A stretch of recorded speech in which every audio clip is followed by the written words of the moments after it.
Good afternoon, everybody. Coach Mark Bey here, Crack Rackets channel, NCAA first round tennis. We were at the University of Virginia yesterday watching the men, and now we are looking at the women kicking off their campaign. Women seated here in this year's tournament, number 7. So 2 top 8 teams getting to host all the way through at Virginia if they're capable of continuing their campaigns. This team had the ACC regular championship sewn up. Unfortunately, we're not able to win the ACC tournament. NC State, who we watched last night, was able to get that done. So we're excited to see now how the Virginia, Lady Wahoos start their campaign, and they're playing St. Francis, a team that is most certainly tough coming off of a conference title win. And we're looking at number 1 doubles. Collard and Yang against Shakina and Lynn here at number 1 dubs.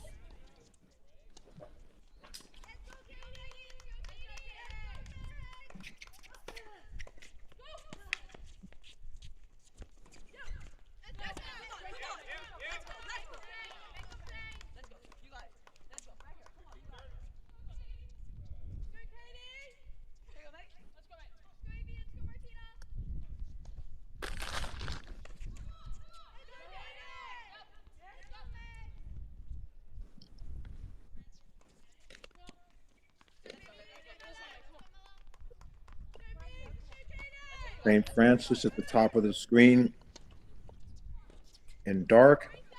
Virginia on the near side in white. Breakpoint Virginia here to start.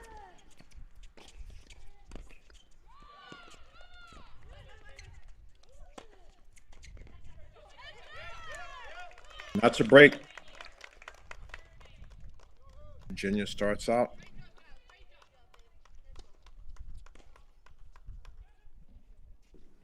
With the 1-love lead at number 1 dubs. St. Francis, coached by Eric Hovan and Philip Palko.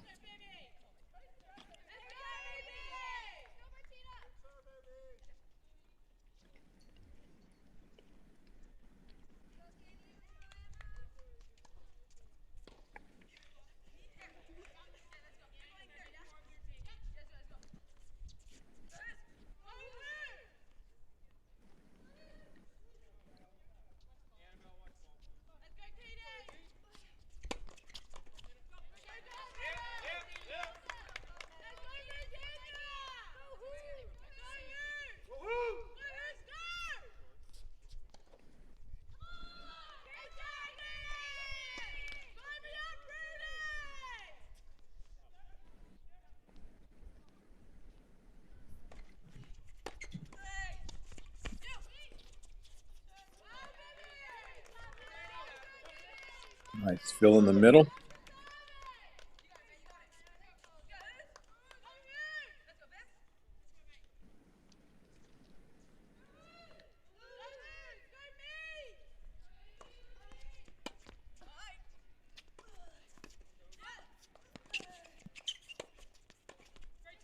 Yes, well done.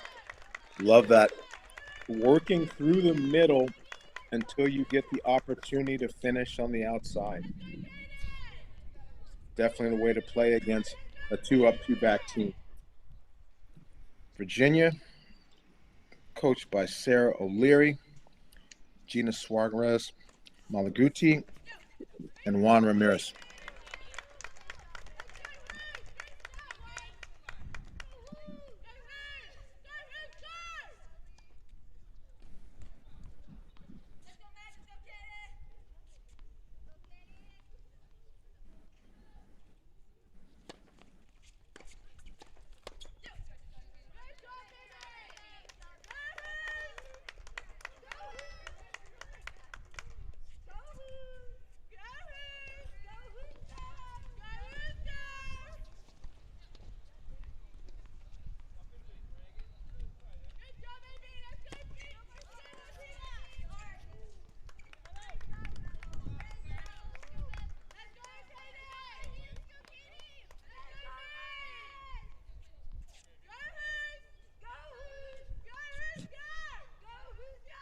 Love here at number 1 doubles. And Love 30 already.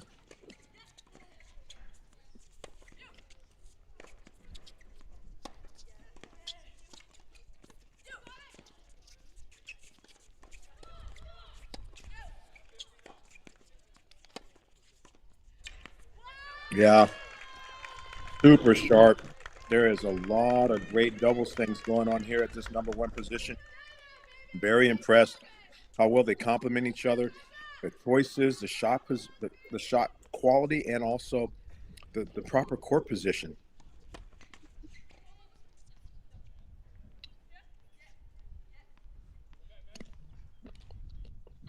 Break point.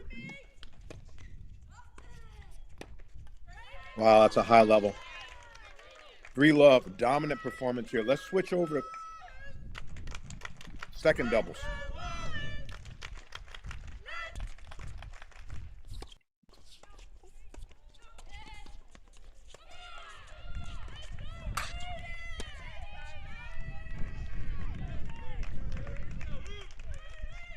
Zhu Genesalis against Awuna Moray.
A little bit more one up, one back, cat and mouse going on here at the number 2 position.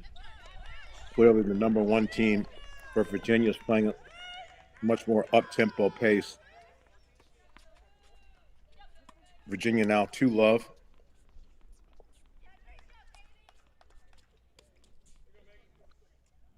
Serving with the break.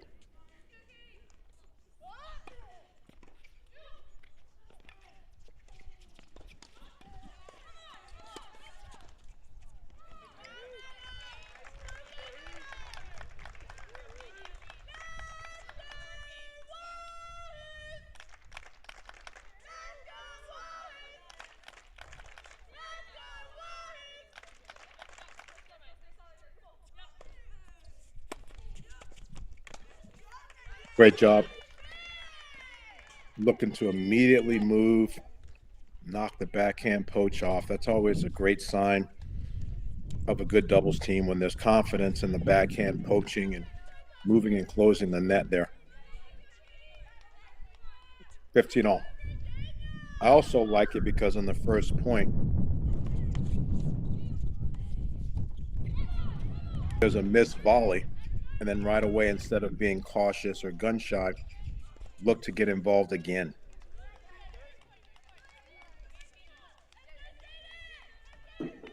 Doing the right thing at the right time. Speaking of right thing at the right time, we definitely don't want the double faults in doubles. You have a partner there to help you.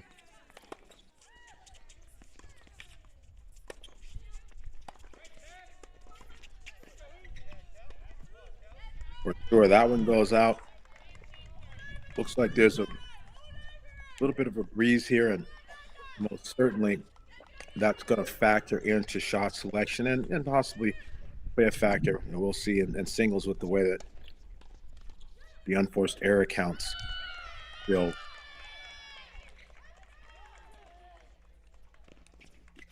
A lot of challenging weather swept through Midwest and the East Coast yesterday. Hoping today is going to be a little bit more clear and weather favorable.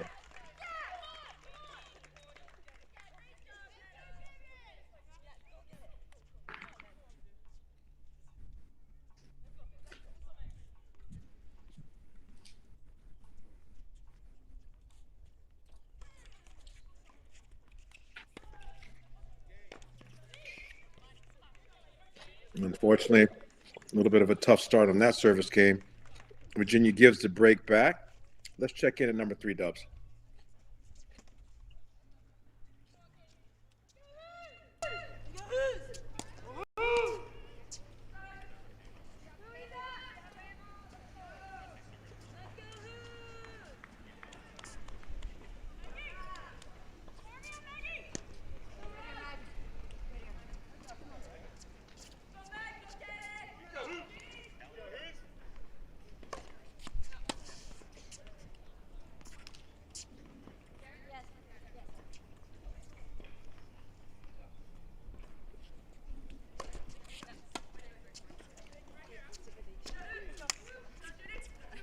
Virginia up 3-love here.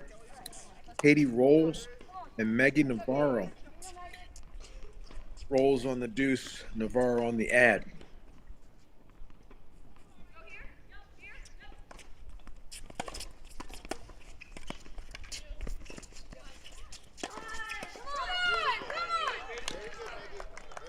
That's the way to get rid of an overhead. Katie Rolls. Midwest product. Watched her coming up through the juniors in the young age before she started playing more of an ITF schedule.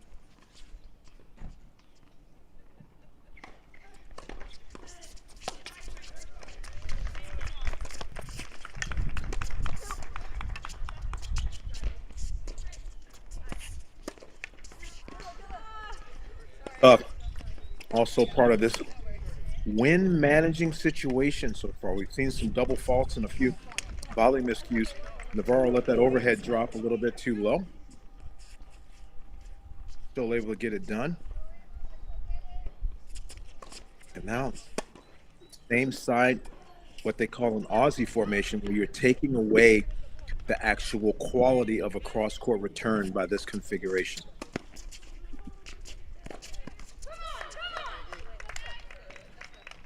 As a result, they didn't want Navarro's backhand return, which is blistering, to get over and set the table for rolls at the net. As a result, they played on the same side with that.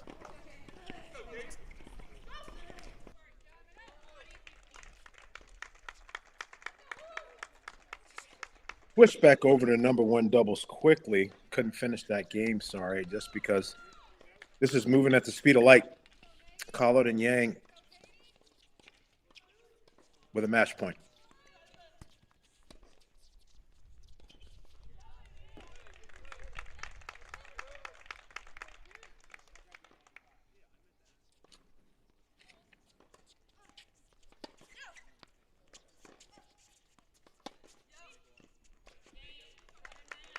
And that's going to do it. 6-love. I'm not going to bring out my stopwatch and tell you that was 12 and a half minutes, but it was amazing, outstanding performance. But I thought, obviously, Chiquina and Lynn weren't able to get any traction there, but Collins and Yang showed why they're one of the top duos in the country.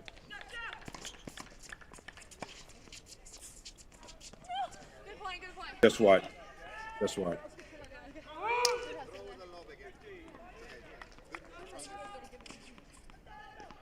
And you can hear Coach Juan talking to him about the shot selection.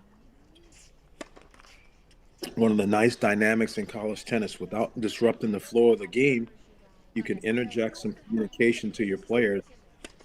Makes a lot of difference.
That's how you play it. That's how you play the dubs. So the key area there, Katie ripping the forehand through the middle, not trying to go wide and wide on the cross courts, but being able to penetrate the other team's middle sets the partner up much sooner in a one-up, one-back situation. Perfect execution there by the Wahoos.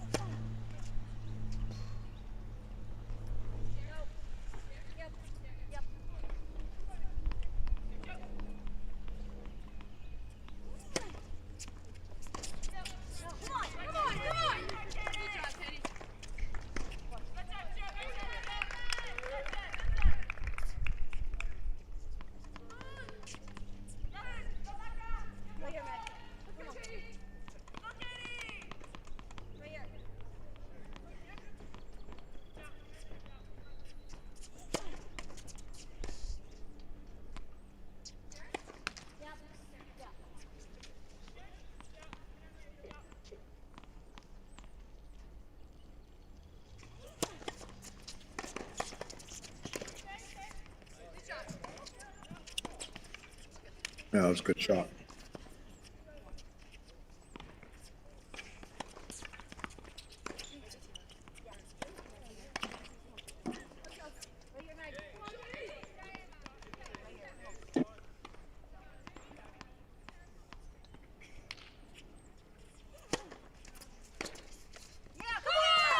That's a good job. I love the I formation, especially when the serve is executed. Often, you'd be amazed how often the I formation is set up and the players miss the serve, so they lose that dynamic of confusion and distraction. It should be there when you serve middle and have a person kind of shaking and fading through the middle of the court. All done by Rolls and Navarro, commanding 5-love lead. Let's check back in. Well, we can't check back in at number 2 because they're on a changeover as well. Looks like. Or now they're back up. Just beginning. So Zoo and Salas just with that one hiccup in their service game. Receiving up 4-1 here.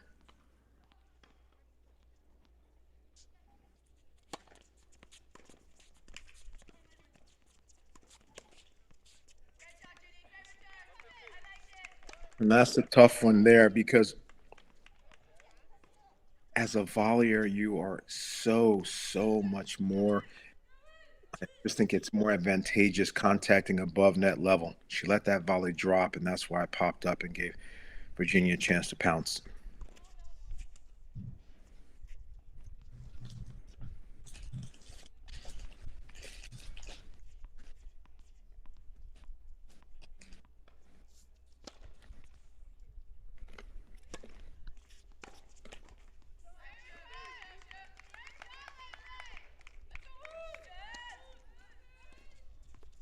And that's the type of information ultimately that gives the returners a lot more confidence. If you feel like the net player isn't executing at a high level, not only are you less stressed on your cross court, you can actually, as you saw there, even take a shot and go up the line right away.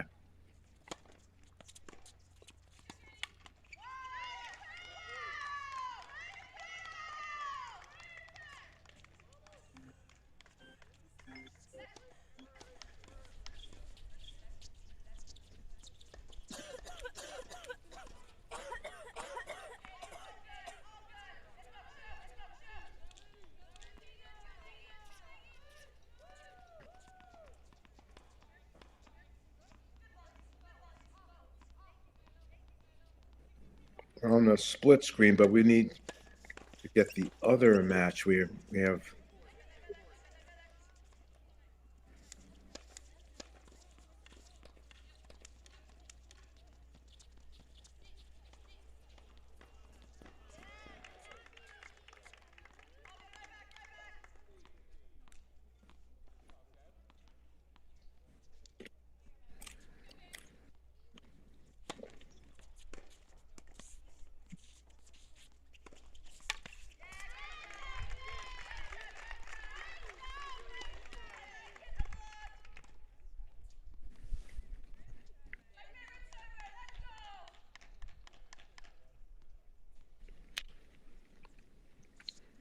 Virginia takes a 5-1 lead here at number 2.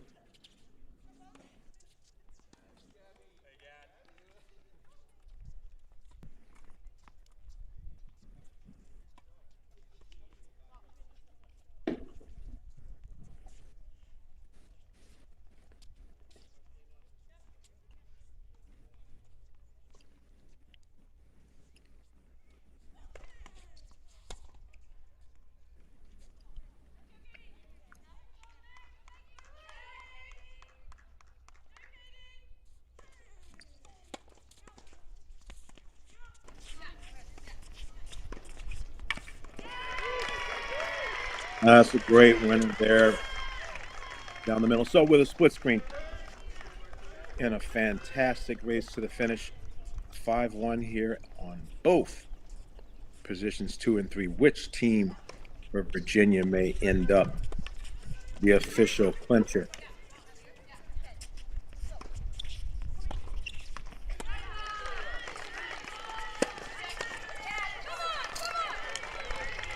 Lots of fill in the middle and movement. St. Francis really has 2 choices. They have to hit the ground strokes a little bit bigger or use the lob a little bit more, because there's a lot of Virginia action at the net. And it looks like it's going to be court 2. 4 match points here.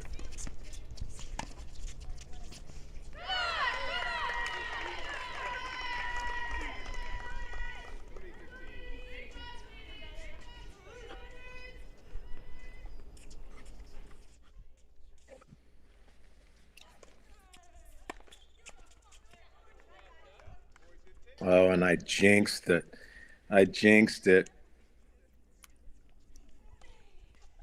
Had the volley right on her racket, not able to get that one to go. 40-15.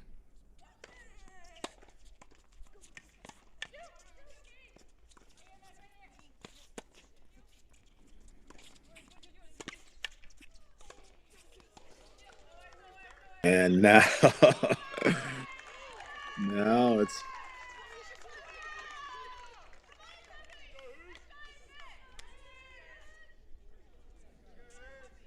challenging.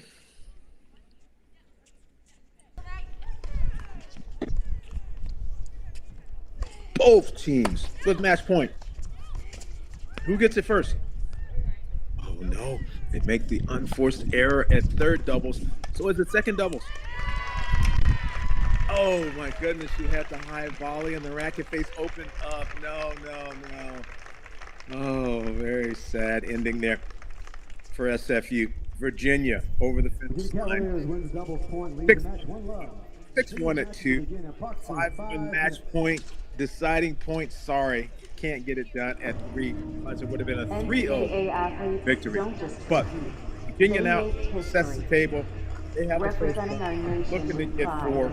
They need 3 in singles. We will be taking a very short break and come back with singles. You're watching the NCAA Championships Round 1 from Virginia with Coach Mark Bey on Crack Racquets. See you soon.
So Collar doing a great job so far here.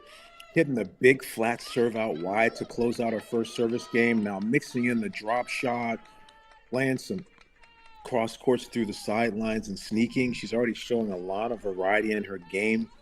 Love that so far. And this Virginia team is, I think they're piggybacking a bit on what Coach Andres Pedroso on the men's side was able to do a couple years ago. And she's bringing in the slice and dice. There's a lot of variety in Collar's game. She could do a lot of things with the ball. As I was saying, the Virginia coach Pedroso, he schedules a super tough amount of opponents in the beginning, and is okay with taking some losses to learn and understand a little bit more about the team, and then start building momentum. And this team, I just wow, what a display! 15 matches in a row Virginia has won this season, from spanning from February 8th all the way to April 18th, when NC State got them in a revenge match in the ACC championship. So 15 matches in a row, and one of the best streaks in NCAA tennis on either men's or women's side for the Virginia team this year.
Oh, wow.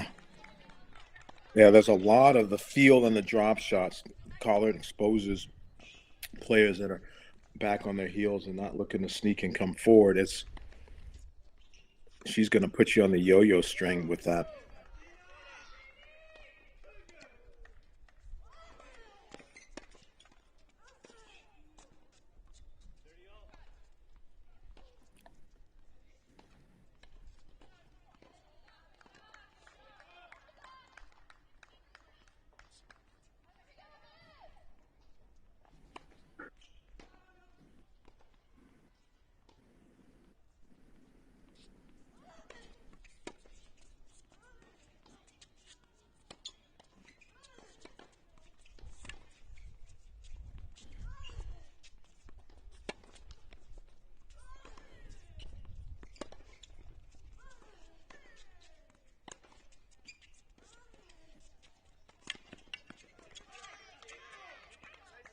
Oh, you hit the slice back for the passing shot and was able to get it down. It's not that easy to take a low slice like that and feel it back down.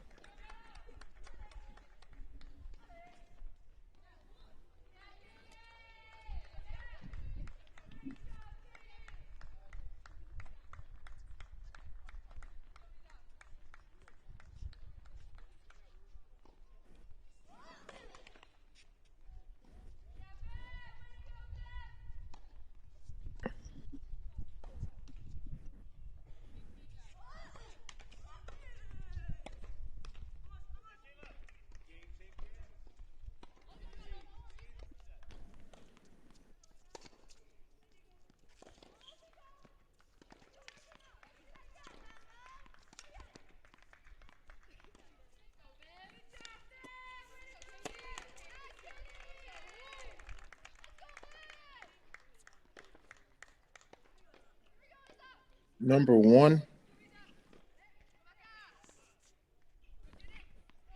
Lacey versus Almanza.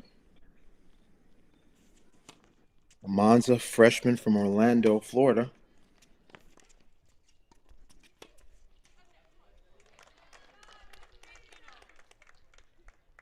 Lacey, sophomore from England.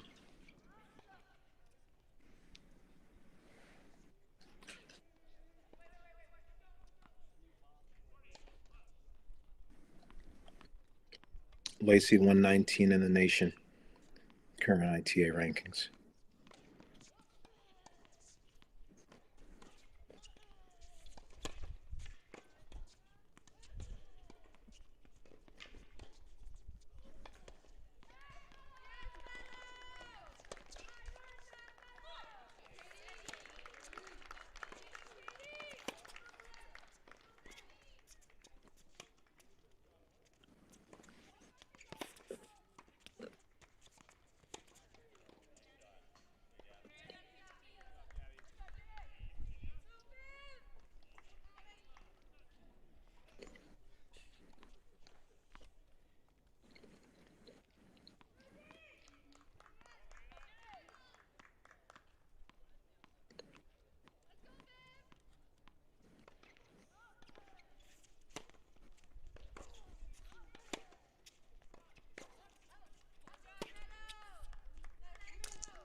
Getting a little jam there. So important that if you give ground on a shot like that, that you build with height and work through more of a safer target so you don't spray the ball wide.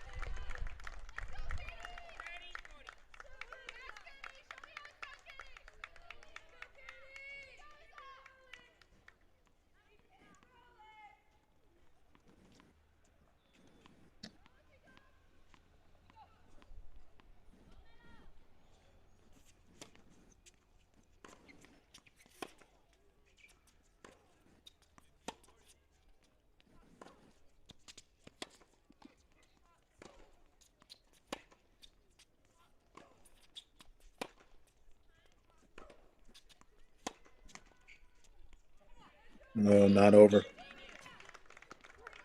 Couple unforced errors from deep in the court there. So Lacey gets the break. Close up 2-1. Check in on court 3. Katie Rolls already off to a quick 3-love. Again, Katie Rolls, freshman from Plymouth, Michigan.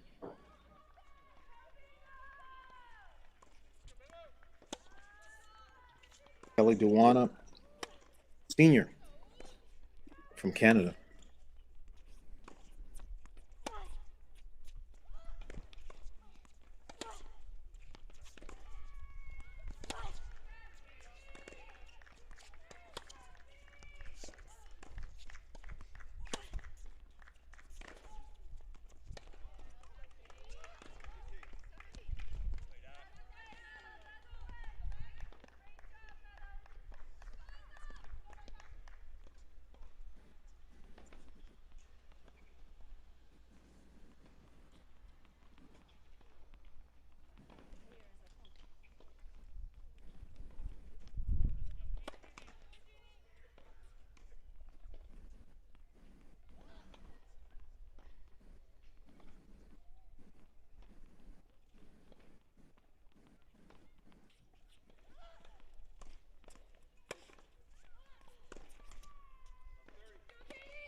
Again, later on today, we will be covering Virginia men versus Columbia, and that should be action-packed with the NCAA champion from the fall, Michael Zhang, going against Dietrich, who is the current number 1 player in the nation. Again, that's on this channel later on today. Also going to be working over at Duke, where Duke will be playing Tennessee in a regional final.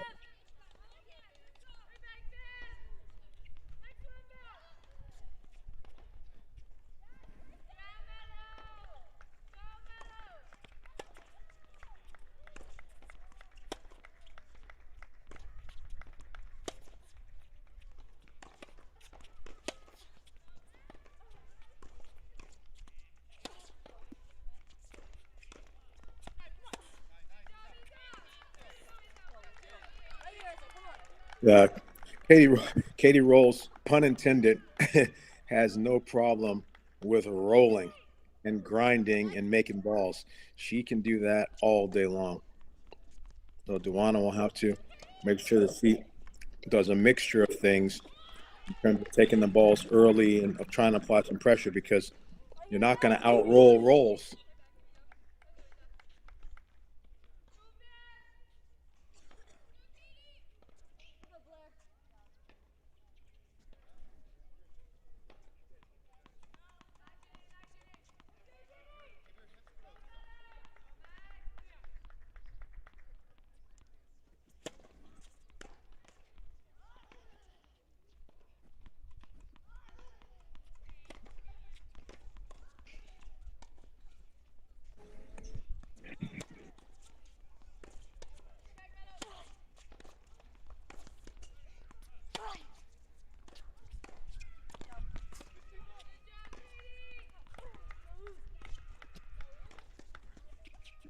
Virginia's team is quite balanced. That's,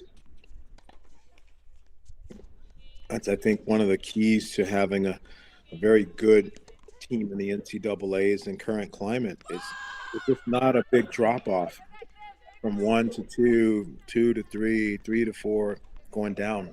Being able to have some level sustainability.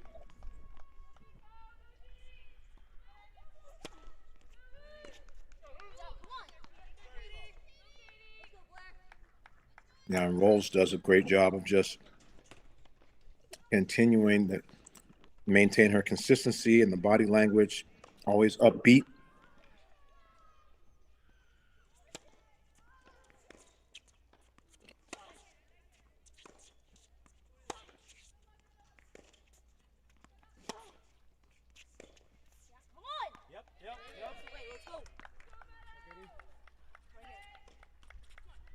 And right now, it looks like not only is she getting the point started, and she was also targeting that deuce side corner there where it was paying dividends. So since Katie Rolls is rolling, moving on to 4.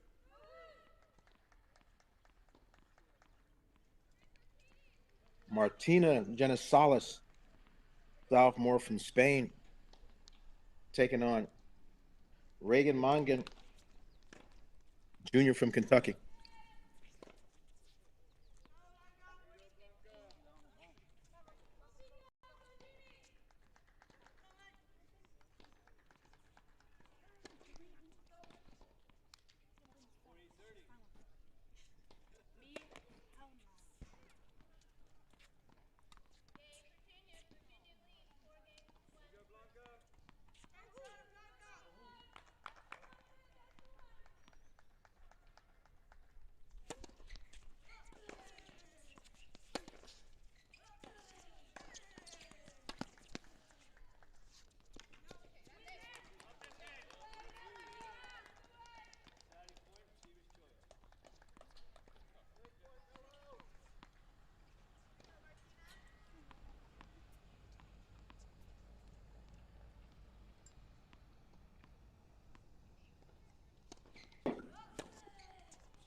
Yeah, that's dominant.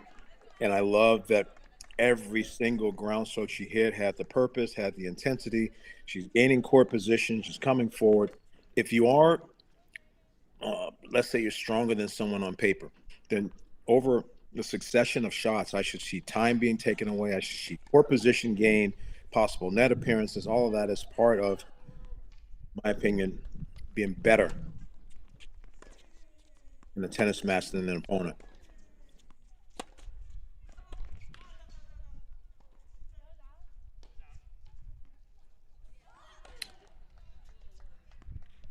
Pretty good forehand there. Just missed the mark.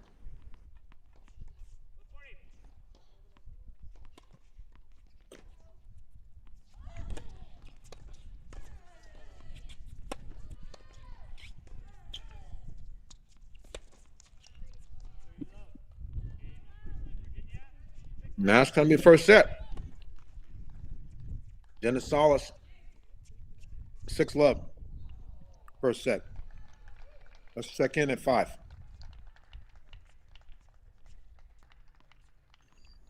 Well, I guess we missed 5. We're skipping 5. They might be able to change over. We're going to check in at 6.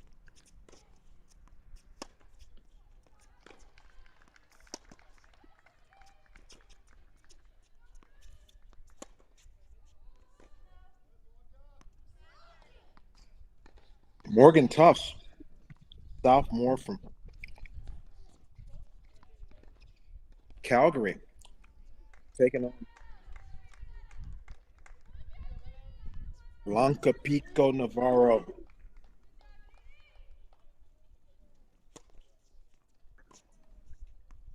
Junior for Alicante, Spain.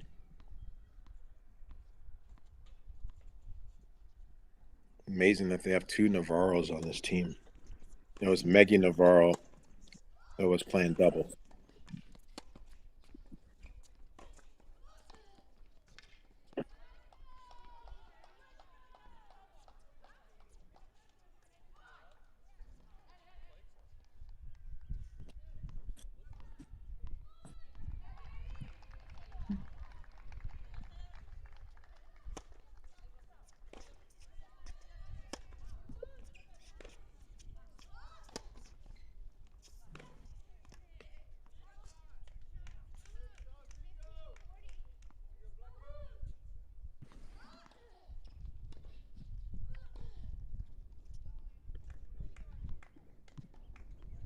Break point here.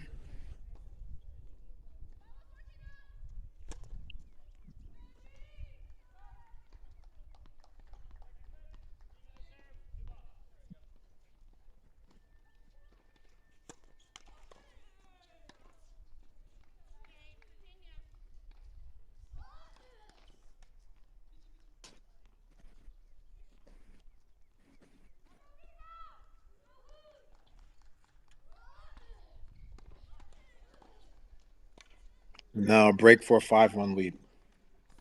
For those that don't know, St. Francis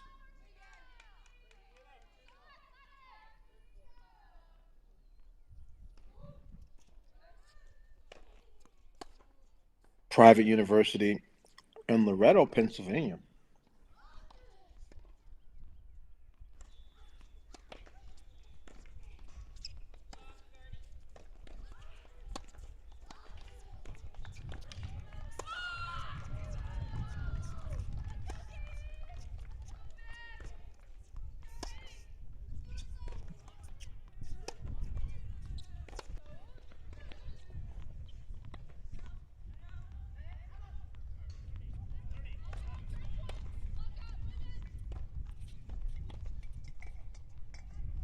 The tough thing about this program is that they're in the NCAA tournament here. College, you see getting the first set there, set points for rolls. St. Francis, who won the NEC Northeastern Conference this season to earn this berth, is unfortunately next year, due to costs, going to actually have to transfer out of Division One into Division Three next year. So this is the last NCAA Division One berth for this program.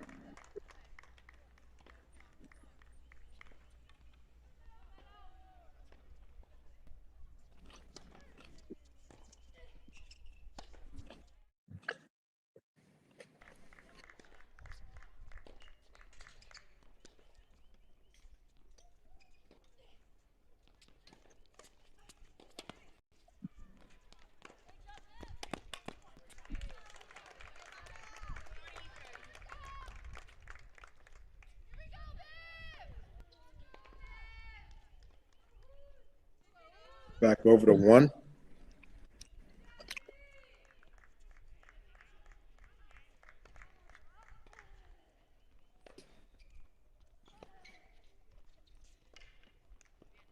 Lacey and Almanza.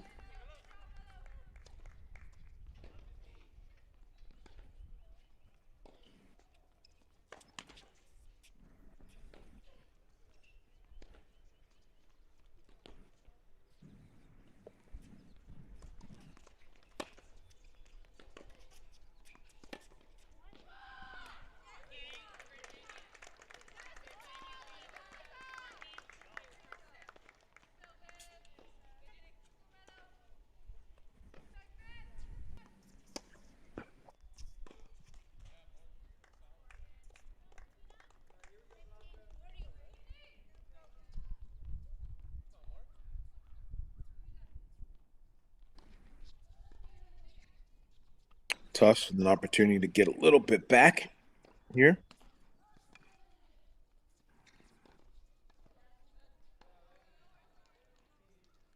Been a few breaks here this set so far.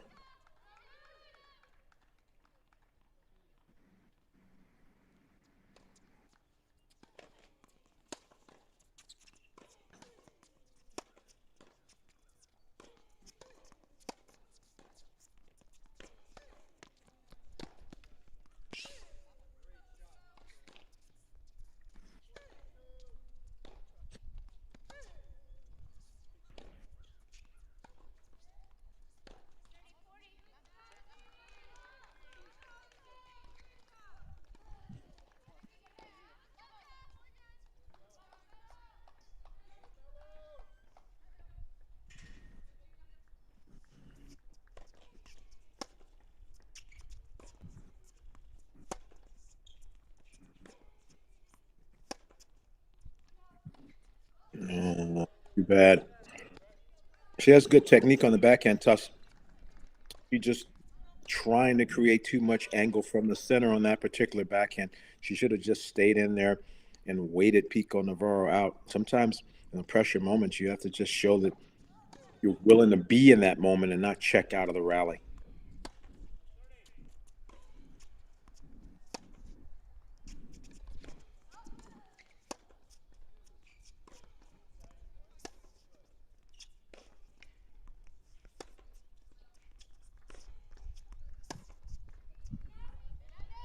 Same situation there. Deep in the court, backing up, deep in the court. That's not the time to go down the line there. So she loses that set, but it's a little bit of shot selection versus court position. And obviously, you can chalk some of that up to experience. But Pico Navarro, 6-1, first set, down in the 6 position, switch it back over to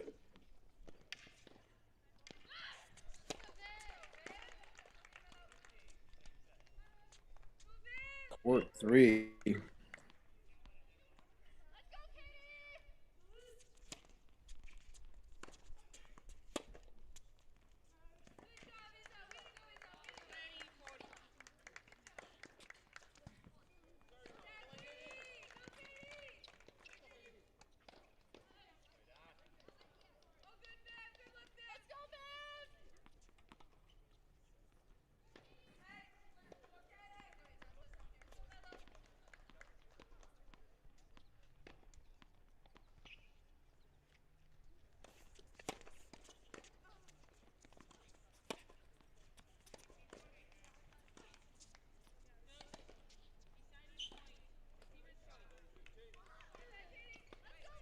Okay, so my apologies. Some of the court numbers and the positions got a little bit confused. I'm going to get it sorted right now. So Lacey and Almanza, number three mat.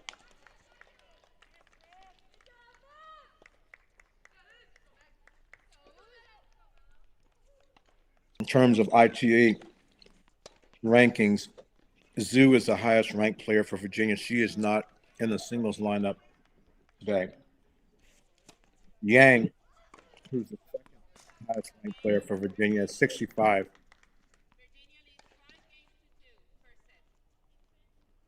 Now, Yang is a two-player, and today Lacey. Sorry, Yang is one, Rolls is two, and Lacey, who's 119 in the nation, is three. So this is number one singles. Yang against Sakina.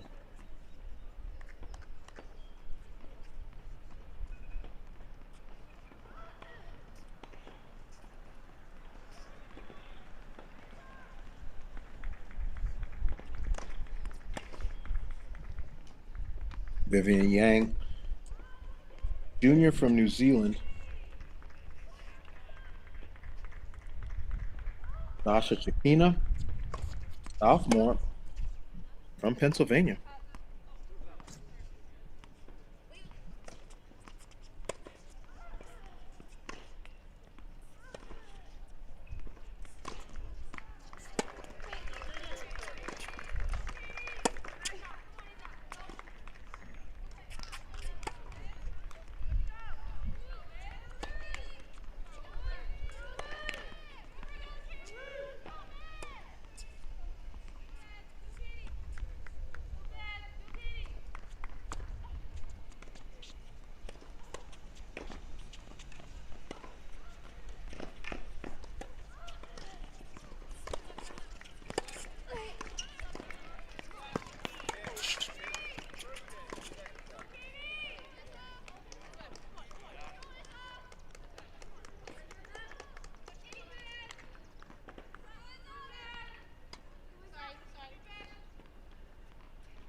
Love that combination from Yang. Open up the court with the lefty forehand, sneak in with the forehand swing volley to the open court. And Lacey's digging in here. He and Almanza are starting to really crush the ball. Shot quality heating up. Number three singles.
So 5 first sets in the bank for Virginia. This is the only one that's still not determined. Yang up 5-2.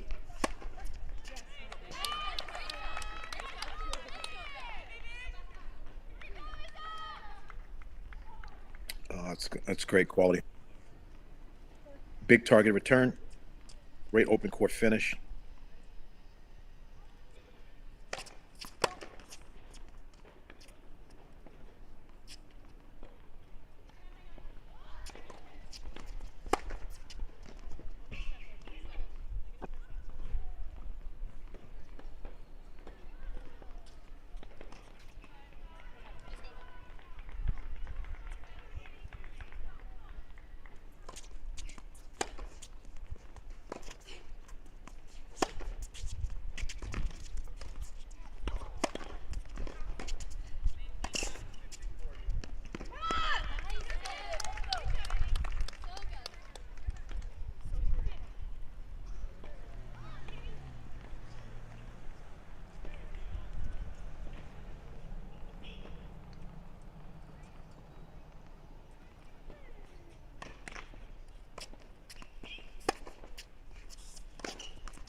Yeah, it's been tough. The beginning of these sets all started out competitive in terms of the points, but from the middle of the set to the end, there's been a very strong dominance from Virginia because of recognition of weaknesses, getting confidence in the patterns, starting to figure out and problem solve what they should do.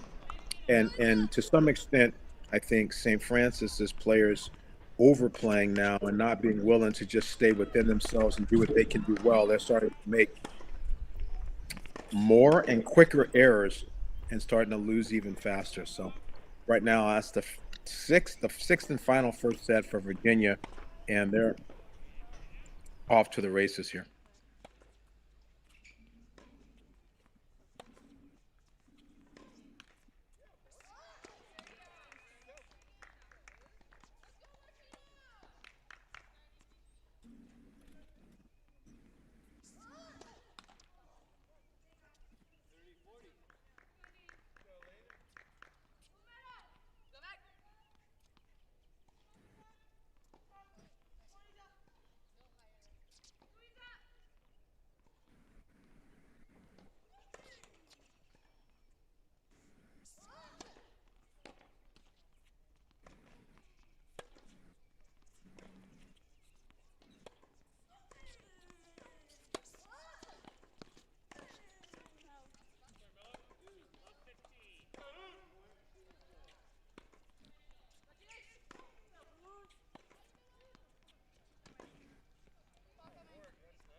It's been the story of some of these points for SFU. I just think deeper in the court, not hitting with enough height and shape. And like I mentioned now, there's starting to be a loss of confidence because David's playing Goliath, and they're starting to check out. Instead of, if you're losing and getting beat bad, you should be in survival mode, trying to win a point any way you can and stay in the rise as long as possible, and force Virginia to have to earn everything. Right now, I think Virginia's starting to get points in bunches, and some of these points are not lasting as long as they should.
Oh, wow. One heck of a shot from that deep in the court.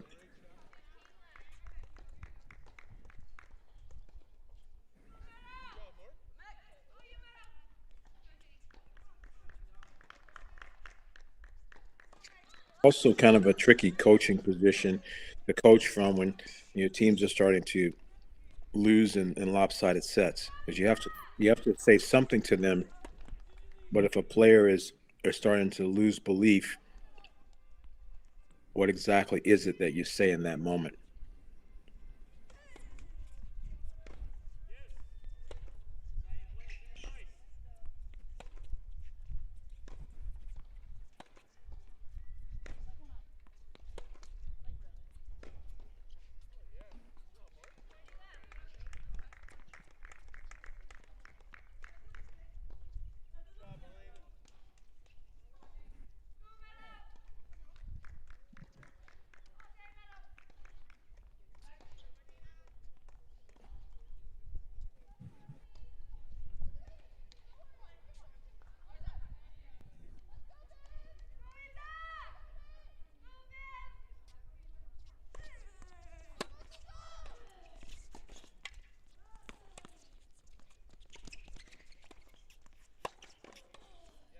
That's a great pass.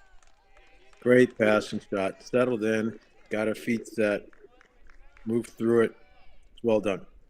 And again, gives her at least something positive to smile about there at that moment, down 10-0.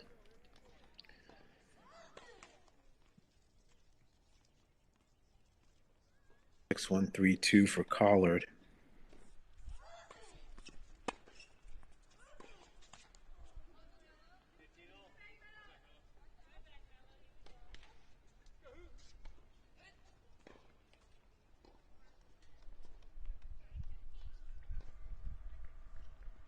And actually, speaking to my own point, I think if I was put in that situation where I was coaching some of the St. Francis players now, I would give them little goals to try to achieve within the matches that they're playing.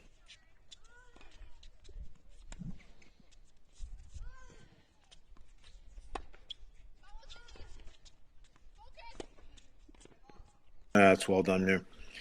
Like winning the first point, like getting a rally to 10 hits, like picking on this side and hitting extended balls to that side, refusing to miss into the net for a period of time. Whatever you can do to maybe disconnect from, our, we lost a doubles point and we're down 6 first sets, just try to find something to concentrate on in the competition. And you'd be amazed how often that can actually improve a level.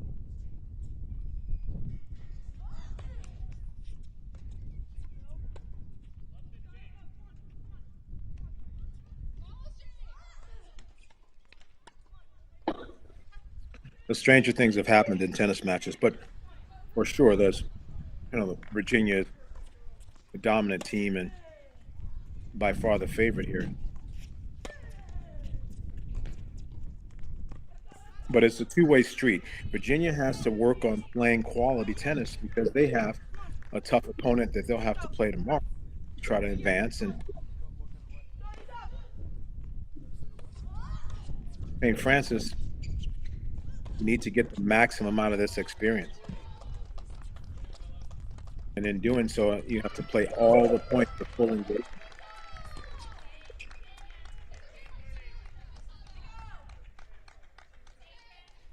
A great net point there by Collard and Dennis Solis. A little late getting up to the short ball.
Oh, wow.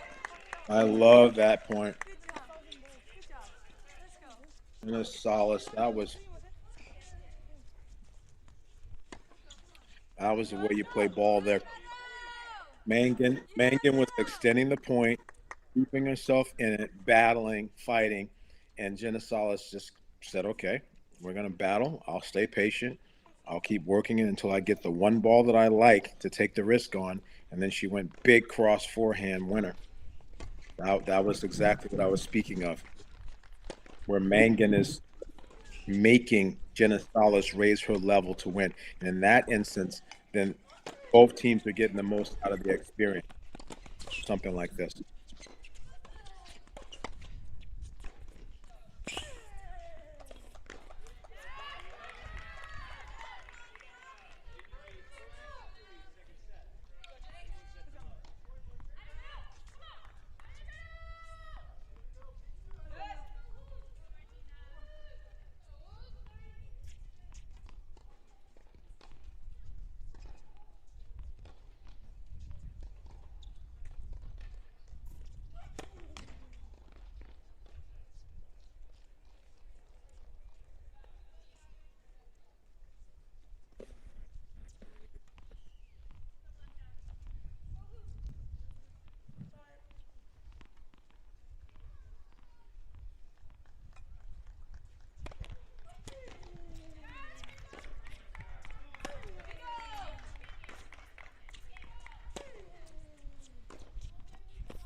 Beautiful tennis.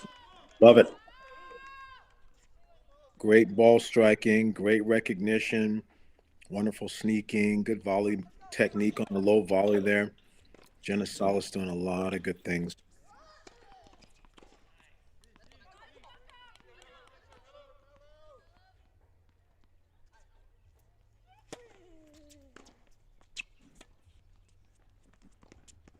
And now the dropper for the victory.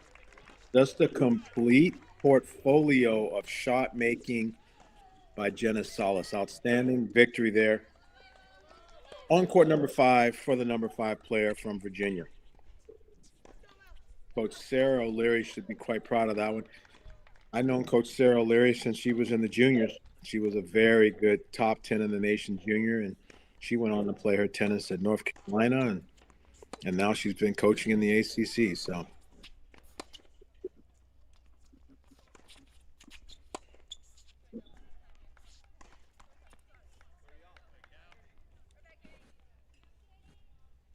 actually, for that matter, same for Coach Andres Pedroso. I've known him, both these Virginia coaches, since they were playing junior nationals when they were in young teens. Outstanding coaches and people, both Pedroso and O'Leary, to mentor this next generation of Virginia athletes.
Mm.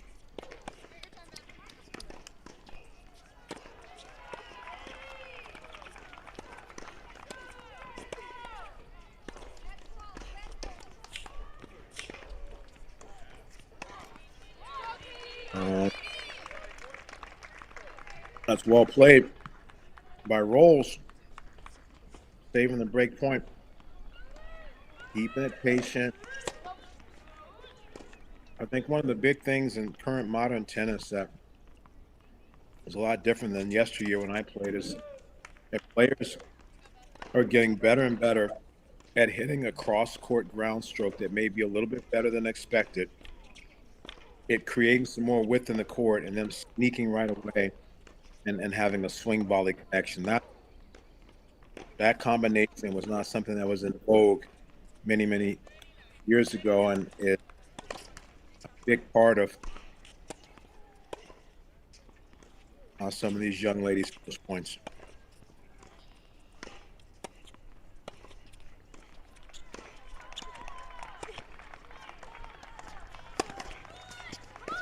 And just as I say that, Rolls does it again.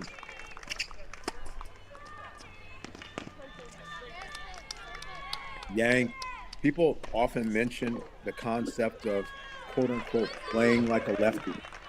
And I feel I got to watch Yang some in the national indoors in Chicago here a few months back, and I would say that she is embracing it even more now than then. And I think it's partially because I'm watching her play outdoors than indoors, but she's really hooking players off the court with her forehand.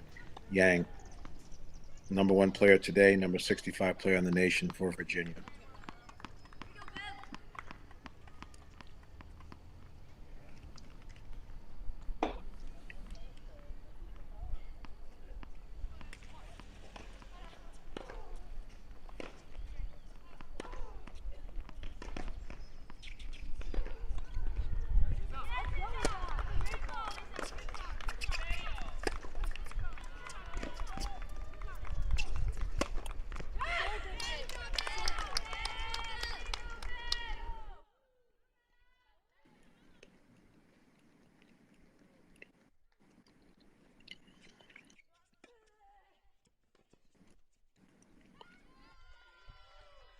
And there's Collard.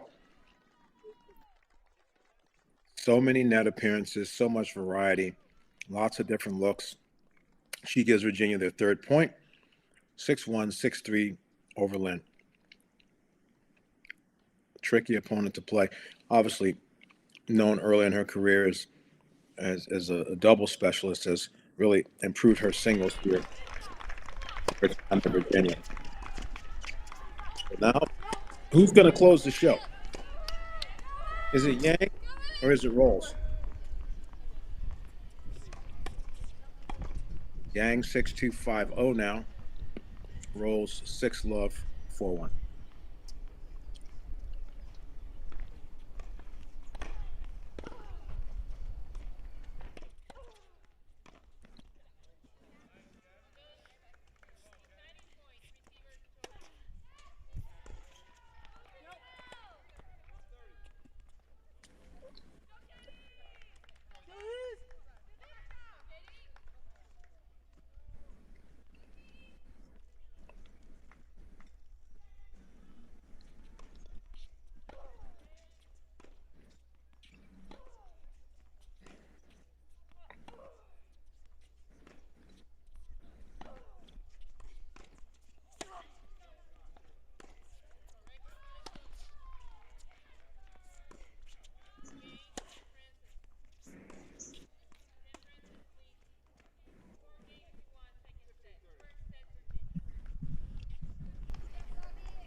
Tina here, number one singles,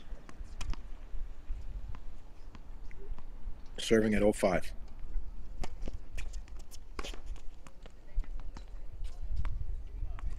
Called wide.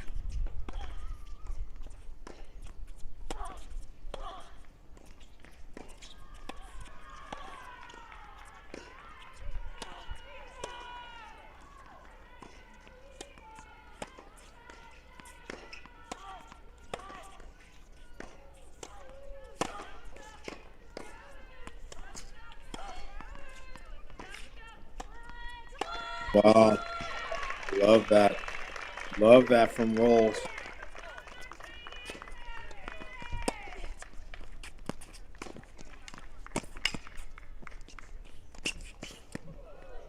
Unfortunate. Yang had a good look at that. So she missed a second serve return and an open court volley to start this 5-love game. But love what I saw from Rolls there. Instead of just waiting it out now for Duana's unforced errors, she's starting to get inside the court and flex and apply pressure and make transitions and hitting swing volleys and overhead. So a lot more front court tennis Rolls here closing this match out.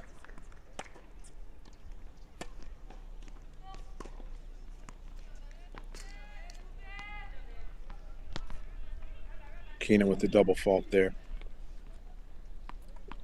Not hitting up as much, not as much spin on the second serve. She's letting it drop a little bit, so that gets a little riskier when it gets a little flatter like that. But somehow Yang is still missing 2 returns this game, and this goes to show you there's no such thing as an easy shot. You still have to have the right concentration and execution. All balls.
Oh, good pass and shot. Nice hustle by Duana.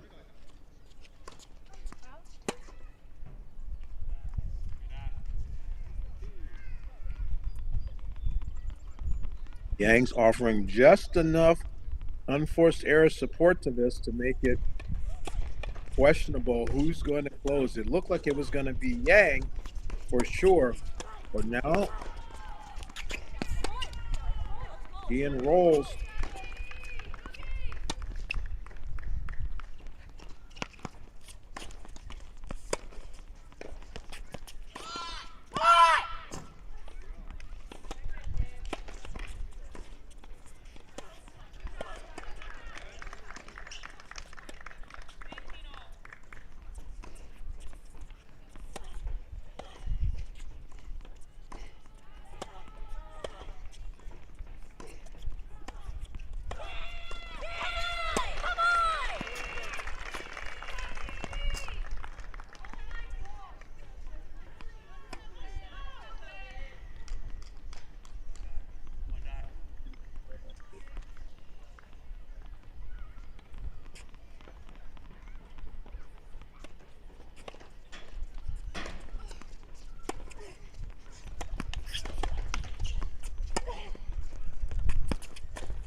Oh, wow, Shakina. What an effort by Shakina.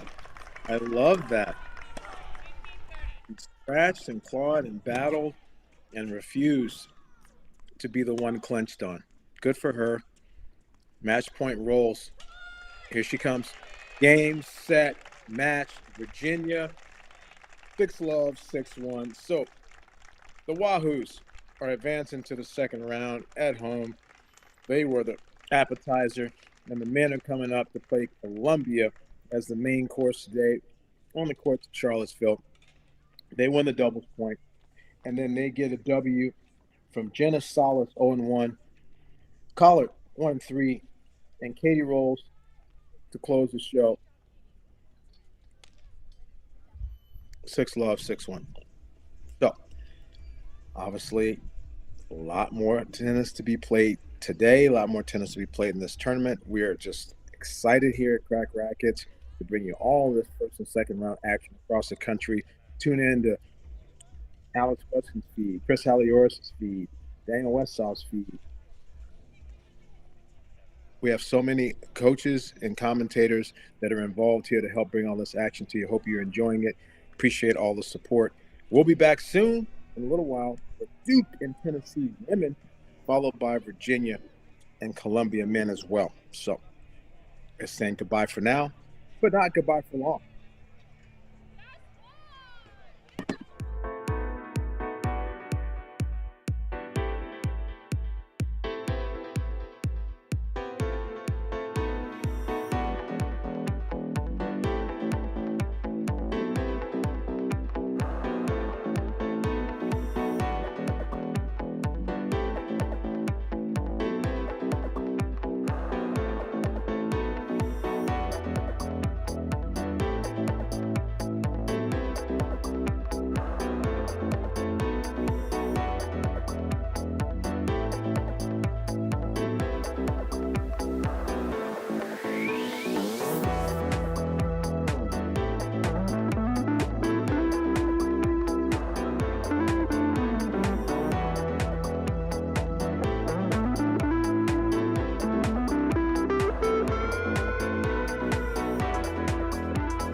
Welcome back, everyone. Crack Rackets bringing you NCAA action all weekend. First and second rounds, obviously spanning over the 3 days. We are in our second match of the day. Duke University hosting Tennessee Volunteers.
Ballas and Kimchi versus Matoli and Suarez. It's just great across the country that the majority of the weather has kind of gotten by. It's a little chilly at some of the sites outside, as you can see, with the long sleeves on, but at least our tennis is going on time and it's dry out.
Coach Jamie Ashworth, a longtime stalwart at Duke, NCAA championship coach.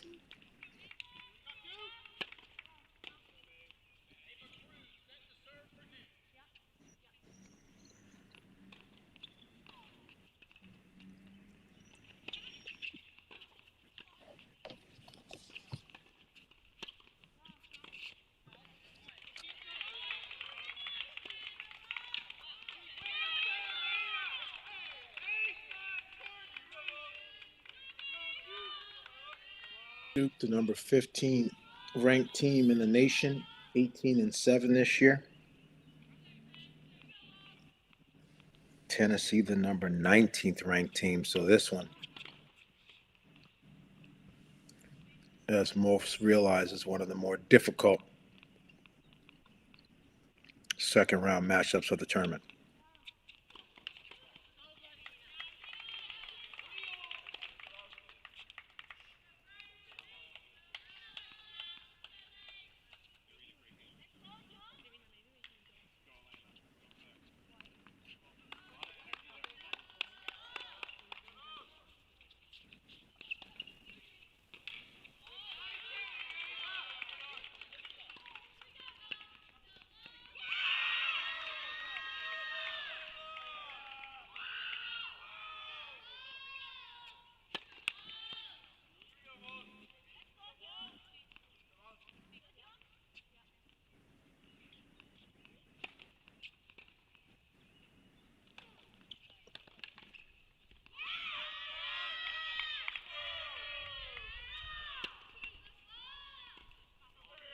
Struggling with the serve here. It's pulling down just a little bit.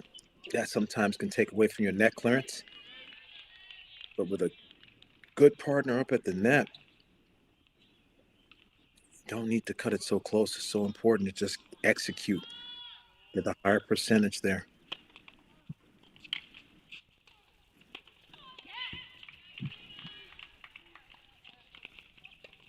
Now back to a deciding point here. And they're discussing the plan, and which I'm all for. I love being organized, but you need the organization and the execution. One love, deciding point.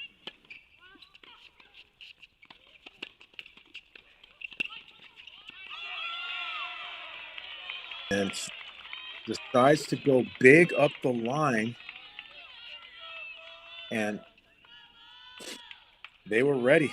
Tennessee was ready for that rip up the line. Didn't try to set the partner up with a positional ground stroke, and Tennessee defended the net well and gets the break back. 1-1 here at number one doubles. Let's check in at number two. Tennessee closes out the season with a great win over LSU, but then lost to LSU in the SEC tournament. Went over Old Dominion yesterday to set up today's match here.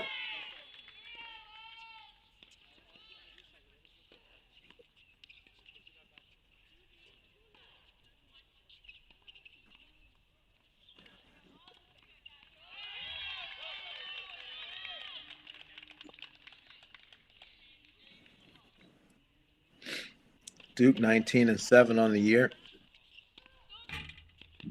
Finished the ACC schedule pretty strong.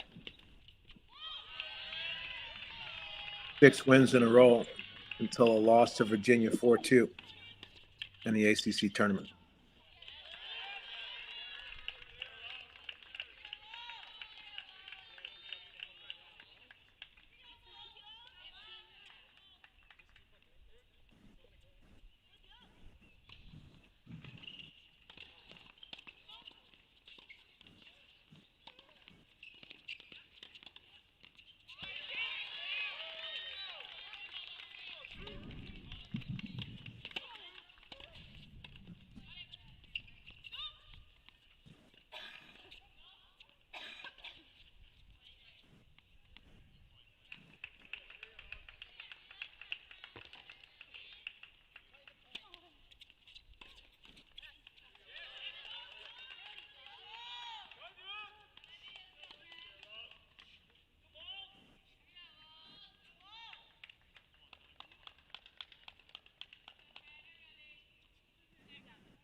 Number 2, Catherine Olia and Layla Brites Rizzo on the far side.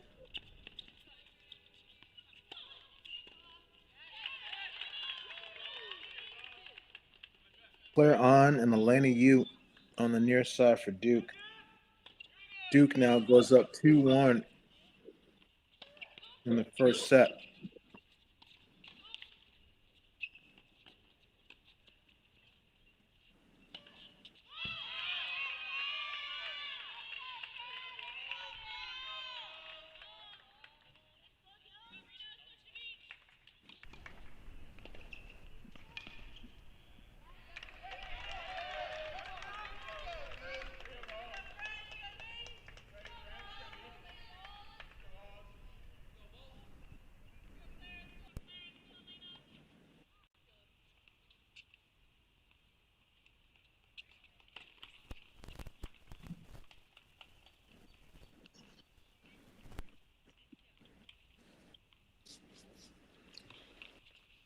Back over to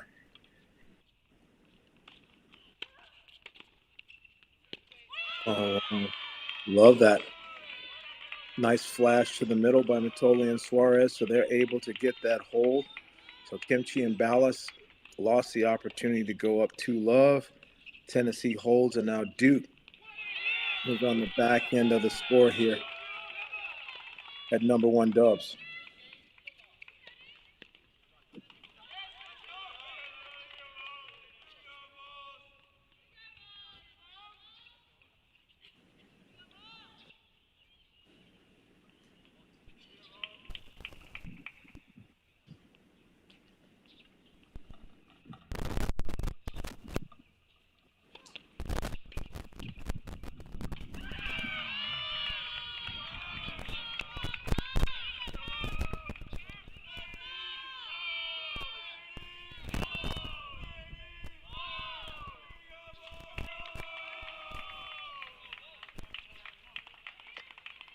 So it's 2-1 Tennessee at number 1 doubles, 2-1 Duke at number 2 doubles,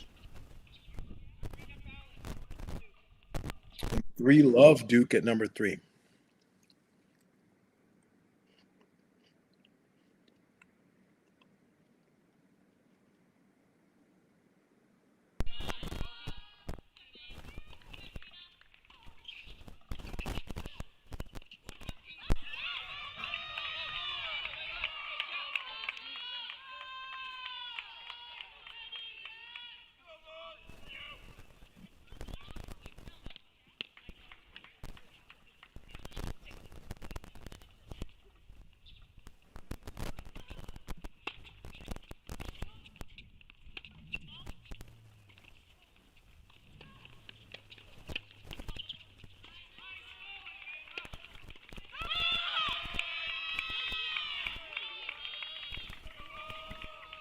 Big momentum shift here at this number 1 doubles position.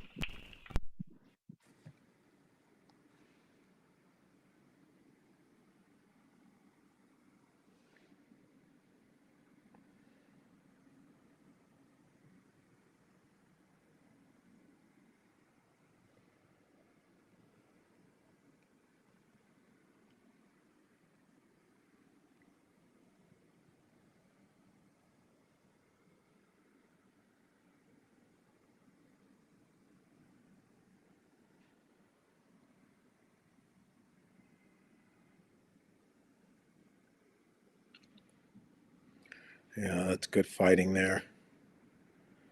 Tennessee's having some fun. They're laughing. They're smiling. That's what you like to see in big pressure moments like this.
Tennessee goes up 3-1, gets the break, and it's like just a couple of miscues there by Duke up 1-0, and now Tennessee is off and running at this position.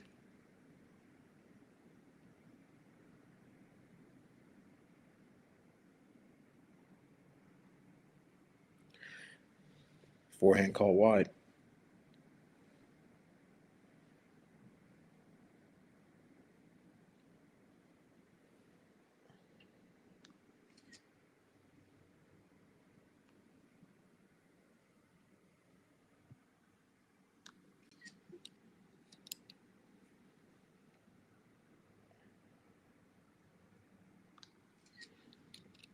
Obviously, everyone knows that Tennessee is a very dangerous team, obviously a top 16 team. Many, many years, huge upsets. It shocked the whole NCAA tournament when they upset Oklahoma State. They're capable of pulling off upsets in tournament time. And again, the SEC so strong this year. Auburn, the overall number one seed, but the depth in the ACC so strong. So they're off to a 4-1 start here at number one and looking very good after Duke had a chance to try to get some scoreboard separation at this position, and now it's off to the races for Tennessee. You just get the feeling that these teams are closely matched. And again, the SEC and the ACC are super strong, both conferences, so I'm not making any suggestion that there's a major difference. But this year, just the SEC was so deep. And so Tennessee coming into this tournament with 9 losses, but a lot of experience, and they're most certainly battle-tested and calloused. What's helping is that Duke is up 4-love at this position with Ava Krug and Liv Hovde. So if Tennessee continues to roll at number one, then this is going to be us finishing at court number 2 to decide who wins today's doubles point.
Big forehand that sprays wide.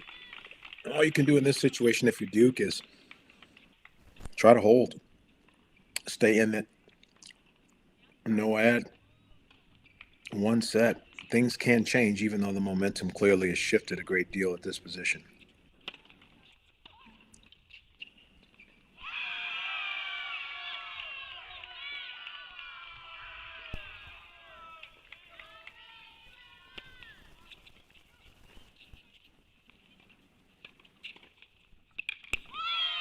Great hands.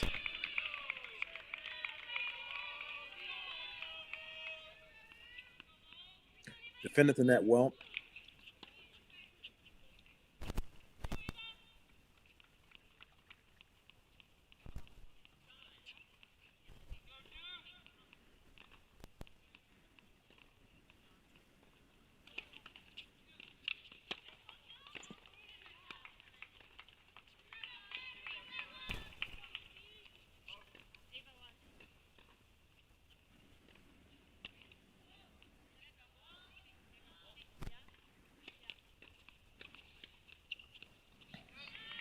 Big point here at number 1 doubles.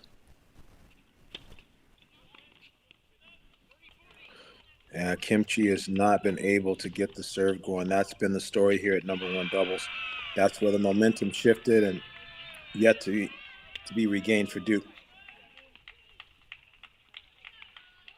Montoli and Suarez chomping at the bit here to break this wide open at number 1 doubles. Break point.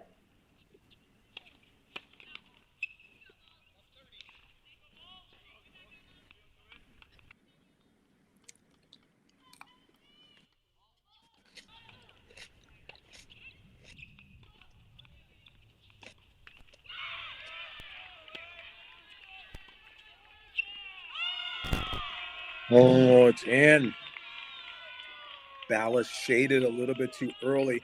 Kimchi took some pace off the serve, and that lack of serve speed created a little bit of a disruption in rhythm.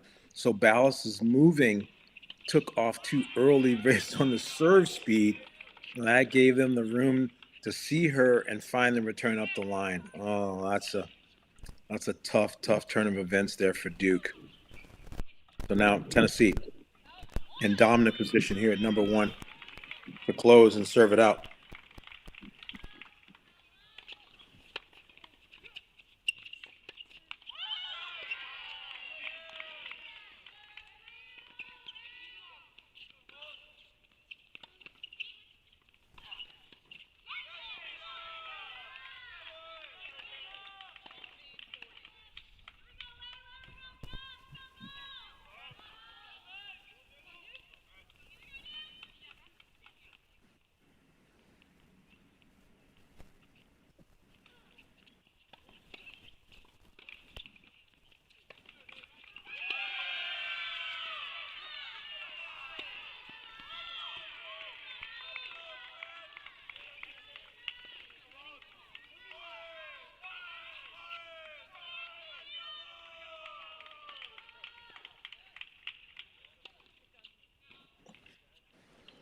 So as it sits now, we're at 3-all at number 2 doubles, 4-2 Duke at number 3 doubles, 5-1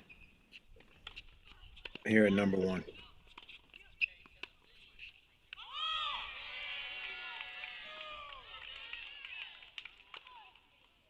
Yeah, and Kimchi and Ballas just don't have it today. They're in major trouble.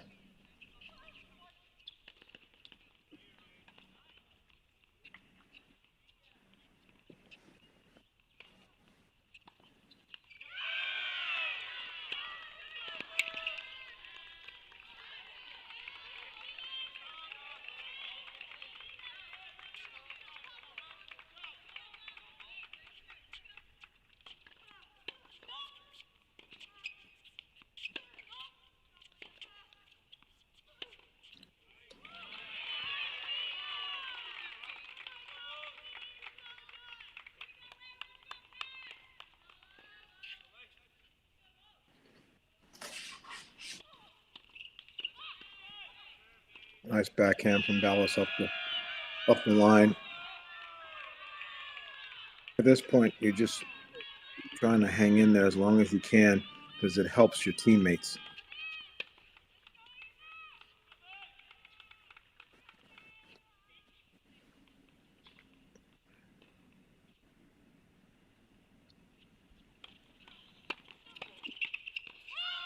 And that's going to do it, Tennessee.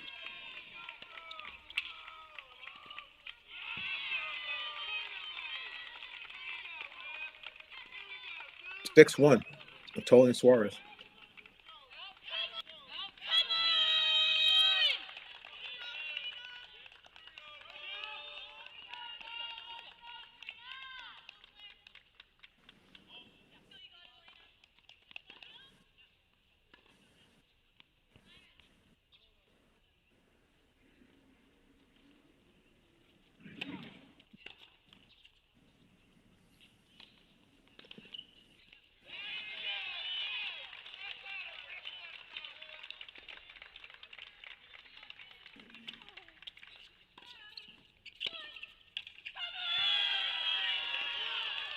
What a blistering backhand that was.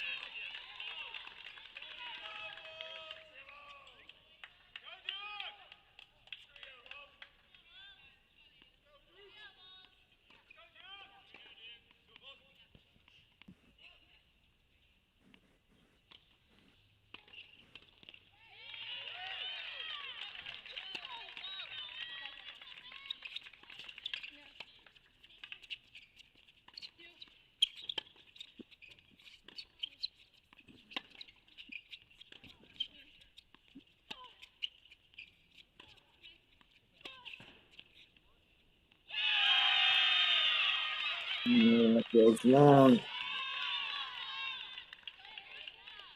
Try to mix the high heavy in the air.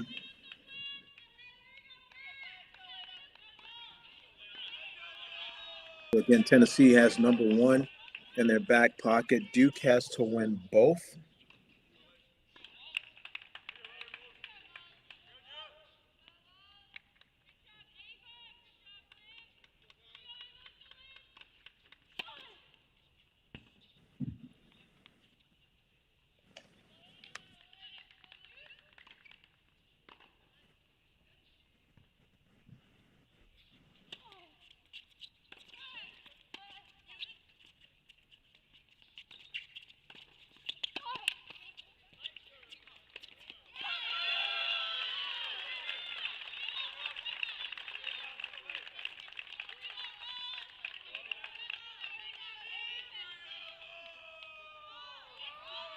Here we go. They say that the seventh game is a critical game in a set.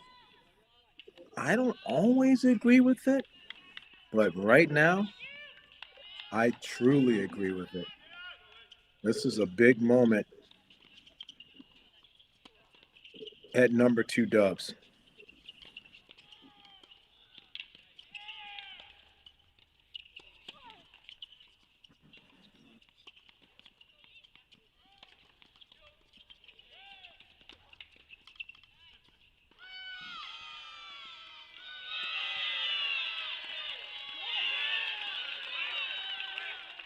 Wow, Duke is able to hold off of a wide open, juicy second serve forehand return that goes into the net. So Duke keeps their nose out in front, which on the court, that's probably going to be the decider here.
Action's heating up, and it's getting a little tense here.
Liv Hovde serving to Katrina Scott.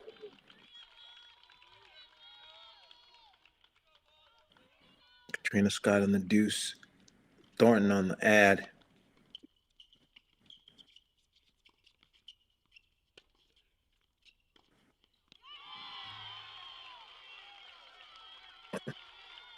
Hovde threads the needle with the direction change, and Duke gets the job done at number 3 doubles 6-2. So it all comes down to this. 4-3 Duke.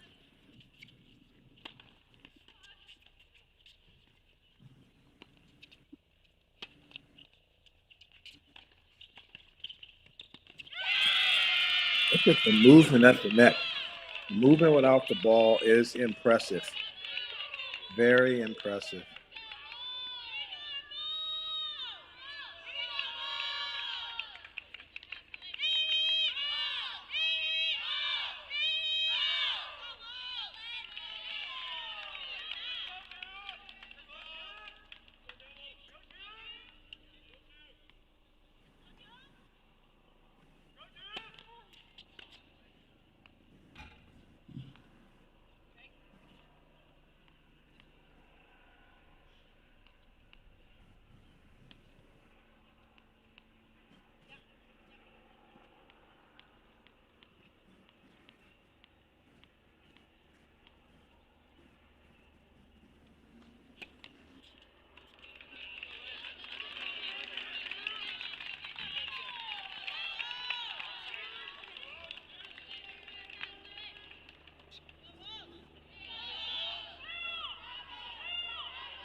Three, 4,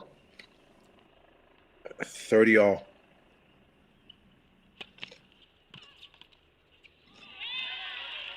What a return. Good feet, compact backswing, crunched it hard and low. So even though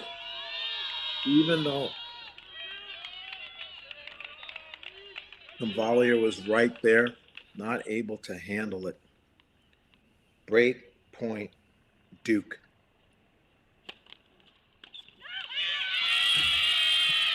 Goes long. First serve with a little high formation distraction, and now Coach Robin Goodman, what is he going to dial up here? This is when it gets juicy. This is what they get paid to do their jobs now. Calling the play. No different than football when they take a 30-second timeout. In tennis, you just keep it going. Deuce.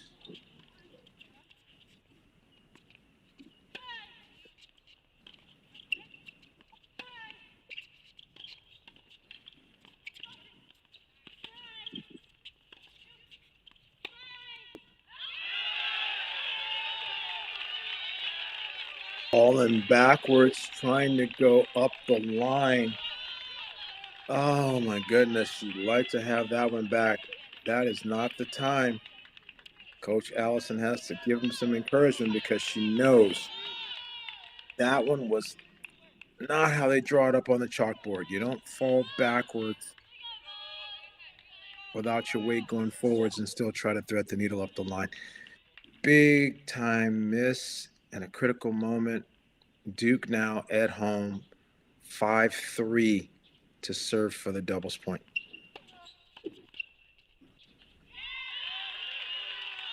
A first serve and some partner support. Definitely the shot in the arm they want. Try to get over the finish line here. Looking down the singles lineups here. Very evenly matched. So this doubles point is a feather you want in your cap today.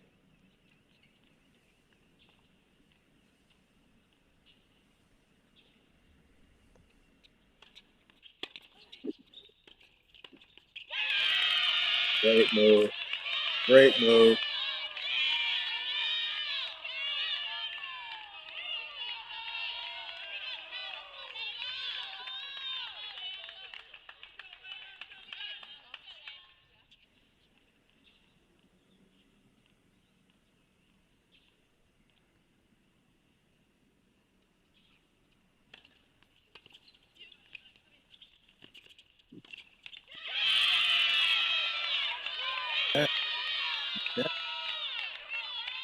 Smart double so far here.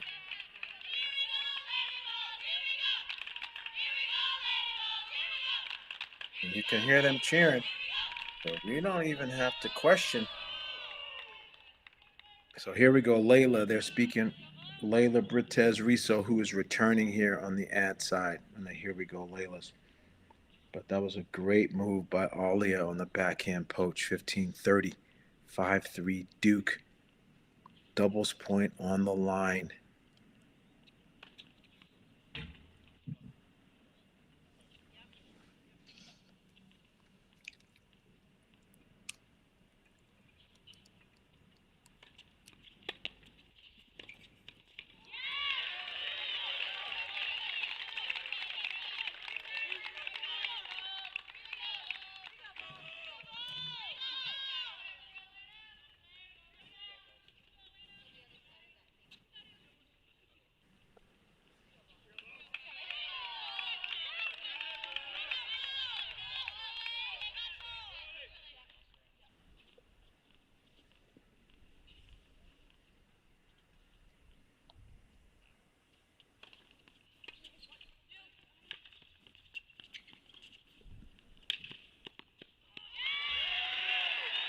Both bit in a little tighter to the net than they should have, considering that they played the lob as the initial shot.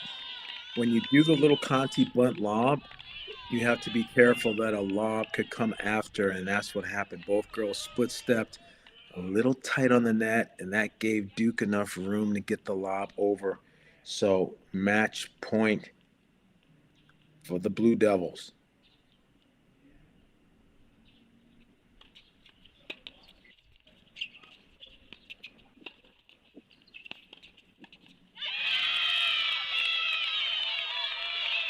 And it's just really obvious to me that Olia loves to take the middle away. So it is difficult because you probably have to go up her line to some degree. I don't feel like Duke has taken the ball early and gone there. Now late in the set, it's a much tougher proposition. I like going line earlier to kind of keep her off balance because she's just covering the middle like a blanket. Match point, Duke.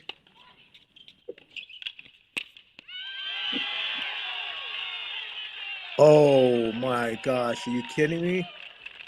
That backhand misdirect was on the outside of the line. It felt like it was out 98% of the ball flight, and it touches the outside of the line. Called good. Oh my goodness. Claire On and Elena Yu, 6-3 for Duke. So Tennessee wins at 1, and Duke 6-2 at 3, and Duke gets over the hump 6-3 at 2. Duke Blue Devils take the doubles point at home in this juicy action-packed regional final. We'll be back in a few minutes with singles action to see who's moving on to the round of 16.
Great point. Great shot.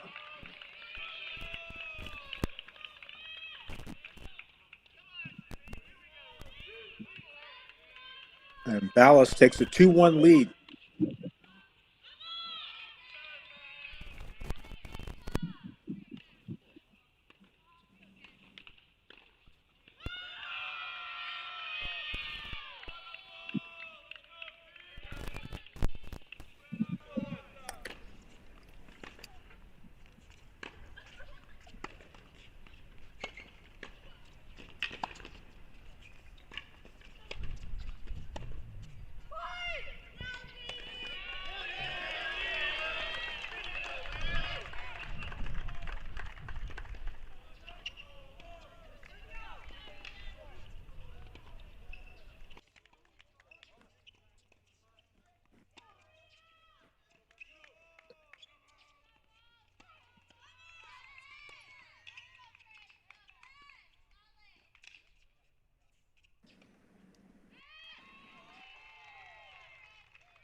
Elena Yu down at number 6. She's been a rock solid player in this lineup for a long time. Elena Yu from Cincinnati.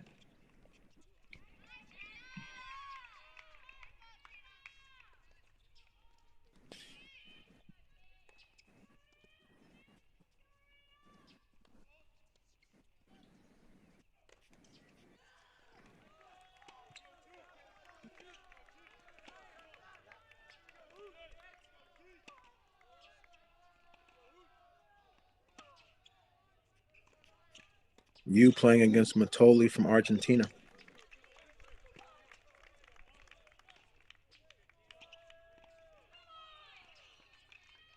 We will be going back and forth between Duke and Virginia, 2 regional finals. As you see to the right of the screen, the NCAA champions Dahlberg and Dietrich going against Kotzen and Zhang.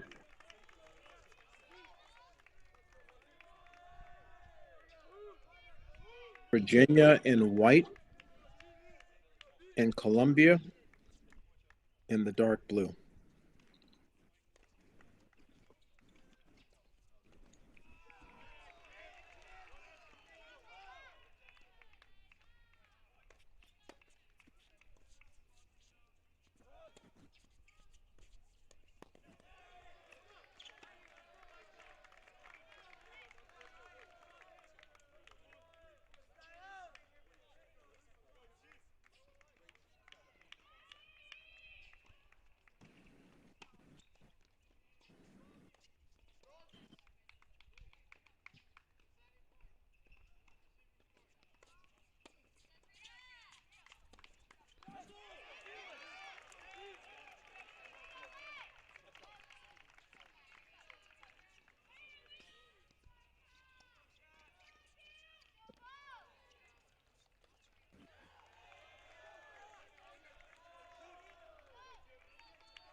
Opportunity there for Virginia with the break point. Dietrich misses the return. And Elena Yu is able to go up 3-love here in her position with the double fall from Matoli.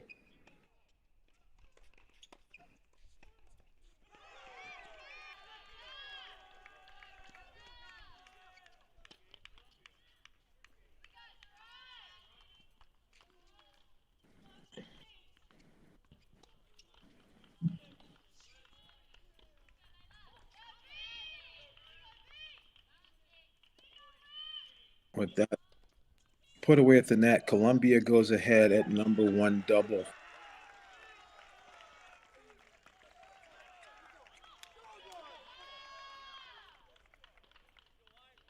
Now we Santa Marta Road and Kim against Ina and Palta on the left. And for Duke, Katie Codd, Lee Plapari,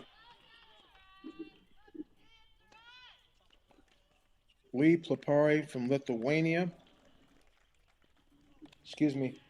From Lithuania, Georgia,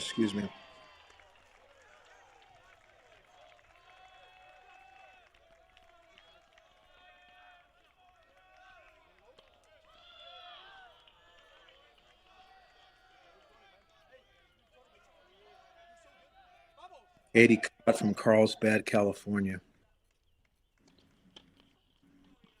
Codd up 2-love.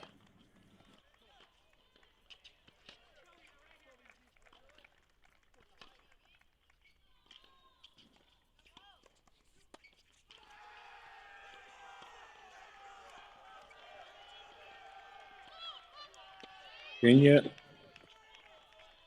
gets a break at number 2 doubles to start it out.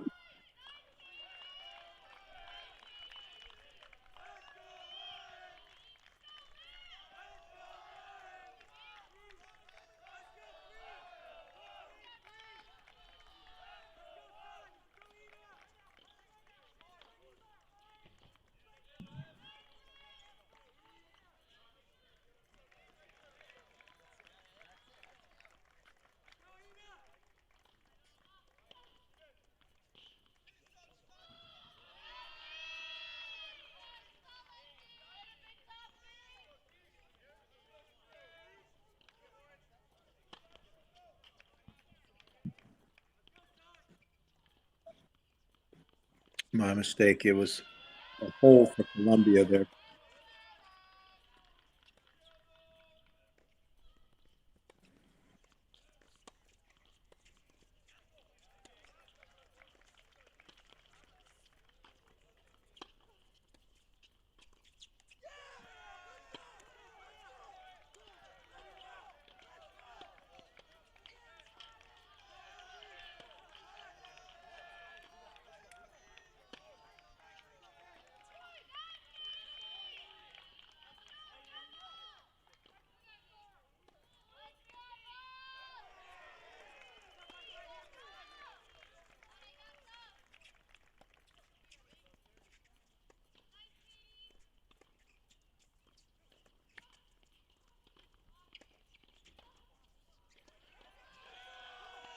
But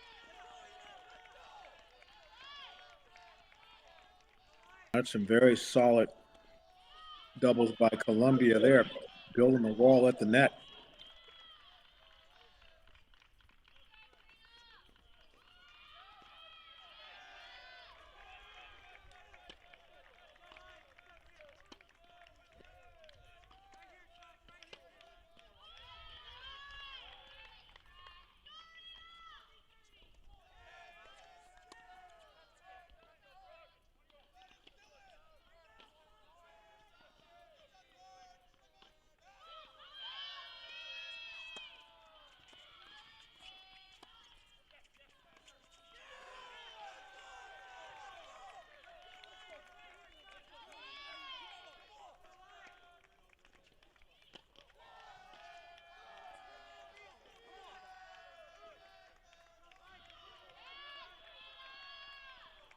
Virginia needs to do a little bit of problem solving because they are 4 break points here at number 2 dubs.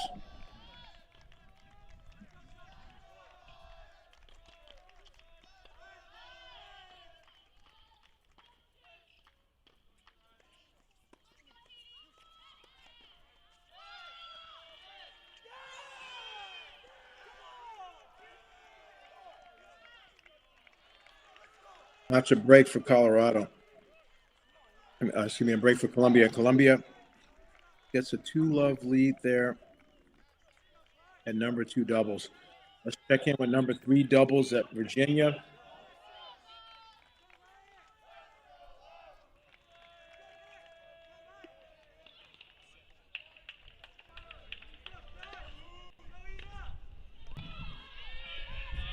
Columbia has a break lead here as well.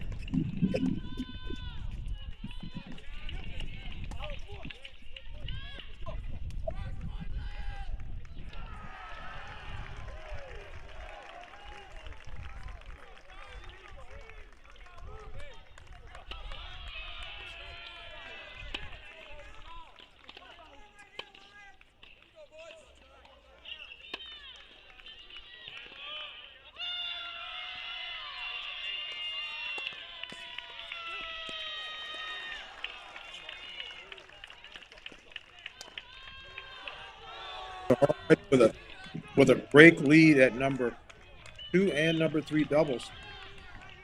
Columbia is making a statement here.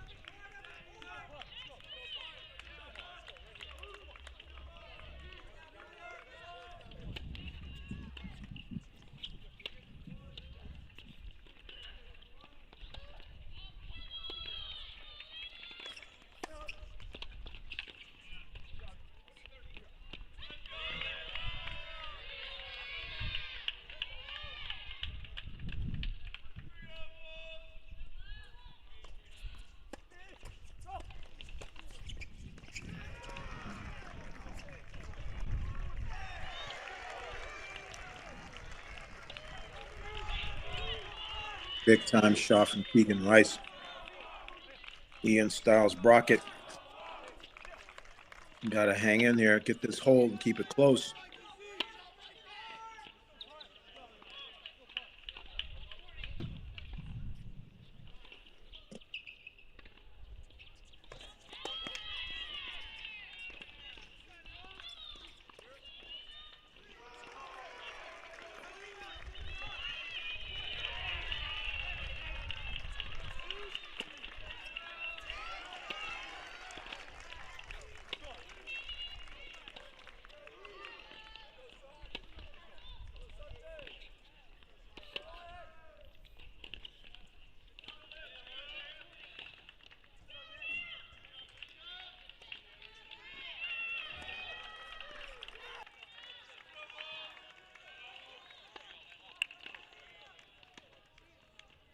Again, Tread Huey coaching at number 1 doubles, former top 25 tour doubles player. Great All-American at Virginia in his own career. So fortunate to have a coach of his caliber and his staff working with these young men. And by no surprise, were they able to beat Philin and Carpico in the NCAA in the fall.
Dietrich and Dahlberg hopefully can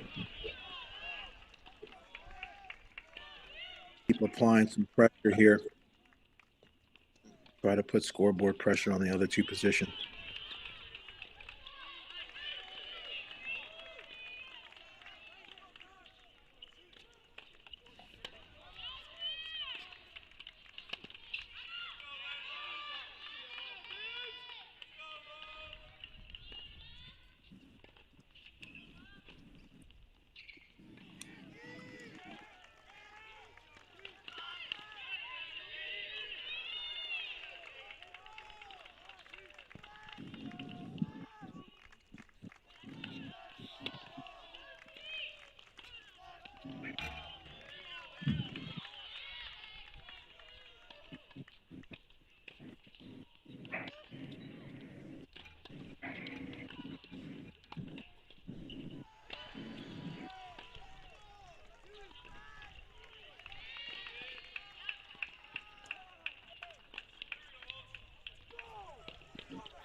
And a heck of a start for Colombia at number two doubles. They've done absolutely everything right.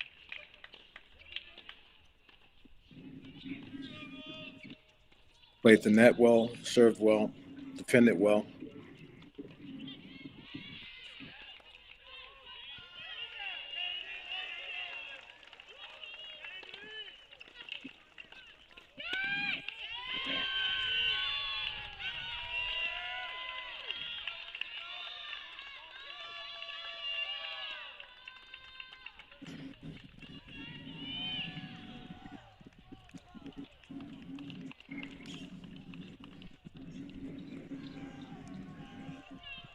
Wow.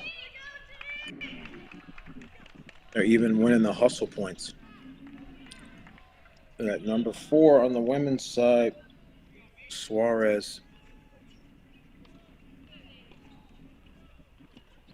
Tennessee up on Kimchi from Duke.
Boys will.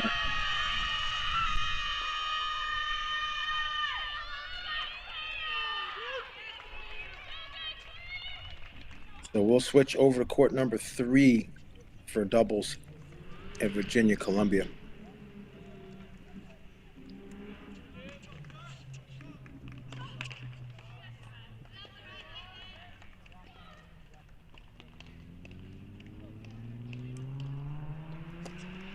Dara Wallace and Thorat off to a quick 2-love lead, but Brockett and Rice are making a comeback.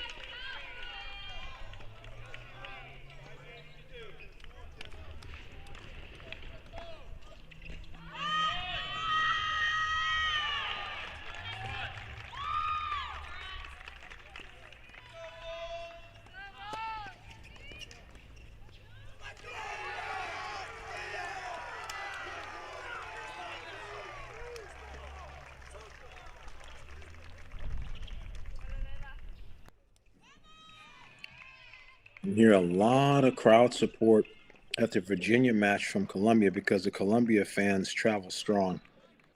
They have a very good fan base, amazing job that they've done developing their program, their reputation, their brand, and building one of the best facilities now in college tennis at the indoor facility.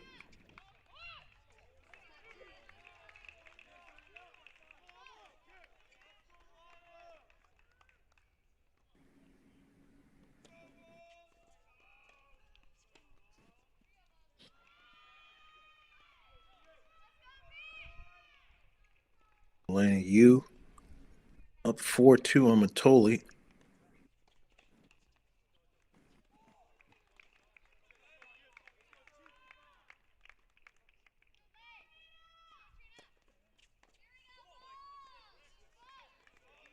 I'm probably going to work on that pronunciation. It might be Mattioli.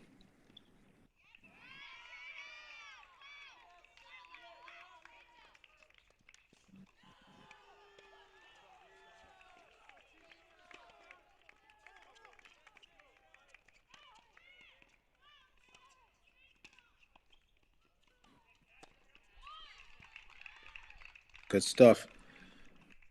Elena, you always a really compact backhand. It shows you a lot of different looks on the forehand with the roll and then the angle and the underspin. It's a lot of variation off the forehand side, but a very solid, confident, compact backhand.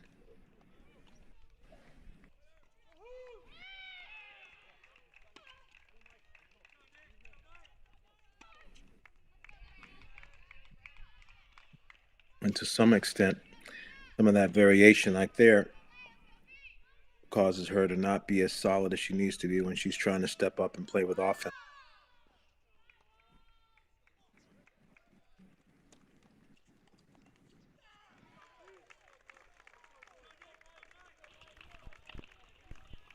Missed the volley there. Hudson and Zhang are in trouble here.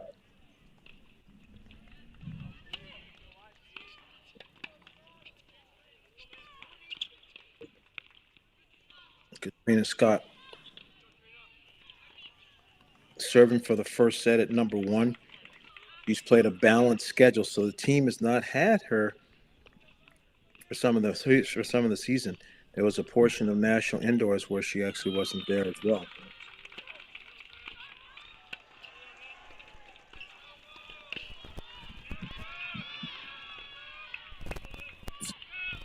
Part of the challenge when you have some of the players who are aspiring to be professionals, they're playing a balanced schedule, and sometimes they're not going to be there during all the aspects of the regular season. Dietrich and Dahlberg end up getting that break, and they'll serve for it. Nice job by Brockett and Rice rebounding. Brockett and Rice were down 2-love, and then also they were down in the 2-all service game. So they have been the comeback kids for Virginia so far in this early stages of the duel.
Great serve there.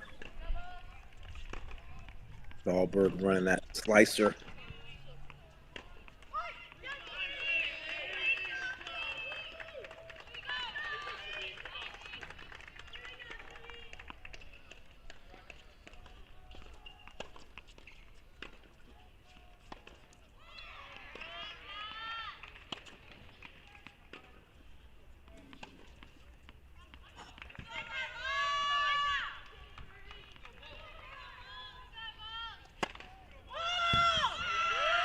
Big serve.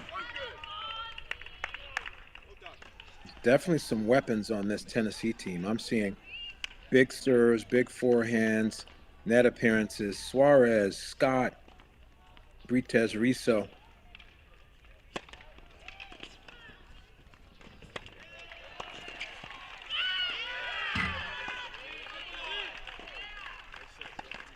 Well, NCAA champions Dahlberg, Dietrich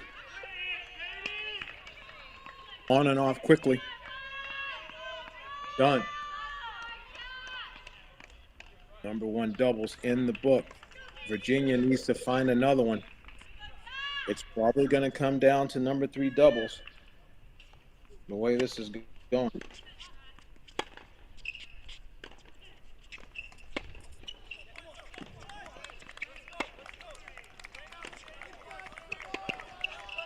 Hannah and Palta make that a fact. They win 6-love. So there's a 6-love win at number 2 for Columbia. So this is it. Number 3 dubs for the doubles point. Tied at 3-all. It's a lot of threes. Columbia break points.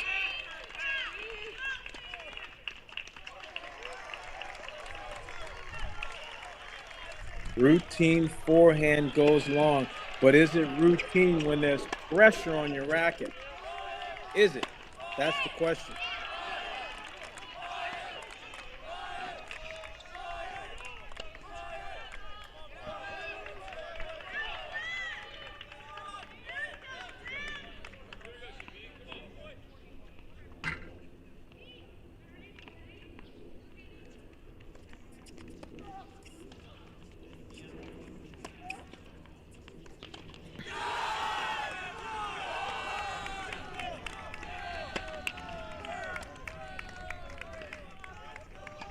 Or 3 Columbia. And when I tell you, it's super noisy there. You would think that Columbia is at home, but there's a lot of "Let's Go Lions," and obviously there's more Virginia fans, but definitely Columbia has some support, and those guys are feeling the love. Brockett and Rice have been the comeback kids so far this set. Let's see if they can continue that mantra. They were down 0-2 and down in a 2-all service game, and now they're down 4-3. Can Brockett and Rice get this back?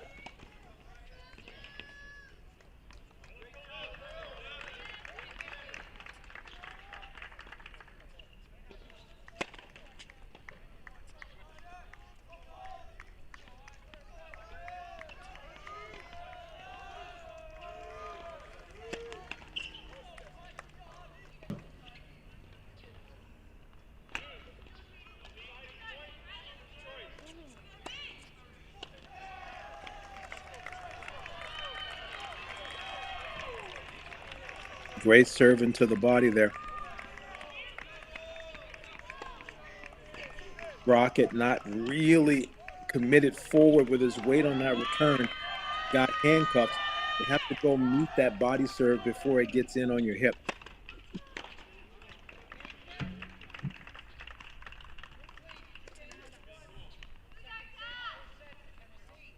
Opportunity, set point for Suarez here. Deciding point.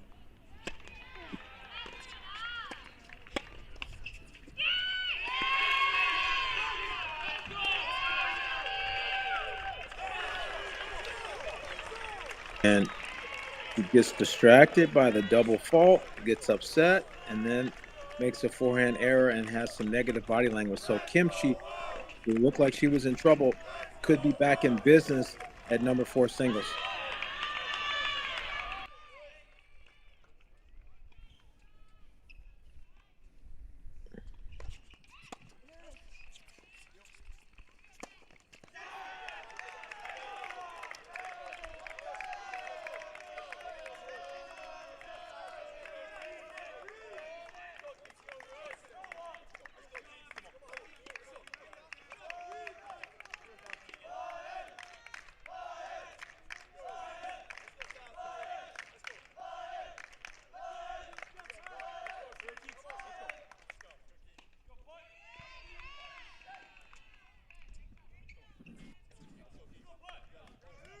On the women's match here, you have 2 first sets already in the books for Tennessee. Katrina Scott 6-3 and Britez Riso 6-1 at 1 and 2.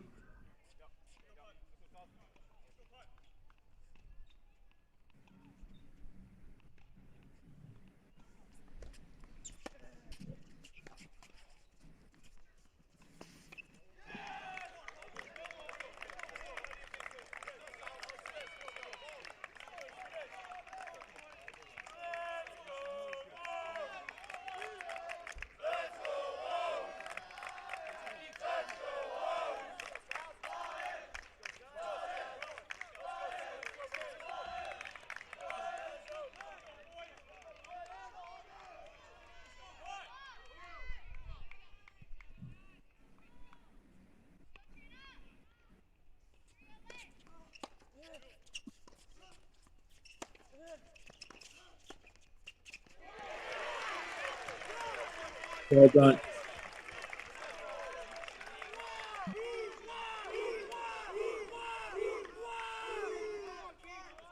Yeah, it's good movement by Keegan Rice without the ball. Got in great position, so once Brockett's forehand penetrated the court, he could cover.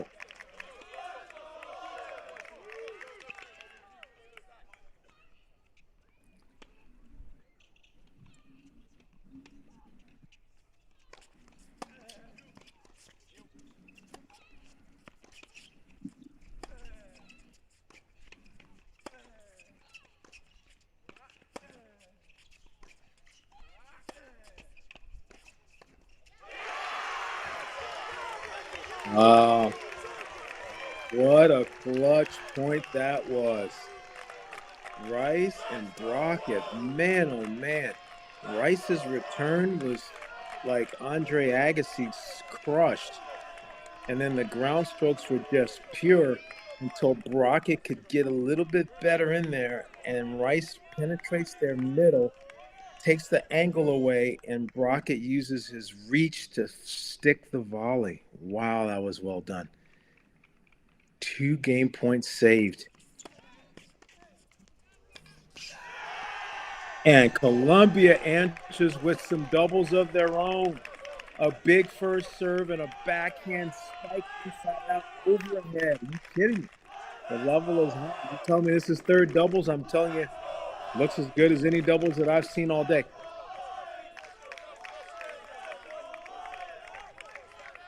The Lions now 1 game away at number 3 doubles of stealing the doubles point on the road.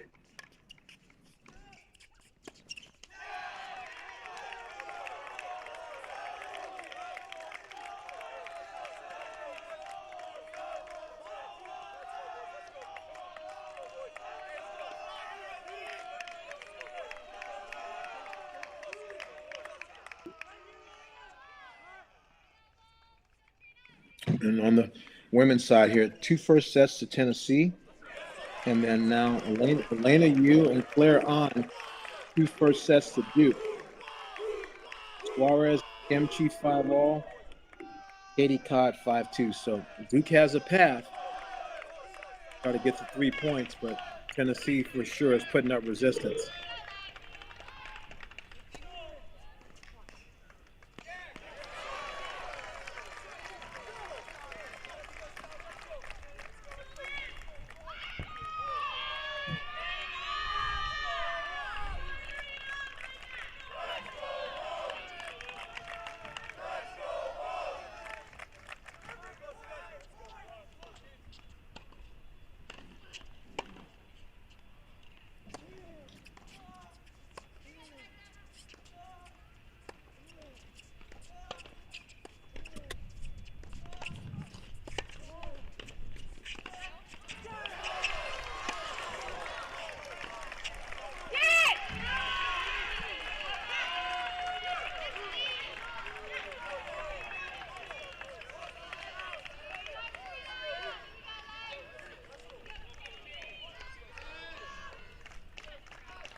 That's good work there. Brockett and Rice put together a solid game. Put the pressure back on Columbia to have to close it out.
Oh, that first ground stroke goes long. You know how important it is to win the first point on your service game when you're trying to close things out.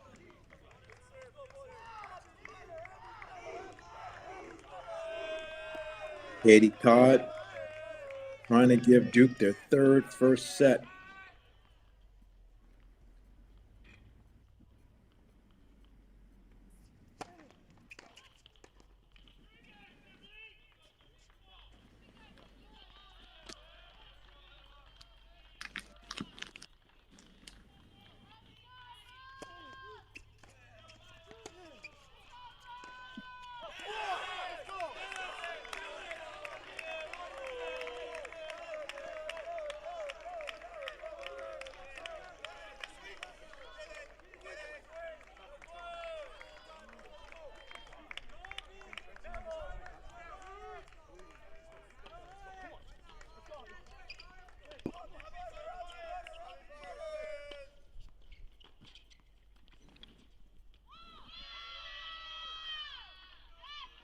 That's well played.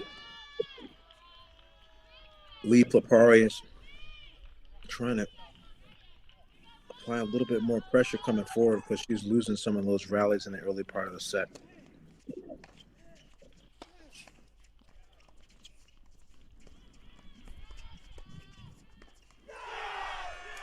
Wow. Keegan Rice made a couple of reflexes, but just didn't get enough stick on them. Somehow, Columbia was able to fight it off, get in position, and take control of the point. Wow.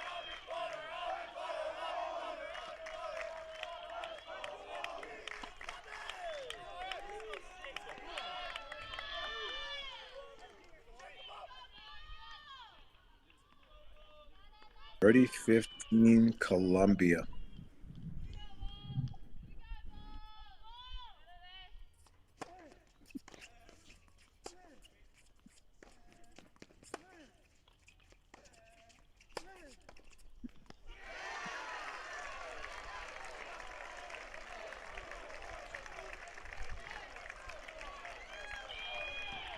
Whew. I think that volley by Rocket was just inside. 30 all.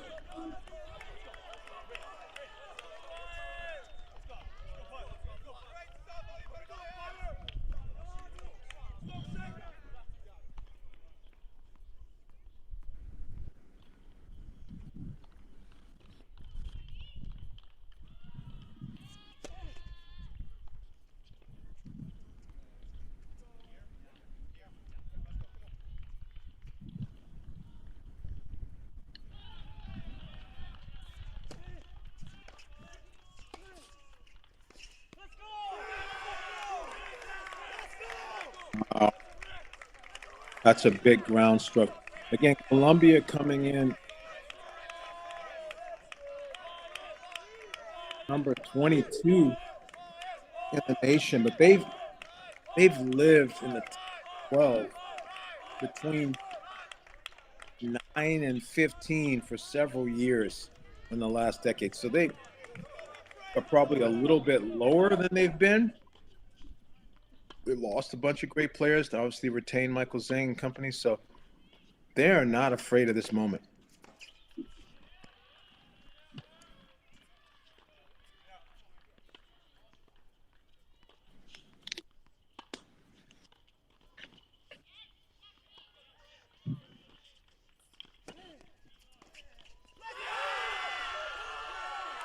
And that is a dub for the Lions. With the heart of a lion, third doubles gets it through. The comeback kids of Brockett and Rice are not able to get the job done on the back end. So that's it. Number one doubles goes to Virginia. Number two, dominant Columbia. And number three, close, just over the finish line, Columbia. They lead 1-love going into singles. Backed Duke.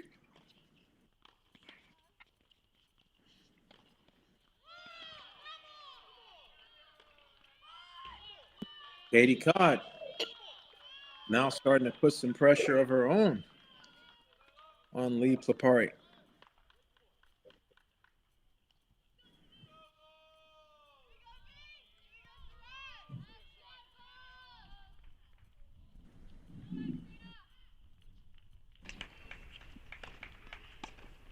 And what a huge turn of events has happened at court 4.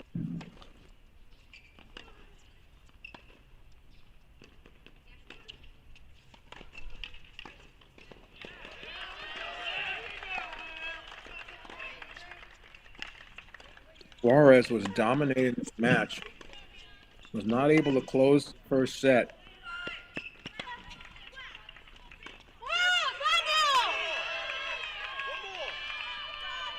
Started showing some negative body language there, up 5-3, and now 3 games in a row.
It seems like that first set is just taking 1,000 years. Finally, Katie took over the finish, 6-3.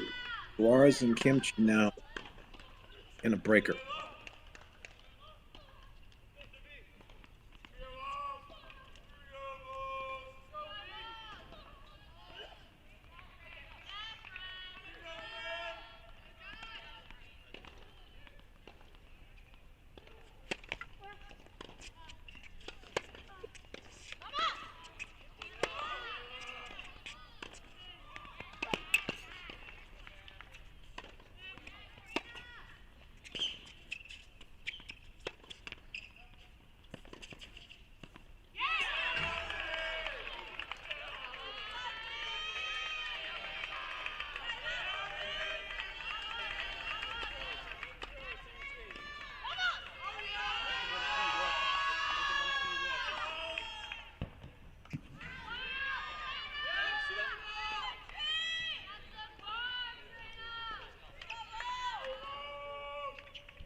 Good tennis there.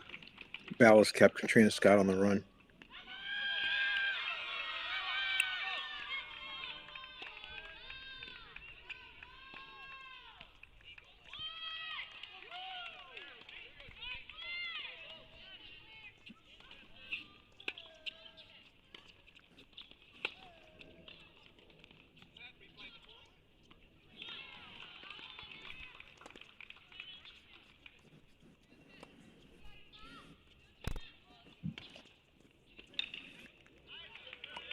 So getting underway here at Virginia in the singles.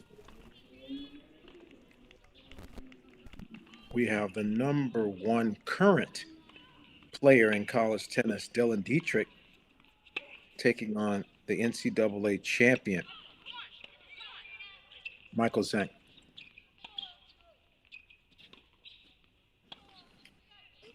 I already have my popcorn and my peanuts.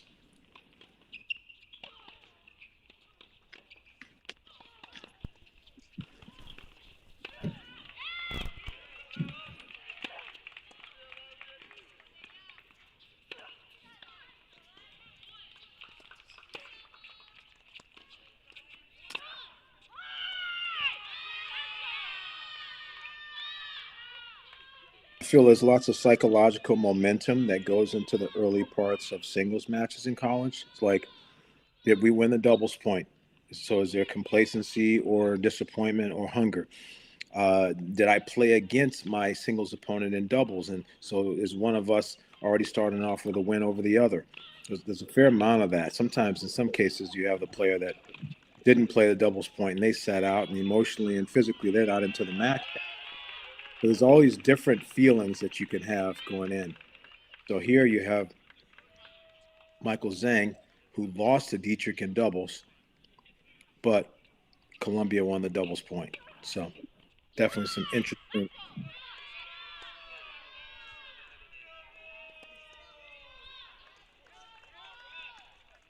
psychological dynamics that are going on with these two top players.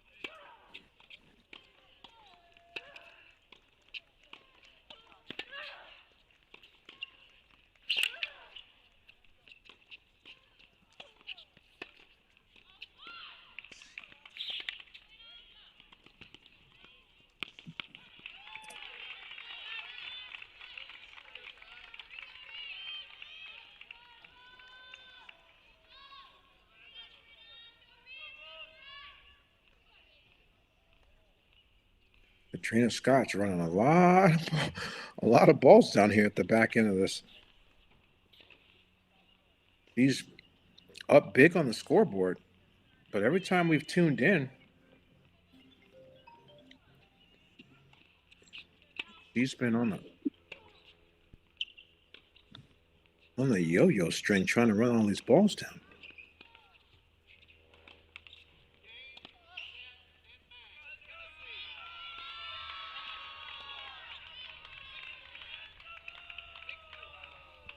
So 1-all there. And at number 2, Liv Hovde's come back to take the second set. So at this point,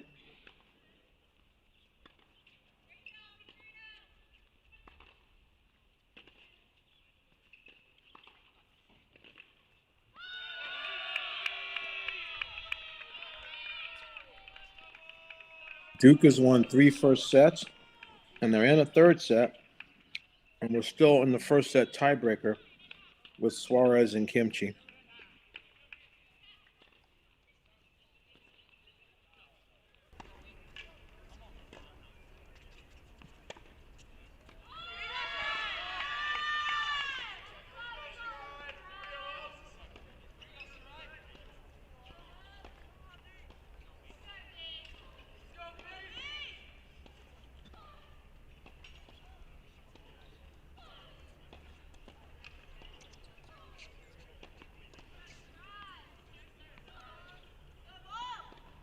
Michael Zhang, 6'2" senior from Montville, Florida, and Dylan Dietrich,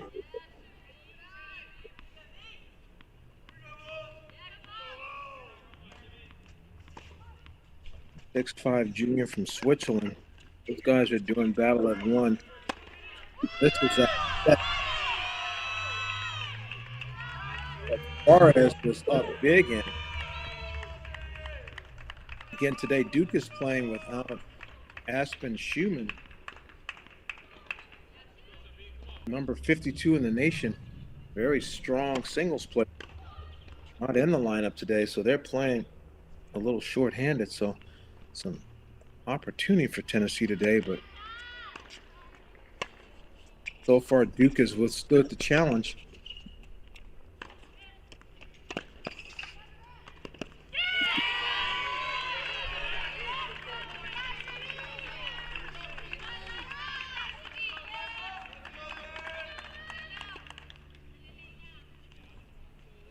It's a nice close on that forehand volley there. Great to see that across most of the positions, when players are getting inside the court and dictating, they're looking to come forward.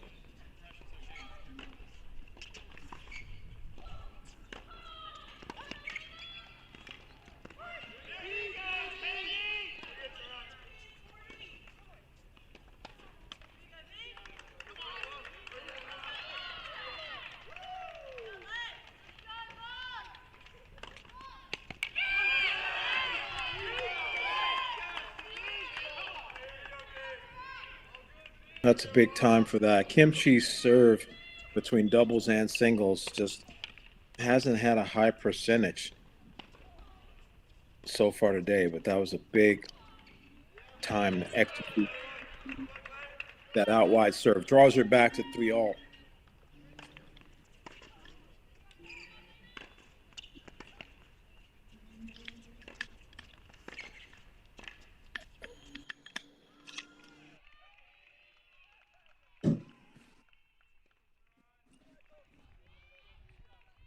Zhang was able to hold in that first game, and now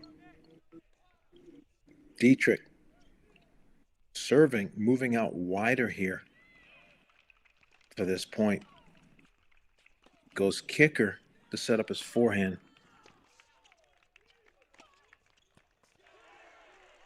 Wow. Wow. That's confidence, because at 6'5", this young man, a junior from Zurich, Switzerland, he could have just gone 130 bomb and tried to get it back in one swing, but no. He had the confidence to move out, sort of the way Agassi used to do back in the day, and spread the court and connect on two big forehands to draw us to even in the blockbuster #1 singles match.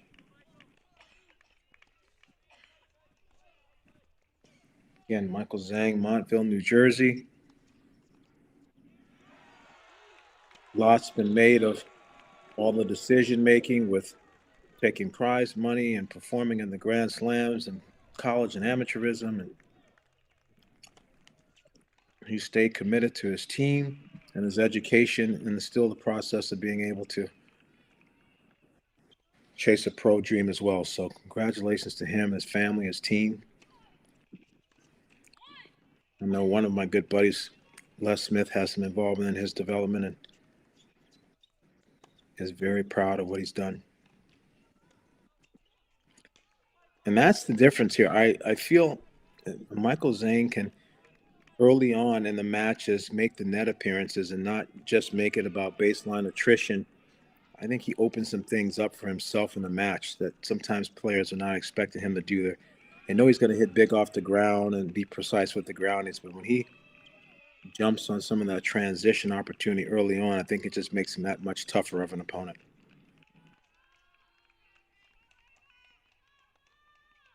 Elena Yu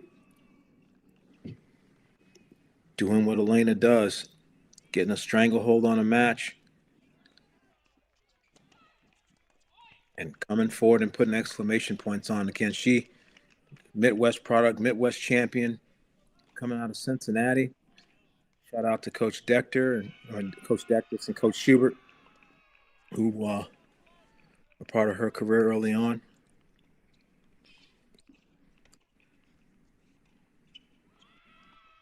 He a national junior champion.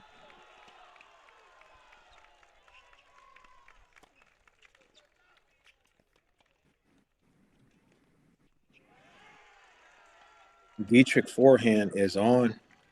It's pushing on all cylinders, and as you can see, when he's connecting, it's as big as anything you see on the tour.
Nick Kotzen, Short Hills, New Jersey, senior. Keegan Rice and Regina, Canada. You feel that now with Zing and Dietrich being a bit of a top player toss-up, if Virginia's going to find four the hard way, you think that this is probably one of them in need.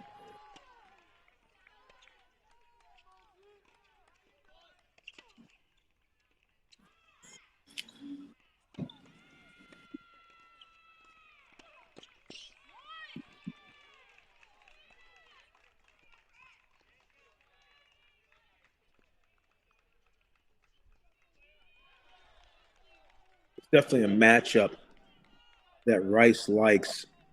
Rice loves when people go big at him and he can trade pace, change direction. I think he feeds off of that.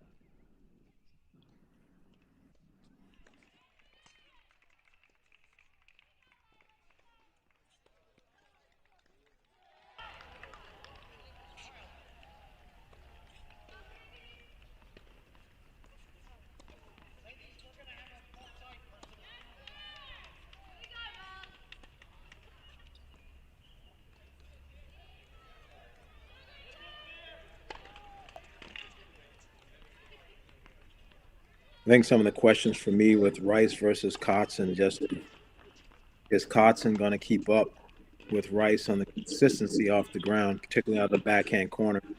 And to me, is Rice going to be good with his first serve percentage and his ability to hold serve, particularly when later in the sets when the balls get fluffy? On the left, set point Suarez. She's had set points before.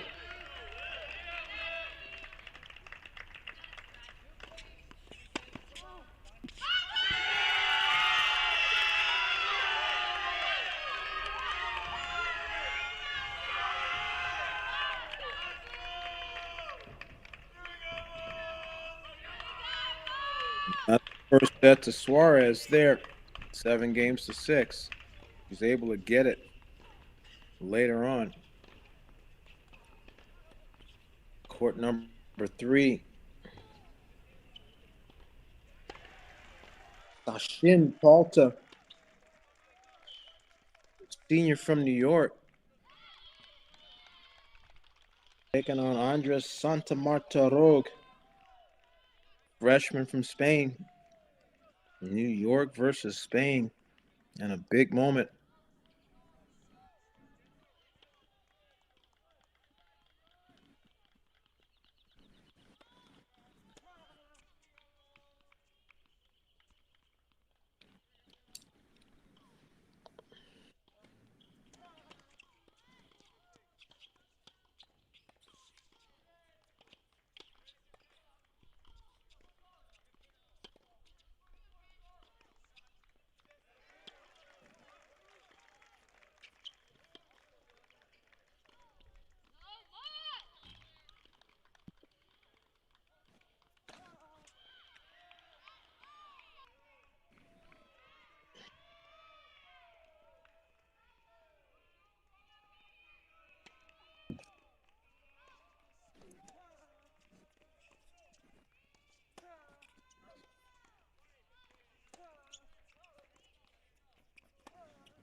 Santa Mario Rogi, he is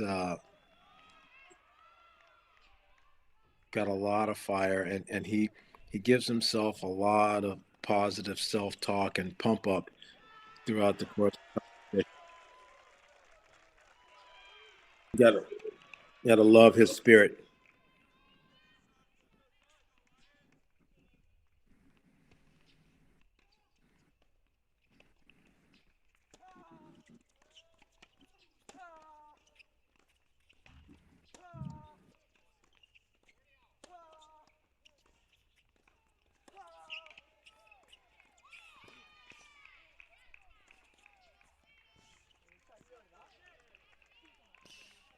And that's well done there.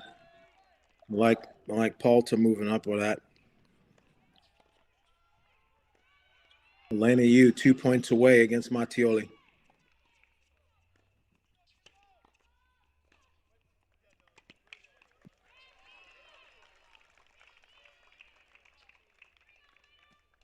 And that speaks to that variety I talked about with Elena. You get a chip return and then hit kind of a high heavy roll after that. So you might target that side, but you need to be ready to deal with a lot of a different variation.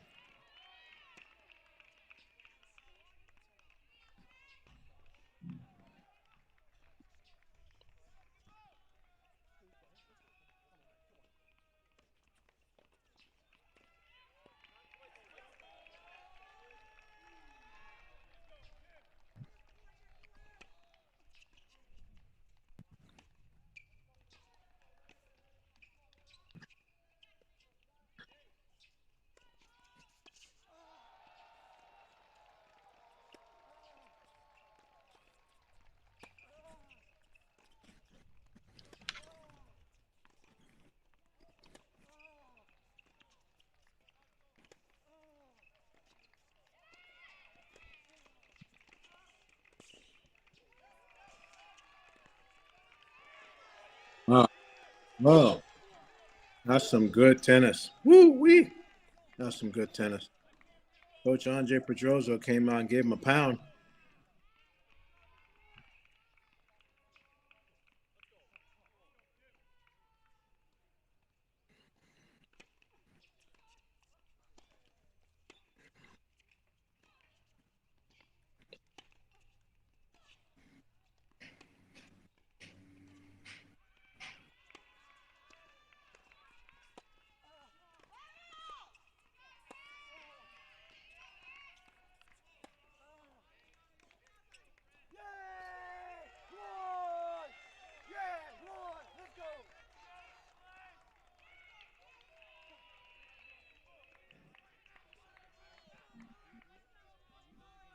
We saw Longseat and him here on court number 4.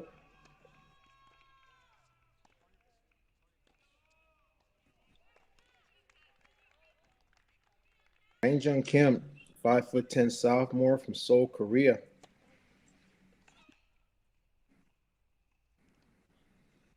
Danapat Bosarongzi, 6'2" sophomore from Bangkok, Thailand. Did some training in IMG.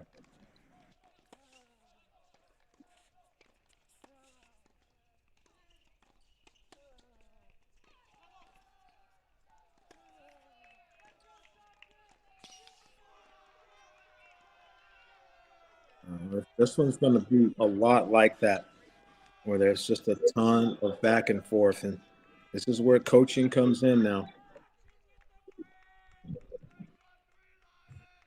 Coaches have to read the patterns, take a look at the strengths, size it all up, and give the player the best set of limited information that they can chew on. Not overwhelm them with a lot, but give them some nuggets that they can put together and build some momentum on tactically between coach and player.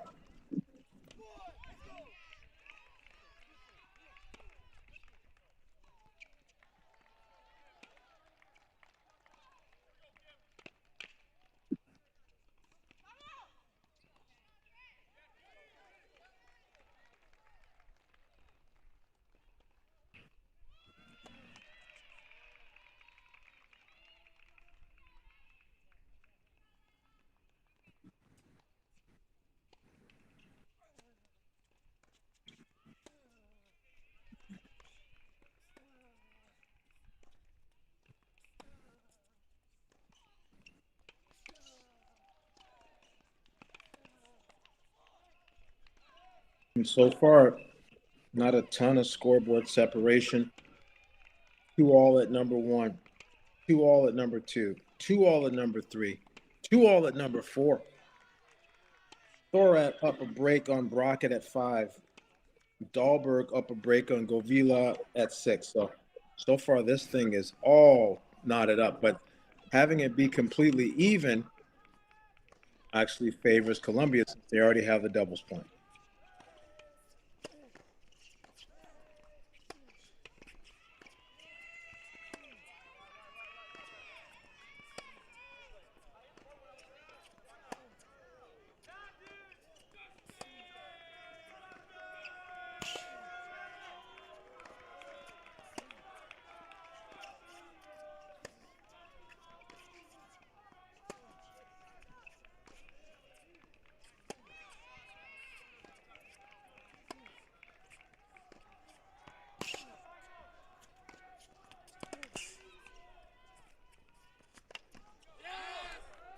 Oh, no. He goes for the no-look drop shot, and it's like a too cool for school play. I don't think I advise that down 4-2 30 love. There's a time and a place, and mm, that's tough because the drop shots, you're either a genius or you're in the doghouse. Abhishek Thorat.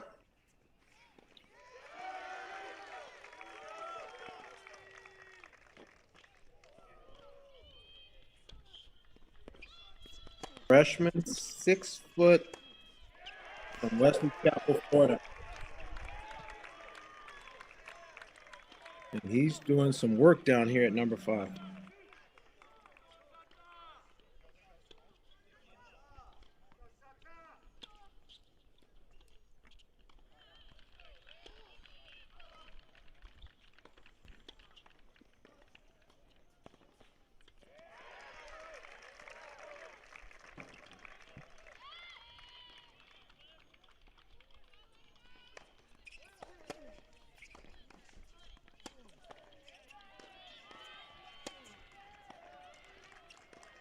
Niles Brockett, 6'2", sophomore, Fairfax, Virginia.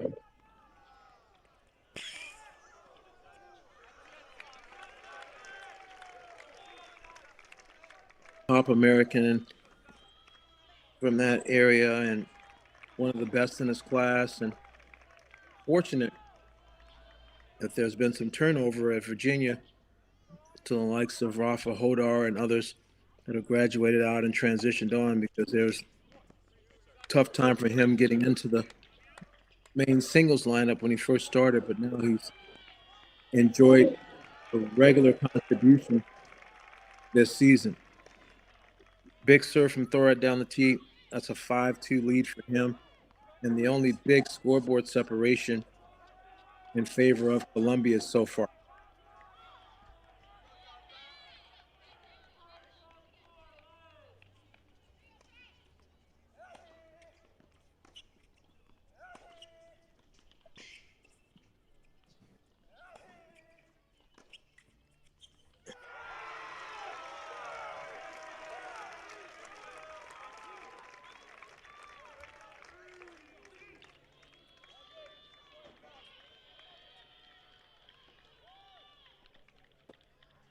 Duke starting to pull away here. Looks like they're in position.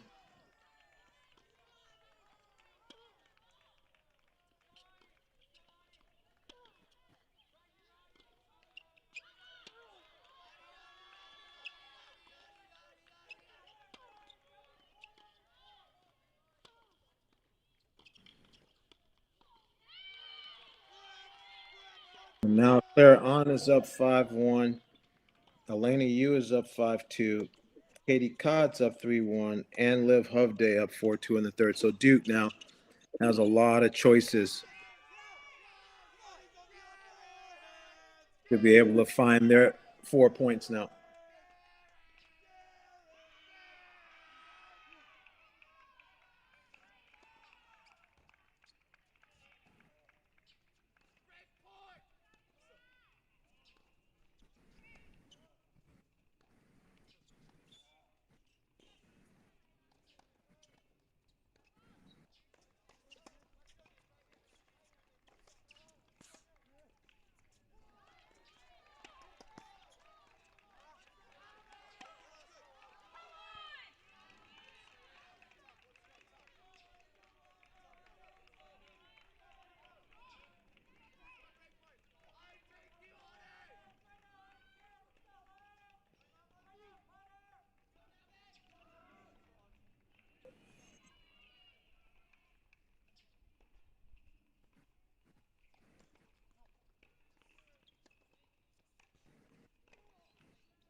Number 6 here, Columbia and Virginia. Dahlberg.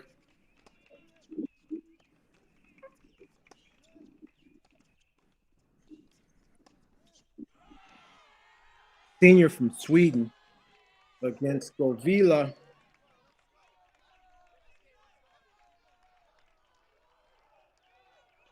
Freshman from Singapore.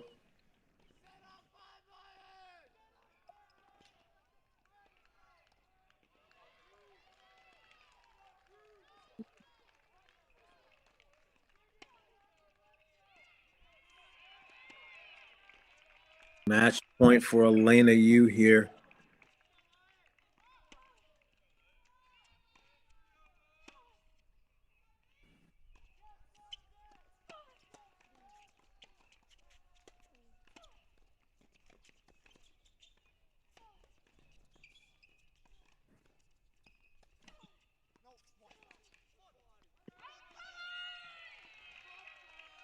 Elena Yu gets over the finish line, beating Mattioli 6-3, 6-2. Duke 2-1 in points, but more to come. They are on their way right now.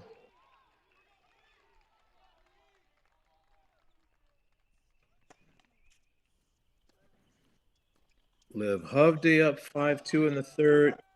Claire On up 6-3, 5-1.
Well, Clairon wasn't able to get it done there.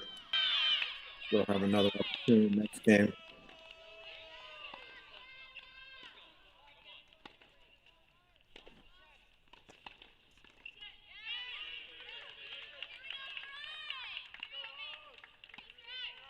That's only part of the score. Brites Riso did win the first set 6-1 there. But Liv Hovde won the second set 6-2 and is up 5-3 in the third.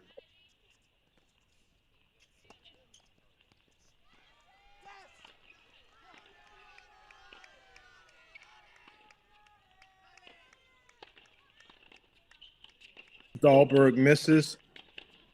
Govila holds. Dahlberg keeps a break lead up 4-3. Let's go back to number one singles at Virginia.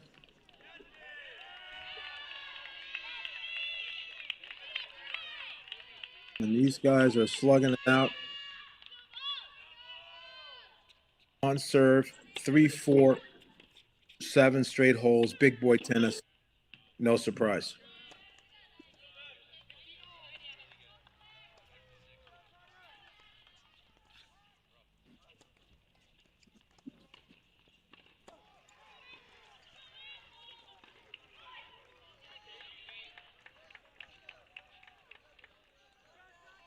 And that's truly part of what Michael Zhang is hoping for, that he just stays solid, keeps it close, and on occasion, Dietrich goes just a little bigger than necessary and beats himself.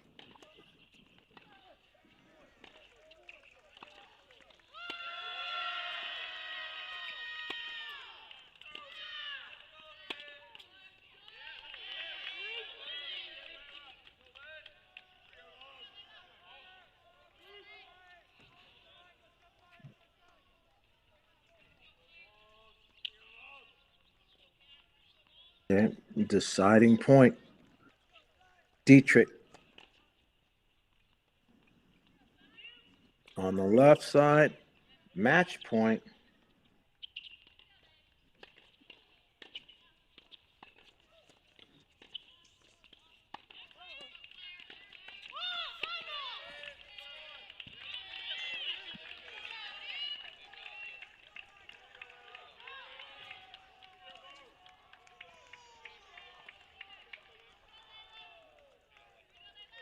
That's a break for Zhang with that transition move there. Kind of played possum. And like I said before, if Zhang gets the opportunity to pounce on coming forward, it's key that he offers that transition piece. That's why I loved him using that tactically early on in the match. That just paid dividends on that deciding point there.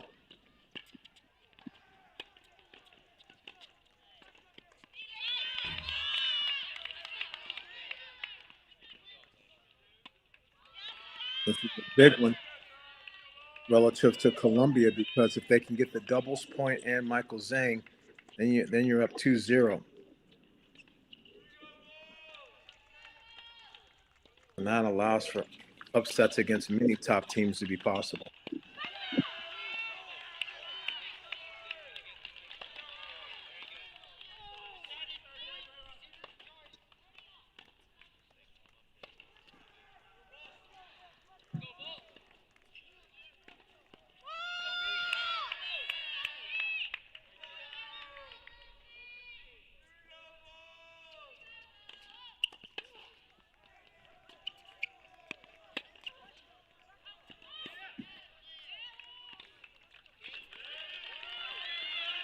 That was called wide, and the line judge on the sideline agrees. Liv Hovde, 1-6, 6-2, 6-3. Duke now. 1 win away, 1 point away. Claire On has a match point at number 3. Now let's go to number 3 there on the women's side. Claire On has a match point.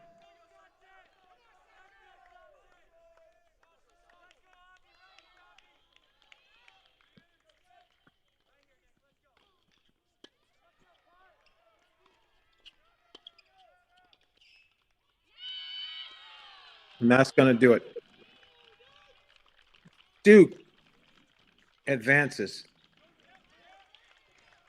winning at number 2 and number 3 doubles,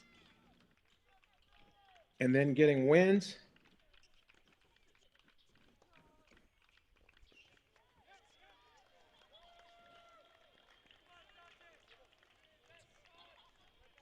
from Elena Yu,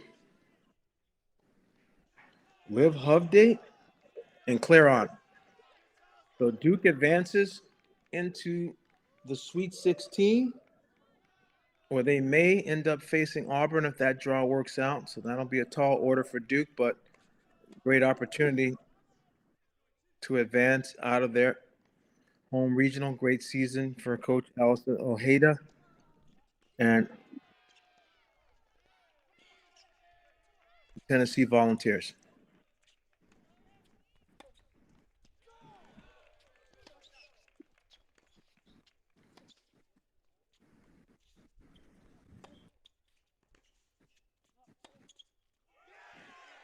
Oh, that's coming hot. If there's even the slightest deceleration on a Zing cross-court forehand, Dietrich may give him a haymaker and punish him for not striking every single one within a certain quality range. Such a fine line between Zing trying to be solid and not throwing a hanging curveball.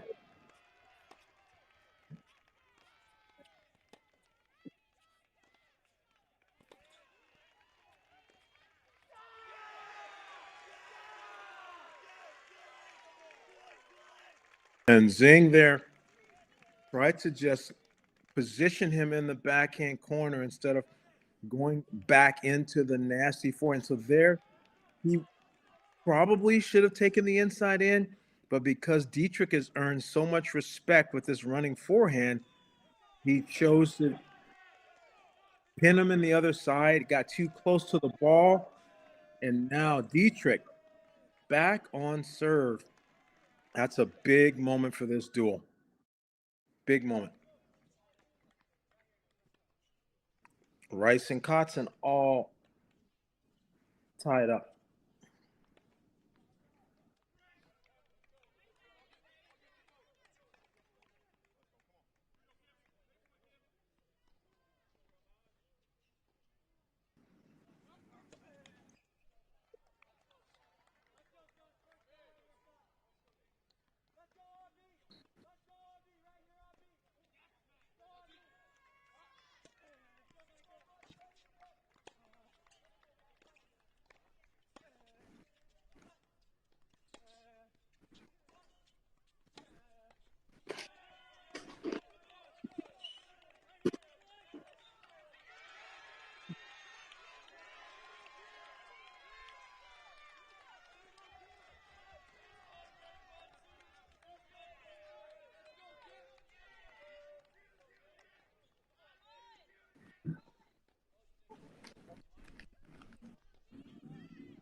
Alta serving, but down love 30 here. So Virginia backs against the wall. Dietrich able to get the break off of Zhang. Palta serving here, love 30.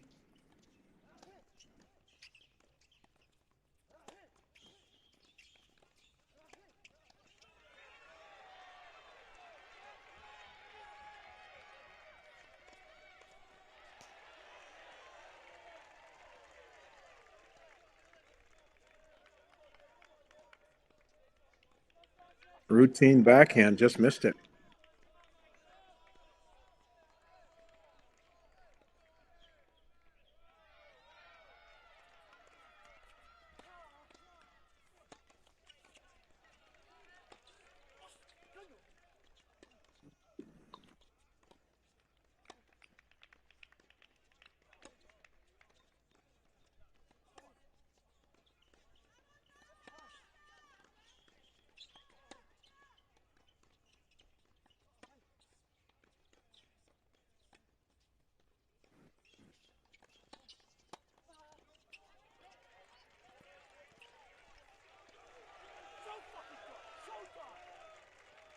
Mm. Boy, that's a loose error from Palta on a game point to go for a side spin fading slice shot. Didn't handle that moment well at all. Santa Marta Rogue.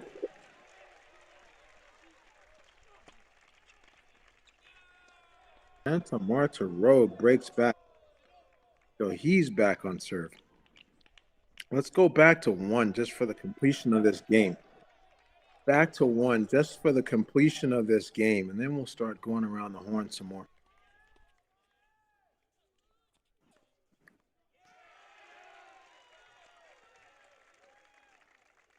Wow, so Dietrich does hold there and get it to 5-all. That's impressive.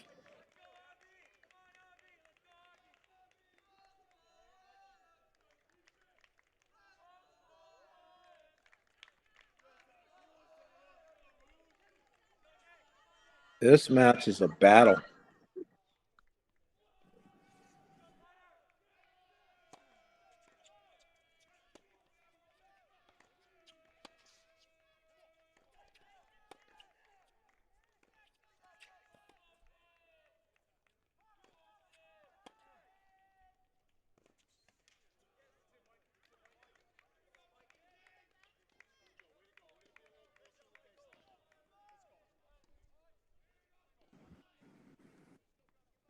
Yeah, it's tricky. In a match like this, when the top guys at this level are just gladiating, it's very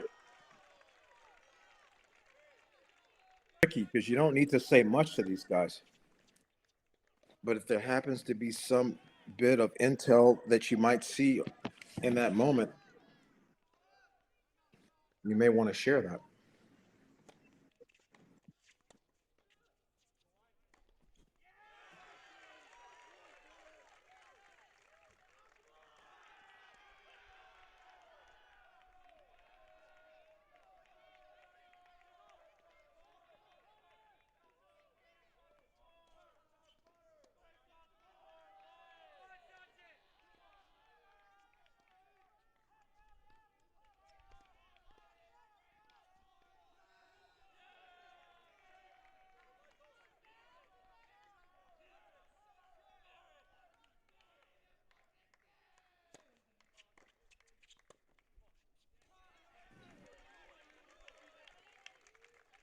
So far, it seems that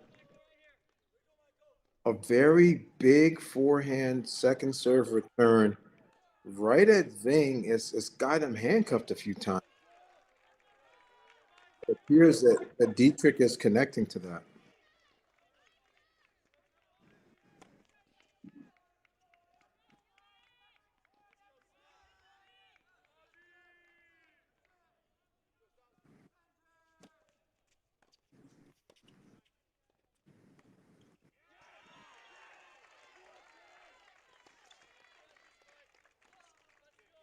And I also feel that even though Zhang won the NCAAs, Dietrich really is the number one guy in college tennis right now because he's performed a little bit better down the stretch in some matches. Zhang has been a bit more.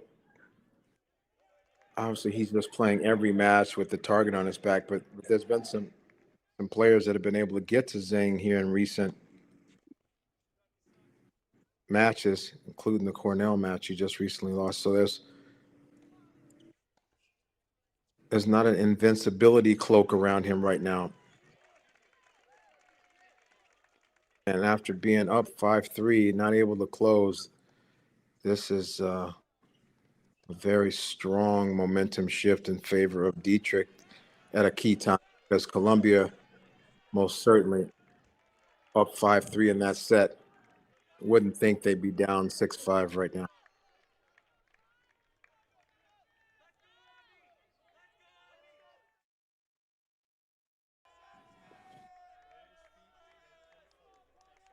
Big moment here for Palta because he did not finish the last game tactically or emotionally strong at all. So to bounce back and have a set point here is huge.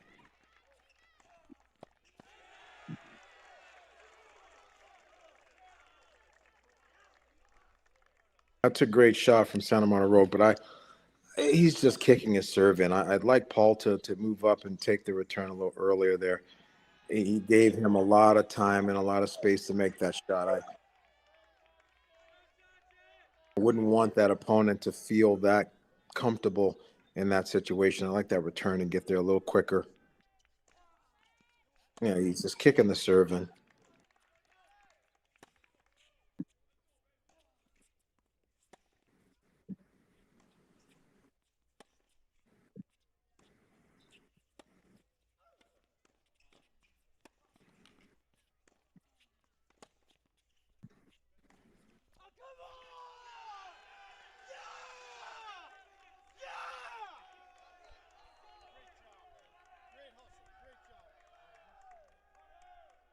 Yeah, that's a big moment. I don't think Santa Marta Rogue had the right to go for that.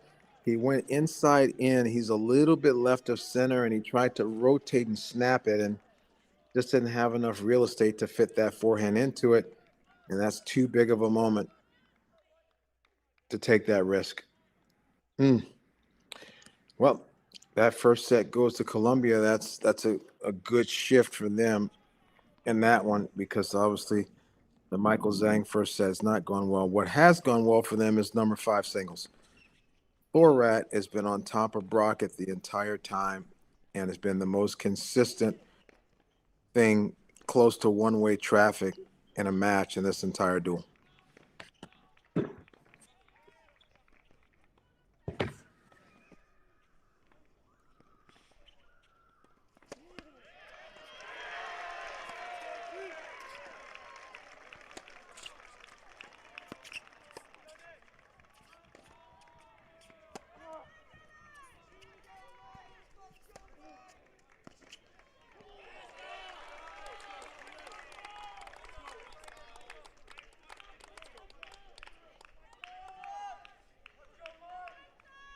Yeah, these are important moments. Brockett getting this opportunity, and now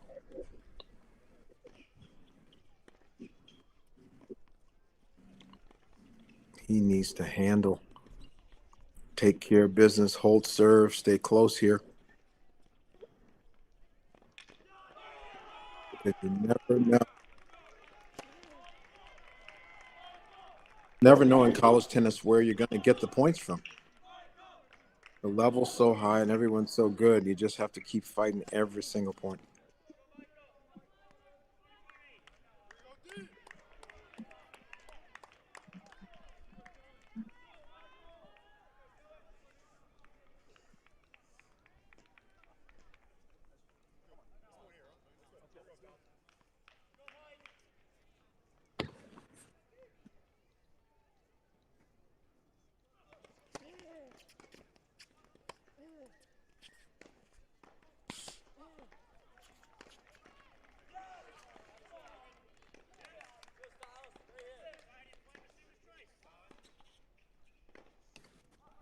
Thoron has been on the money.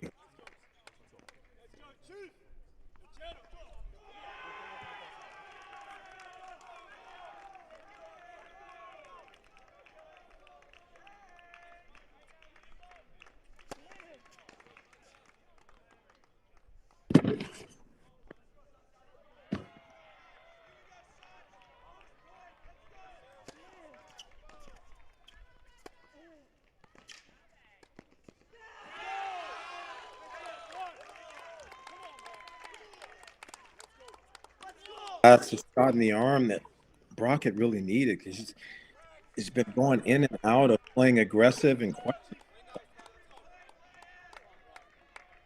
That helps him a big time. That's a big moment for him. Let's check in at number 6, Dahlberg and Govila. As you remember, Dahlberg was up a break in this one. Govila was able to claw his way back. 5-all, 30-all.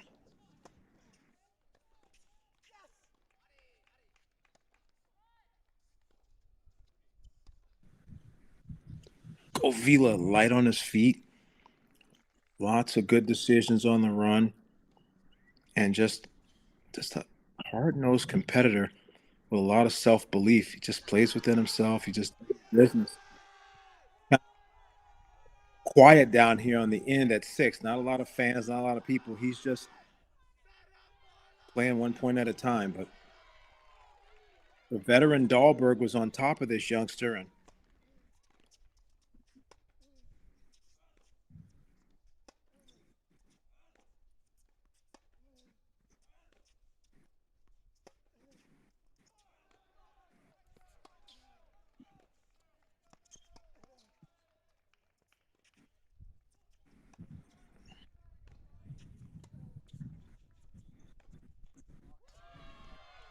so good. Waited it out until he got just the right ball to lean in on, and that's a big cross-court winner, which I love. So much players are deciding that their go-for-it shot or the big shot has to be a down the line when it doesn't have to be. There's many times where you can go cross-court on the winner, especially if you have the disguise. That was a well-played shot there at a big moment. So now, deciding point. Who's going to be 6-5 up?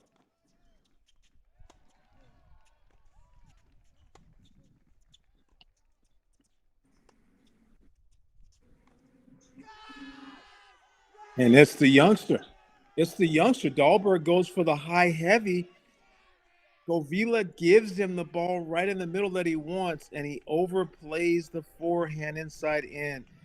My goodness, Santa Marta did it, and now Dahlberg did it. The same shot causing Virginia some problems and some key moments now. And Govila from 5-3 down is now 6-5 up. Whew. This thing is teetering left and right at every match and every court. Let's check back with number 2 singles.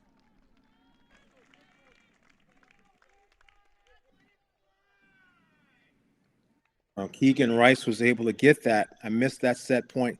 Apologies. Congratulations there for Keegan Rice. Let's go back to 1 for the breaker. Just missed the end of that. So Keegan Rice gets the first set for Virginia at 2. Dietrich not able to close out that set. And now we're in a breaker.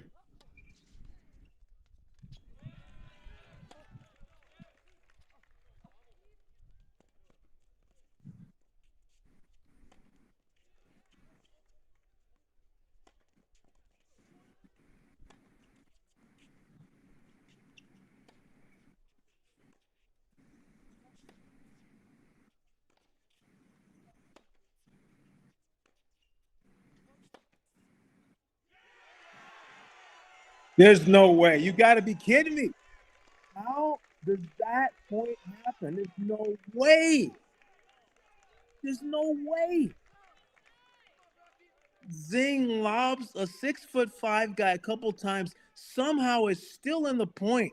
Shouldn't have been in the point. Is in the point, and then falling backwards a 90-mile-an-hour frozen rope to tie it. Holy smokes! What is going on at number 1? Wow, that's the amount of forehands. I obviously am commentating 6 courts, so I don't know how many forehand winners Dietrich has at present moment. Guess PlaySide would have that, but I'm going to say 12 right now. But 3 or 4 of them have been just daggers at key moments. It's like Zing has this position here that it looks like he's going to try to get the set done, and then Dietrich comes back with a couple haymakers.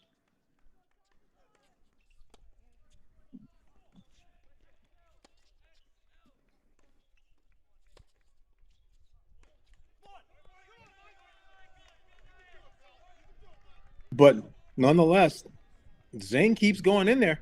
Zing keeps playing a fair amount of these cross-court forehand rallies, and Darren Dietrich to just keep coming up with the ESPN highlight reels. Wow. I think the difference here really, Zing would have probably won this set if he's been able to maintain his first serve percentage. I think it's come and gone sometimes late in games. 4-3 Zing. And there it is again, the serve. He's not been able to spot the serve very well. He's a little unstable on the base, and any big serves he's gone for have been off the mark so far. So a lot of second serve looks for the Dietrich forehand.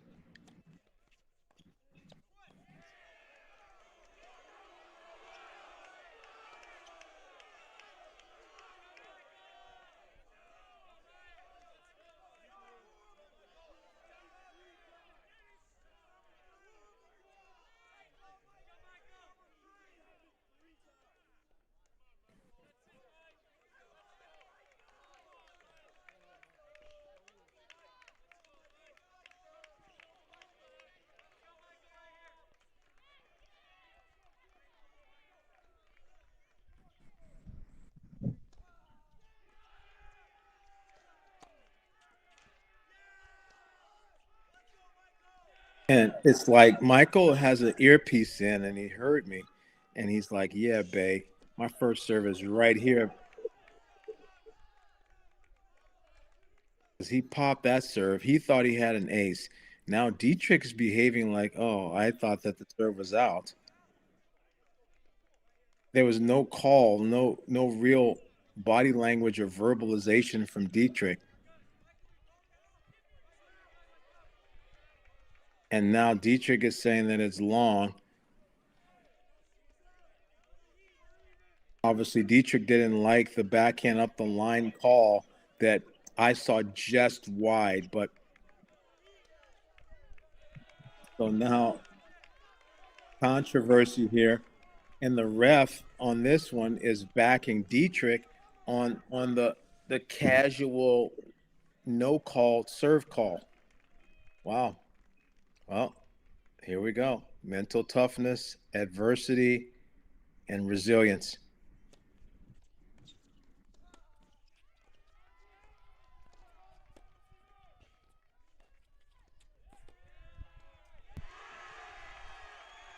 That's tough.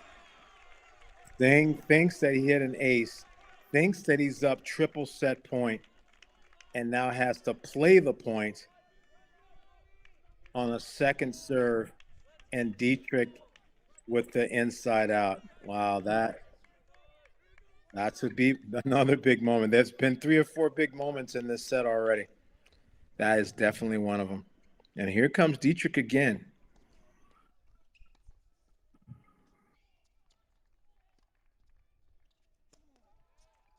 Starting point.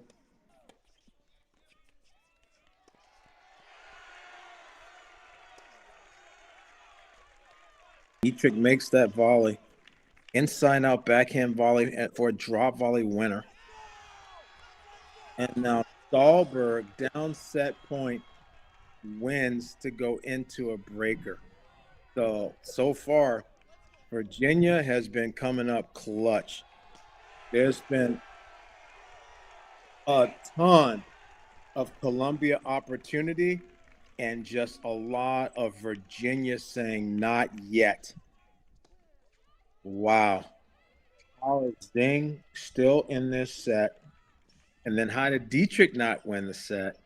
And how did Zing not win the set? Wow. This is just leapfrog back and forth. Let's go back to number one for this set point for Dietrich.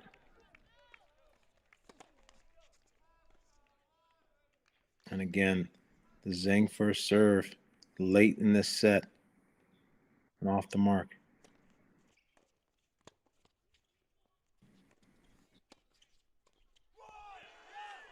My goodness. And look at the sportsmanship from Zing.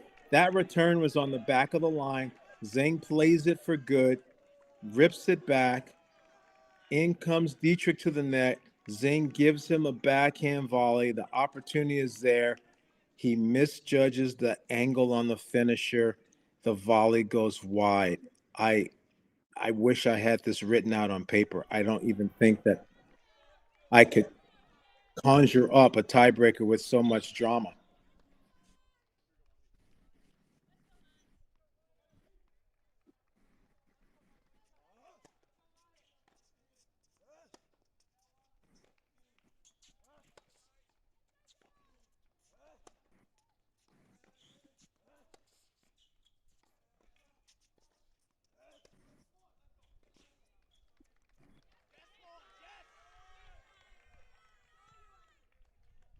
Great moving, outstanding athleticism, great moving, nice positional forehands there by Dahlberg. I like the way he's just light on his feet, his breathing is timed to his hits. When you play like that, you can play all day long. And that's typically the type of attrition points that you see down at the number 6 position. Okay, let's go back to 1. We can check back in at 6 in a while. Let's go back and see the end of this number 1 breaker.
Point of the match.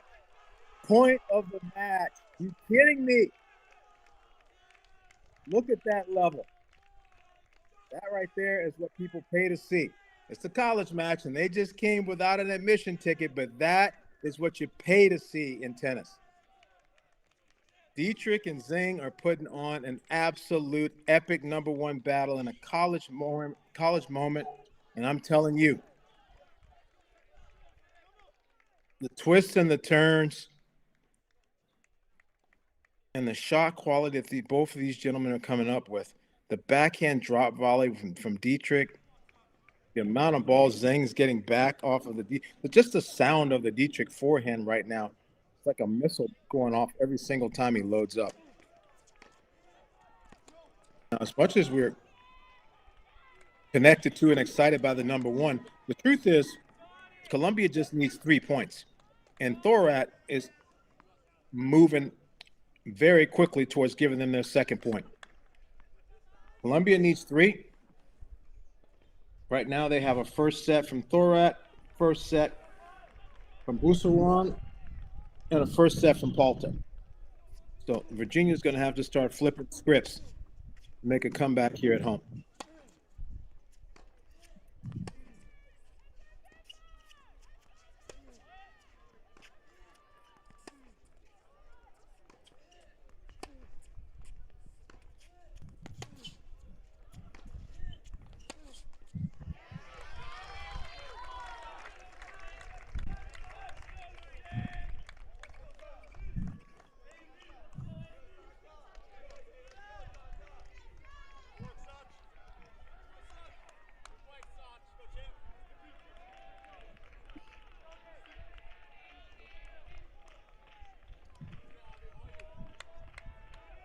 And Michael Zhang ends up closing out that set.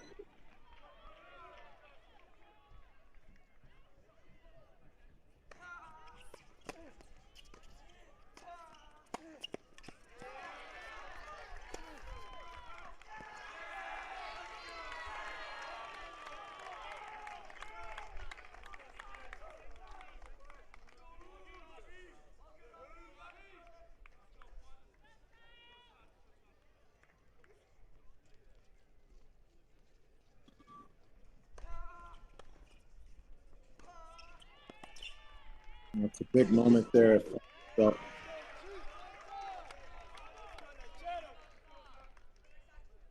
that's a big game for Styles Brockett. Keeps him in the match. All the first sets are done except for court 6. Let's go back and see the completion of court 6. The completion of number 6 singles tiebreaker.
Tough.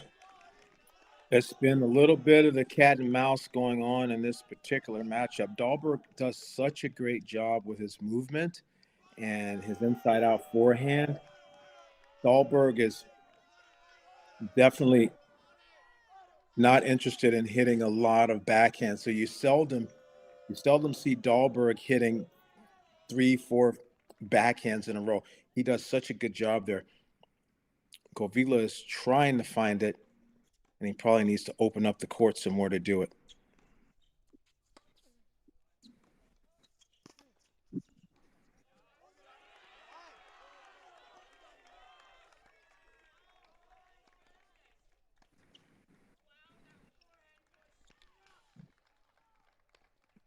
And so far, Govila's been pretty even on both sides.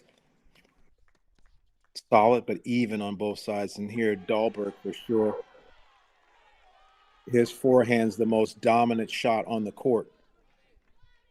But the question is, can Govila pull him wider to open up space in the backhand side? So far, he hasn't been able to do that in the recent rallies.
That couldn't have missed by inches.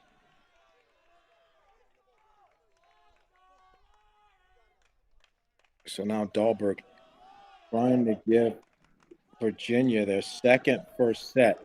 Desperately needed second first set.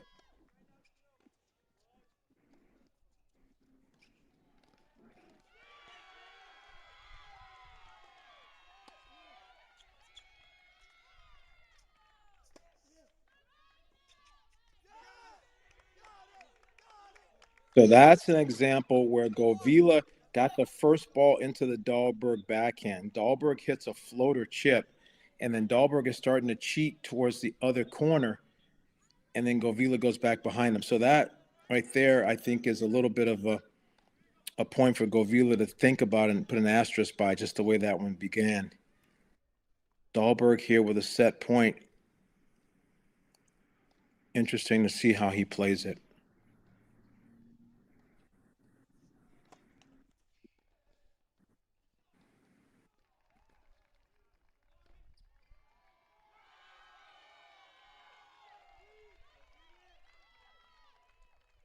Second serve.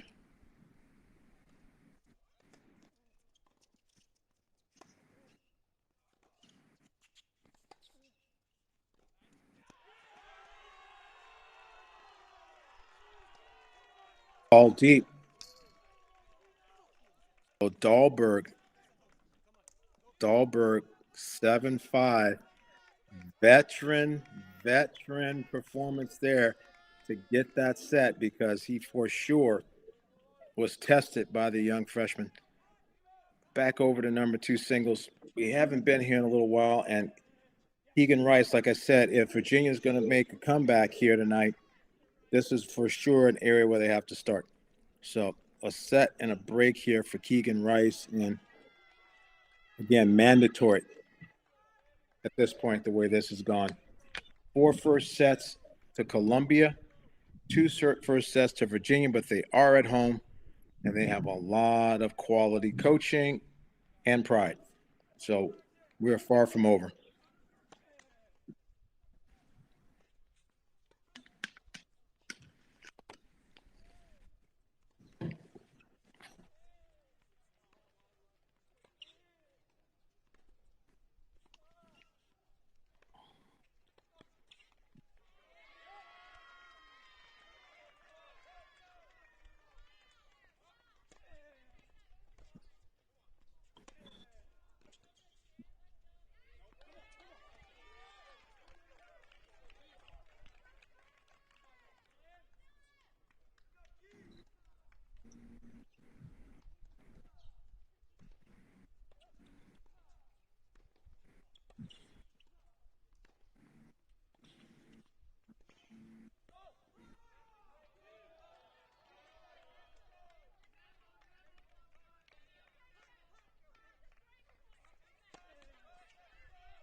Yeah, that's great ball striking.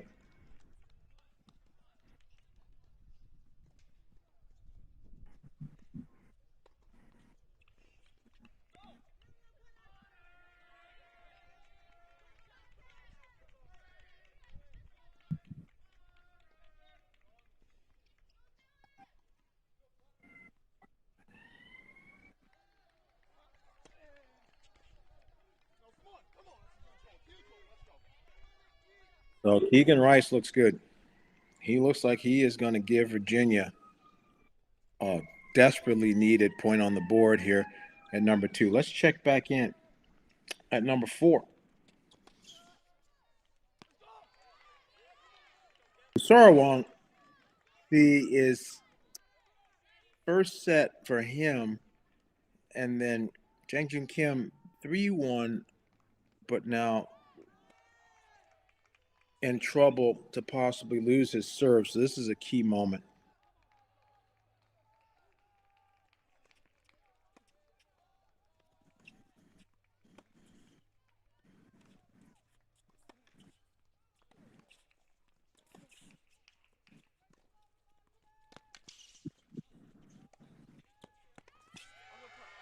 Great tennis. Great tennis.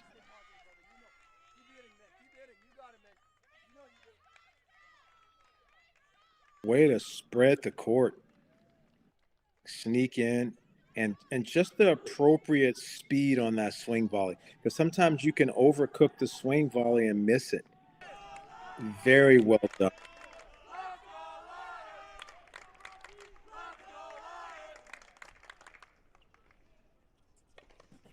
Styles, Rocket, trying to stay alive.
Brett Huey gives them some information. Let's see what they dial up here, down match point.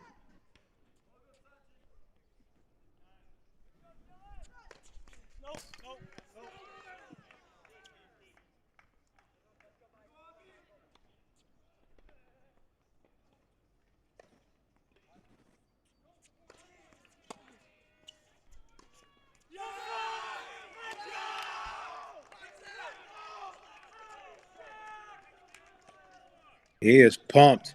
That's a big win. A big win at 5. Columbia now goes to love on the road in Virginia.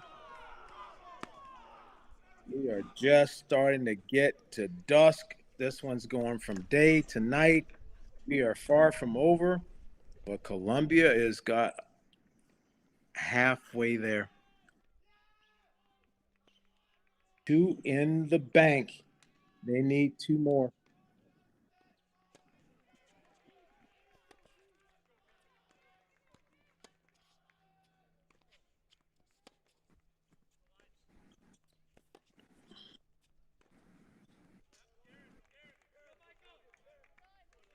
Big moments here because Zhang has weathered an asteroid storm of forehands from Dietrich, and he's still standing here. Right when the team needs him, he has been just what the doctor ordered, emotionally even, dealing with the ups and downs. And if they ever needed the NCAA champion to deliver on a big stage, this is the time.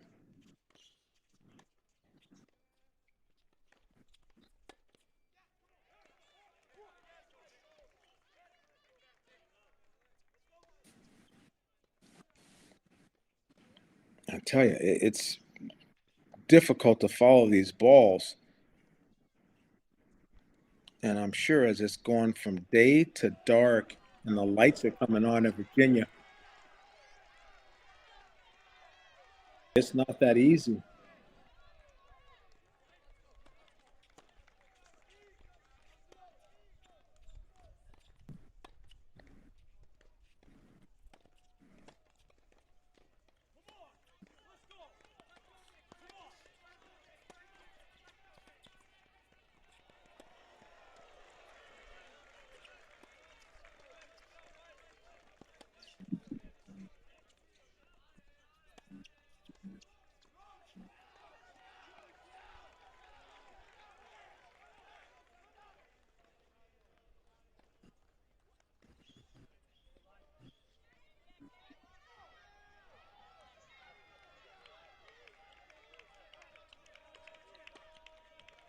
Palta is complaining to the ref, not 100% sure what his discrepancy is.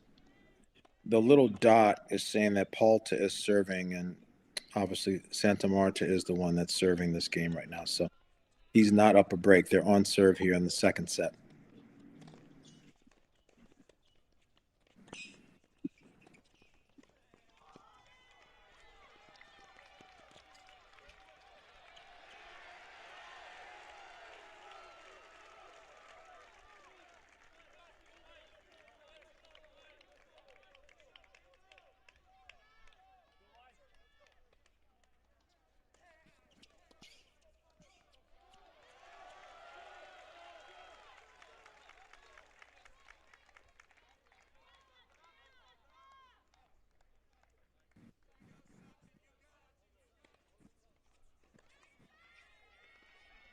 I think this is definitely a swing match for this duel.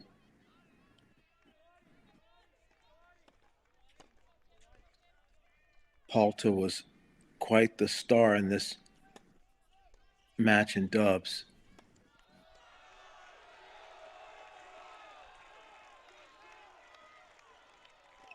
Santa Marta has a lot of grit, and he loves the crowd.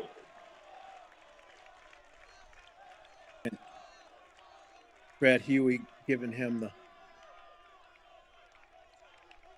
strategy ideas together. It's a nice combination.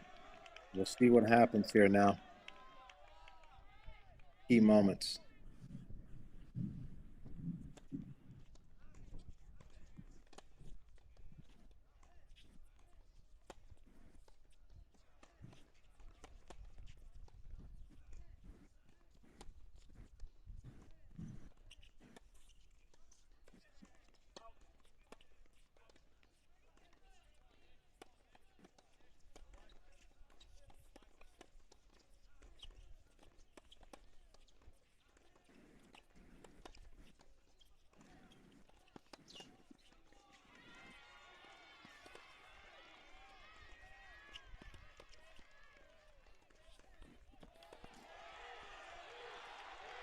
Wow.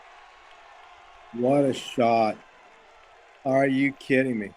And it's not just the shot, because the shot's one point. It's the shot, it's the moment, it's the feel good, it's the confidence boost from the crowd. It's a lot of things magnified right now going into Santa Marta's fuel tank to start pushing him towards a comeback here.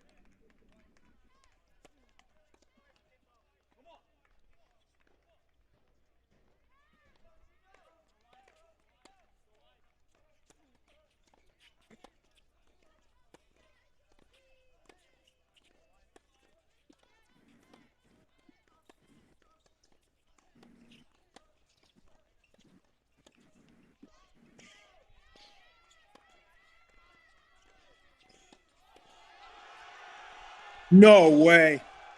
No way he made that. Oh, are you kidding me? Exclamation point. What a shot. What is going on here at number 3? Woo! Palta did a great job. He hustled. He got up there for the drop shot. He played it with a little bit of underspin. He covered the net, played the volley up the line, hit it well, but not well enough. Santa Marta on the run. You kidding me? Love 30. Here he comes again. And doesn't do enough with the volley.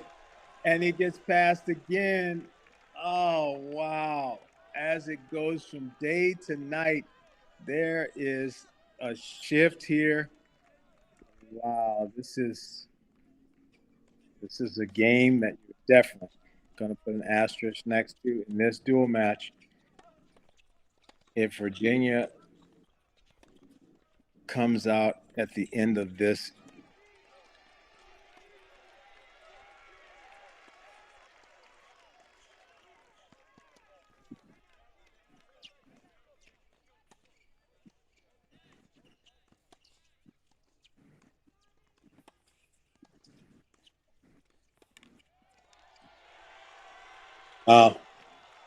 now Alta really is going to be a little disappointed there. He's done a lot of good things, but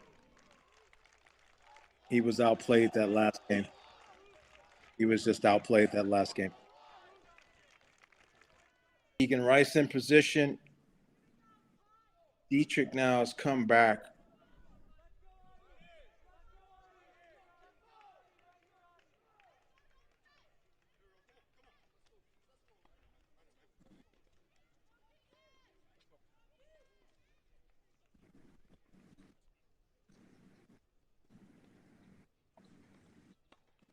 Kim is getting ready to split. Yeah, ladies and gentlemen, we are far from over in this match.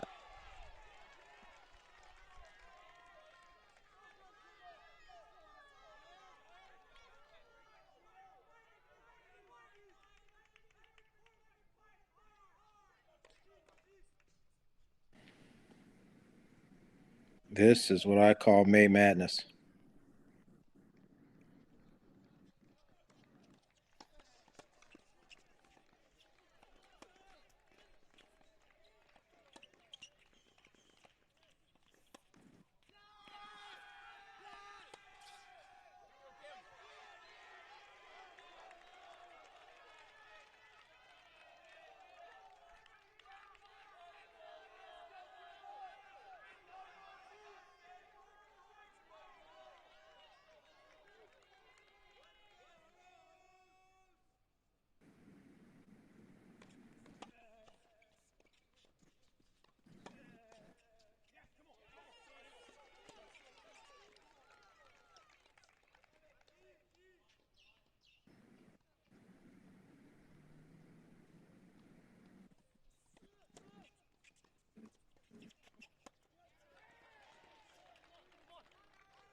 Definitely, the momentum is contagious. It's all around the facility now.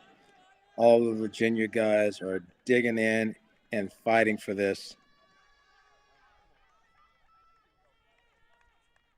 And it's been a great 15 minutes for Virginia.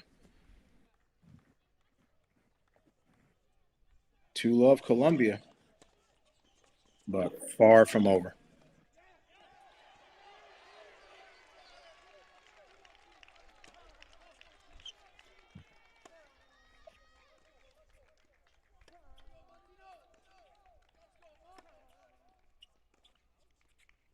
All right, let's go to court 2 for match point.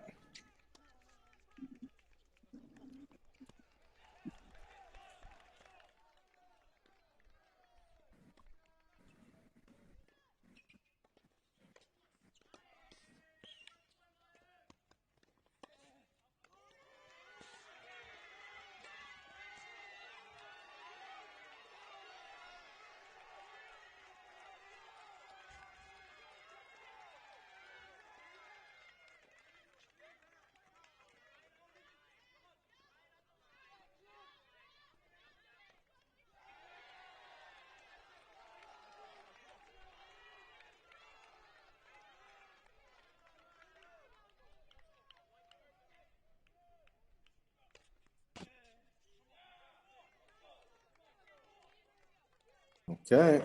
Coxon saves a couple.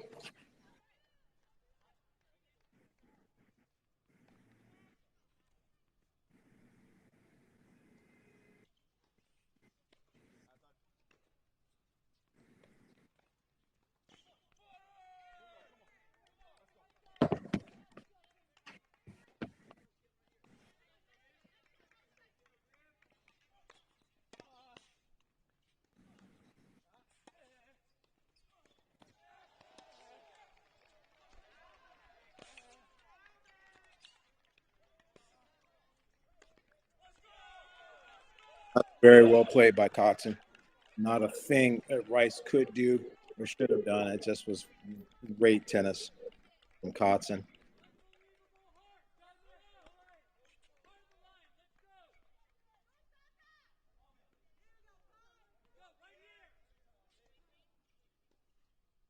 Let's check back in at set points at 3 and at 4. Set points at 3 and at 4.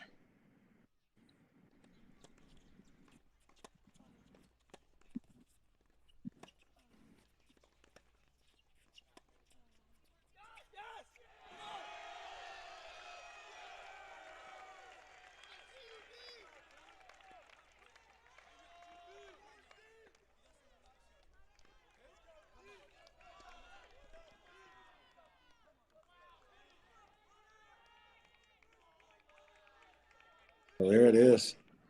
Santa Marta, 6-4. But it was just so much, like I said, a combination of him willing himself, Tread Huey calming him and giving him some clear instruction, and the crowd just erupting on everything he did well. Columbia is definitely showing that they've been a top 15 team. There's a lot of fight in this dog, a lot of pride. Coach Howie is always so well prepared and has a great outlook on the tennis. So I'm just not surprised. It doesn't hurt to have an NCAA champion at 1, but this entire team has come in, shown up, and are showing out. But is it going to be enough? It is 2-0 for Columbia, but nowhere in sight do I see an opportunity for a third point anytime soon. So this is far from over.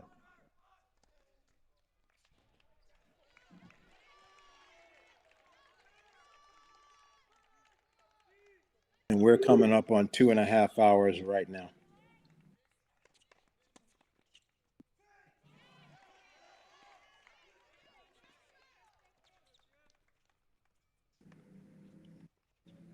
Dietrich now starting to get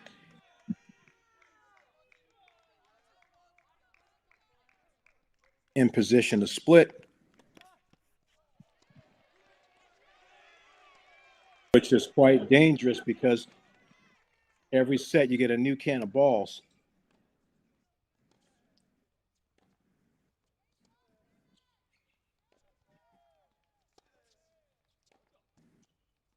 And Dietrich goes 5-2.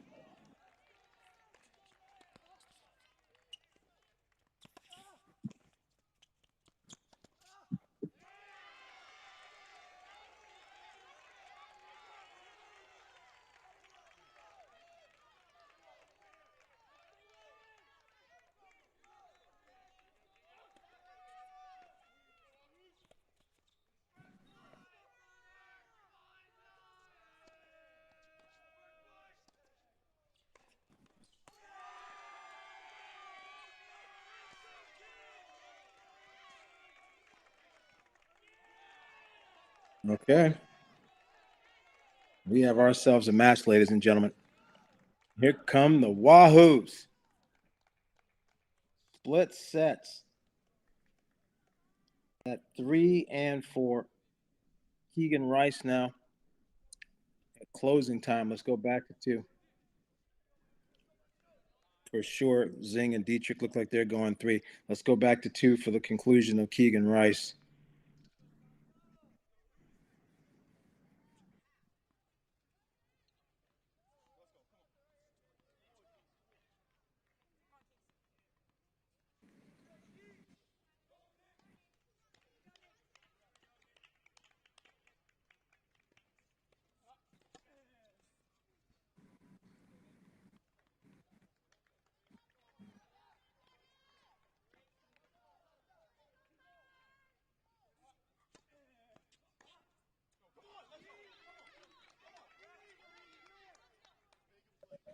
Oh, no. Kotzen is starting to actually have some physical ailment problems. He's barely standing up right now. No, he's in trouble.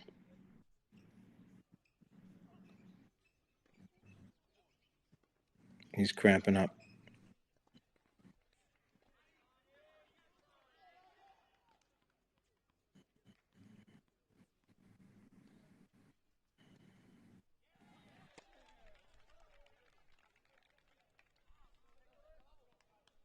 He can barely stand. This is hard to watch.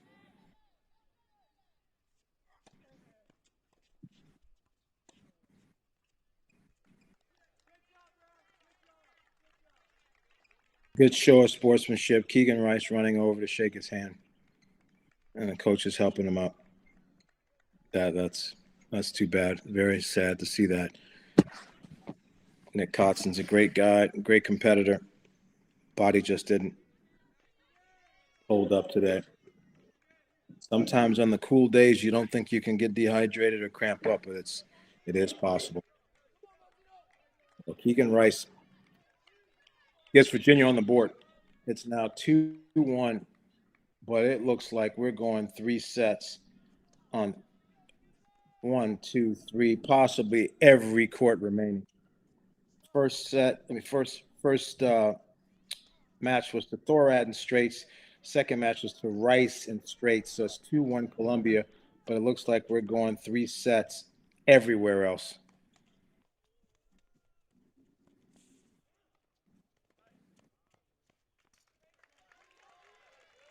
Dietrich now with 3 set points to go 3. We're going 3 at number 3 singles. We're going 3 at number 4 singles. Dietrich's got set points to go number 3 at 1 singles. And at 6, Dahlberg won the first. Govila is up 4-0, points for 5-0 in the second. So we're talking, and he's up 5-0. So we're saying, ladies and gentlemen, that everything left tonight is going the distance. And we wouldn't want it any other way. NCAA regional final, second round from Charlottesville.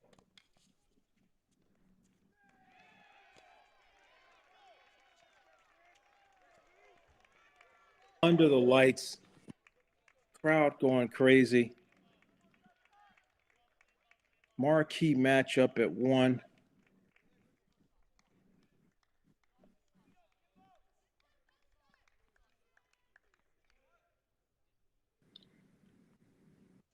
Virginia, the tournament's number 4 seed.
Uncharacteristic error there by Zhang, but sometimes psychologically it's a little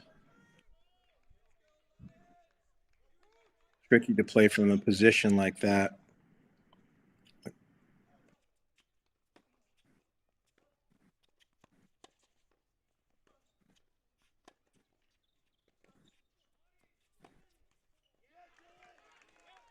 And Dietrich has stayed consistent with his strategy of staying very, very wide in the ad side and hitting the off-speed kicker to set up his forehand. Just over and over again, I thought he might mix up the positions a bit, but he's really stayed true to that.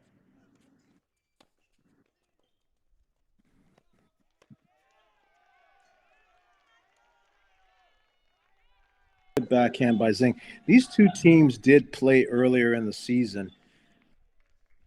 Columbia did not have Michael Zhang, and Virginia was able to win 6-1, winning the doubles point and getting a win with Dietrich over Kotzen, Keegan Rice. So the only victory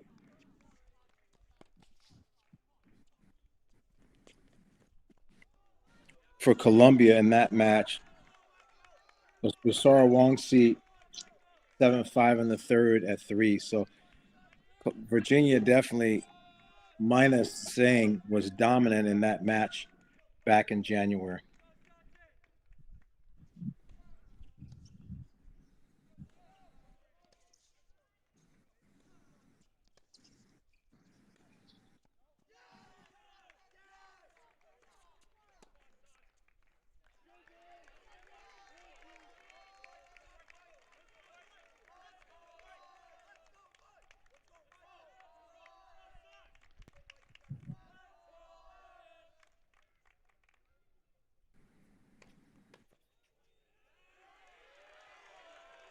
Okay.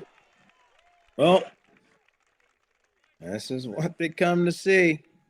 Go in 3 sets. Give them the new can of balls, and Michael Zhang will be serving to start the third set at that position.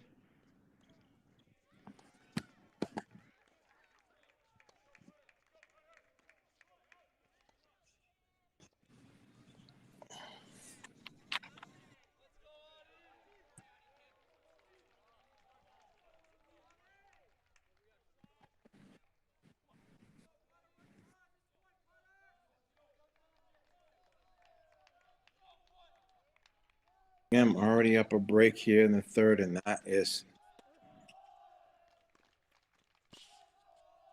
very important.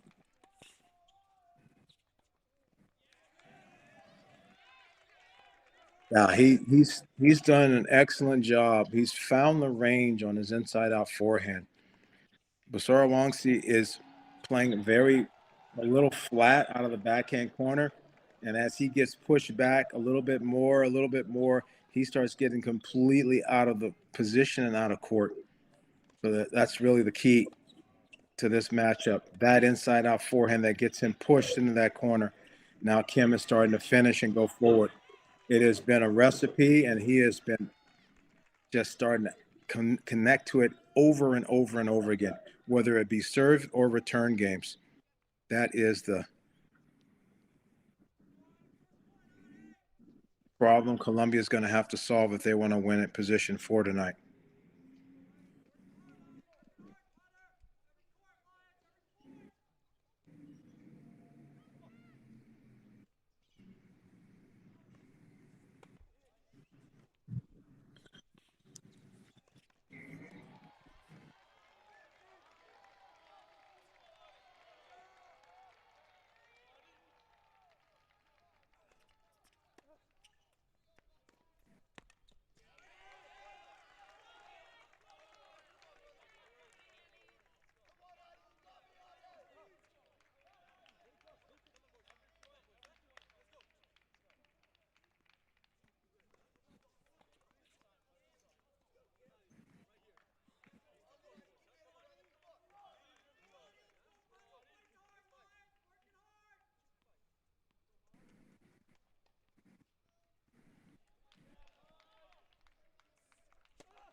Wow, such good tennis. Over and over and over again, he is locked in on that and has just like it's like on repeat, the same point over and over again now. And Colombia is not able to actually get out of this pattern.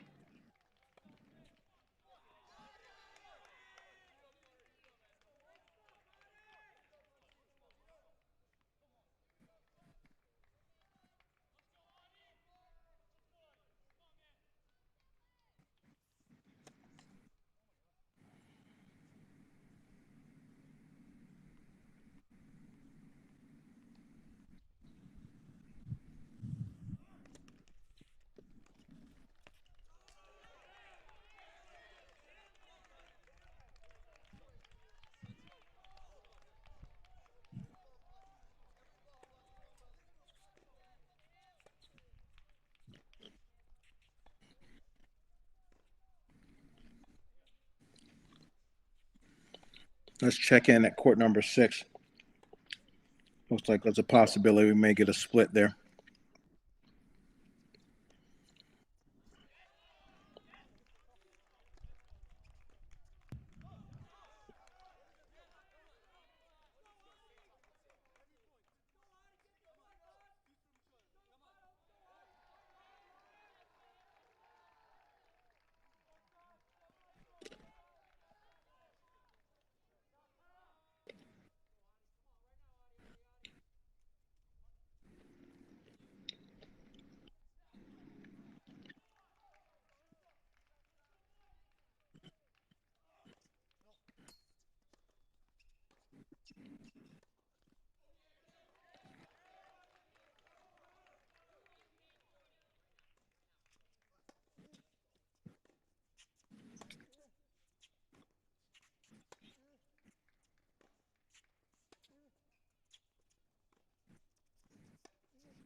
That's a good job.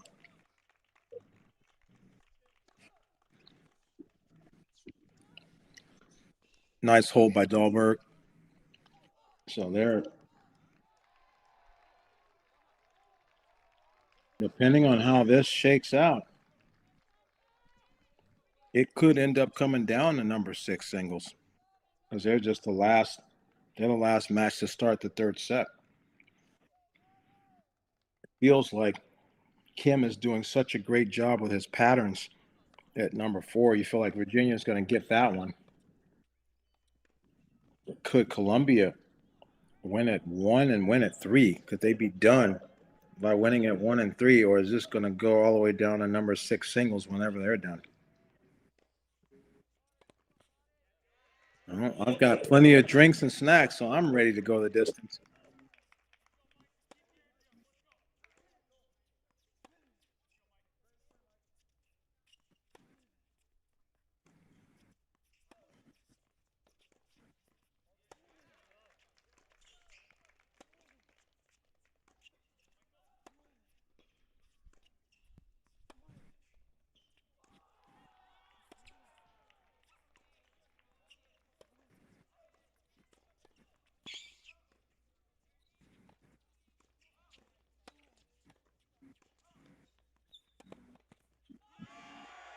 Wow, this is some ball. Santa Marta, it's just, it seems like that he really is made for this type of theater. He loves the attention and the noise and the energy and the fight, and he's a gladiator.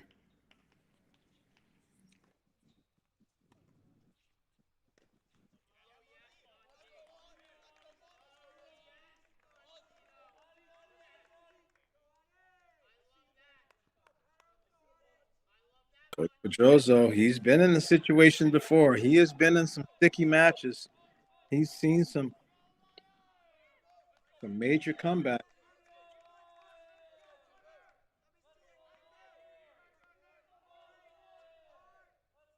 And his guys at 3 and 4 are coming alive after losing the first set. Great, great, great response from the middle of the Virginia lineup.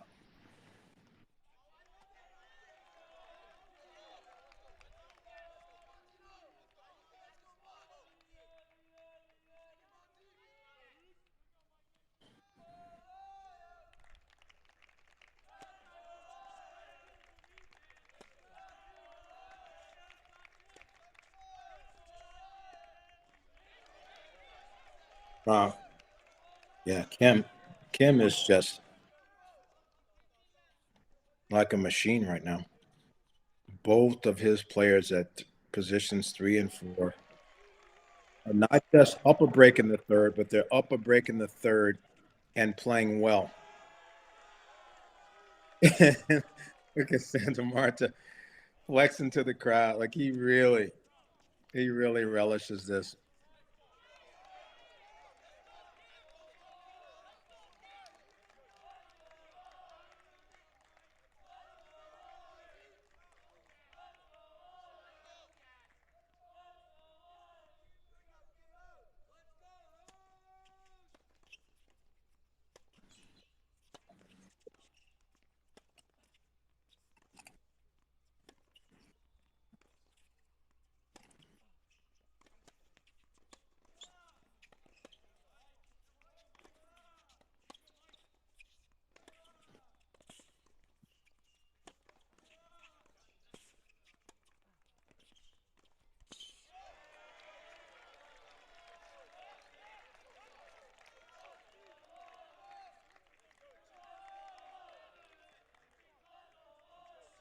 Yeah, this is why you go 23 and 4 in the regular season. This is why right here. Number 5 ranked team in the nation, number 4 seeded team based on the tiebreaker rules and the seedings. Moved TCU from 3 all the way down to 6. But you get to play at home for a couple weeks. And it's just that little bit tougher for the road team.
And now Dahlberg is mounting a comeback at 6. So they are not necessarily on to a third set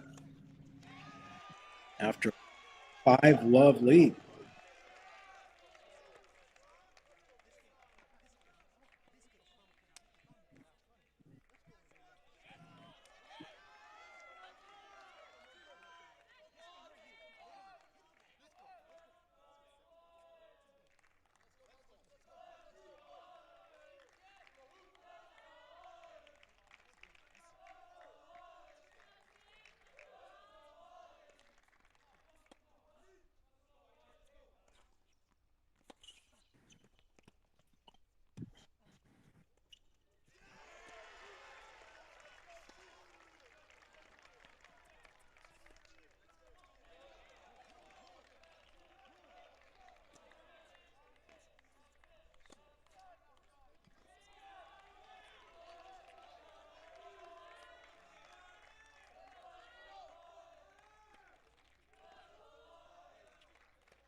Wow. This is like a freight train. A freight train. Here come the Wahoos. It's like everybody's feeling it all at the same time.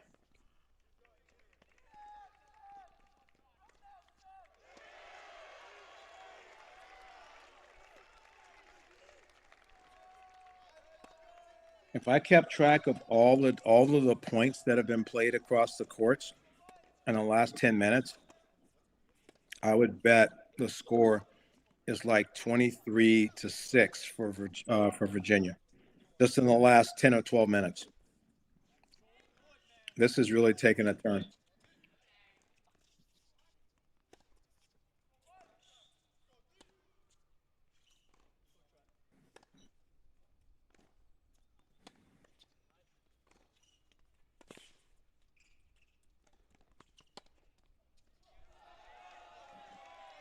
Dahlberg from 5-0 down, 5-0 down, 5-4 now.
Eh.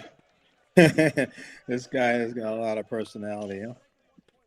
He gets the overrule, and he makes sure that they know it was the second overrule.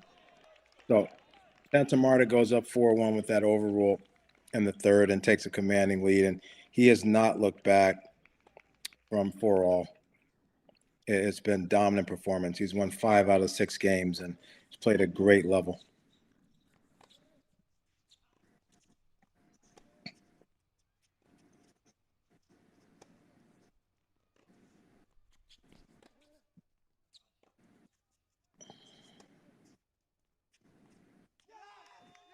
And now this becomes the most important game of the night because Virginia is dominating 3-4 and look like they want to go up 3-2 in matches. And so Zhang and Dietrich obviously are battling. They're on serve, gladiating at number one with an unpredictable result there. So that could be a 4-2 for Virginia if they run the table up top. But if Zhang's able to pull out the third set, then it falls on these guys. And so if Govila can hold here, then this third set at 6 could be how we close our night.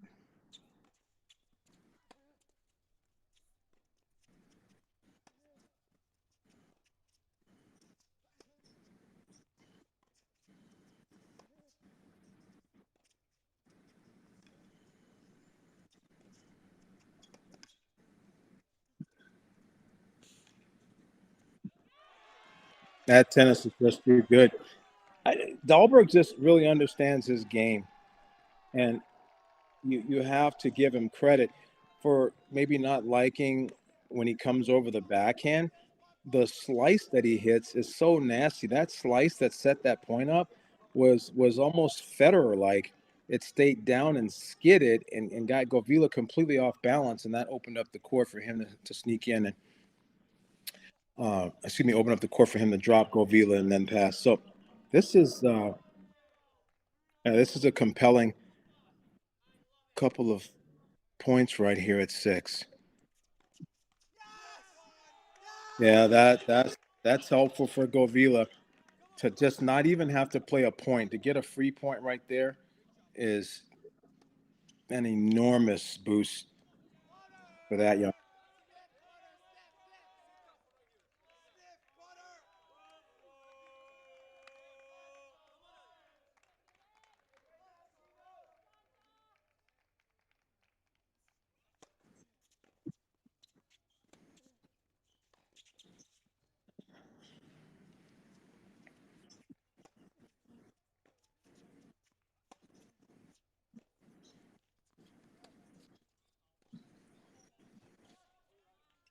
Missed it.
Oh wow, that's called out. Man, oh man, he's not missing that by much.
Oh, no. Dahlberg has a wide open backhand, but because he's been massaging the whole time and he's not shredded one backhand because he has only chipped the backhand or guided it, he had an opener to crack it. And because he just hadn't had that personality all match with the backhand, he nets it. Oh, my goodness. Wide open. They're going 3-6. Santa Marta.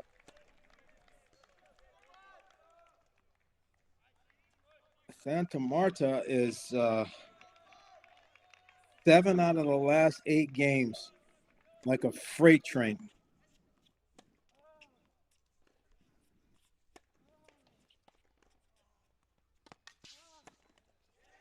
And Dietrich was up a break. Let's go to 1 just for a point. Let's go to number 1 single just for a point.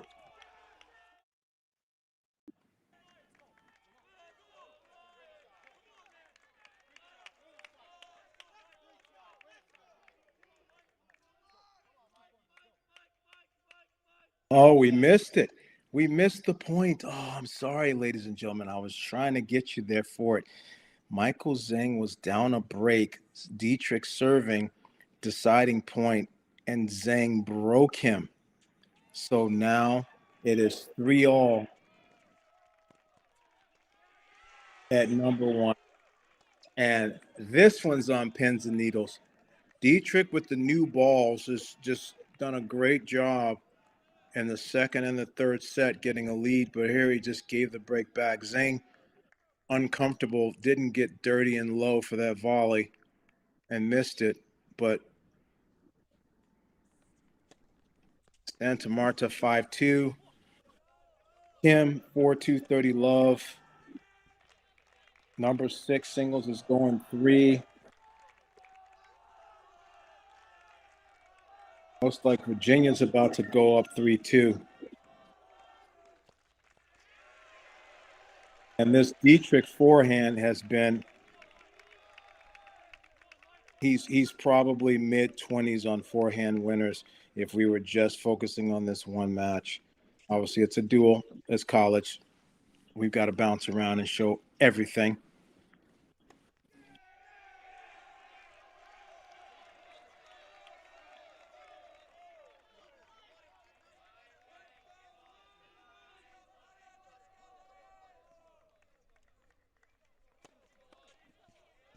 Now Zhang has picked up the serve. I was questioning it early on. He was not spotting it well at all. He was having a difficult time. It was like he either athleticism-wise wasn't good enough for it. Cross was a little off. It was hard to gauge it, but the percentage was quite low. He's doing better on it now.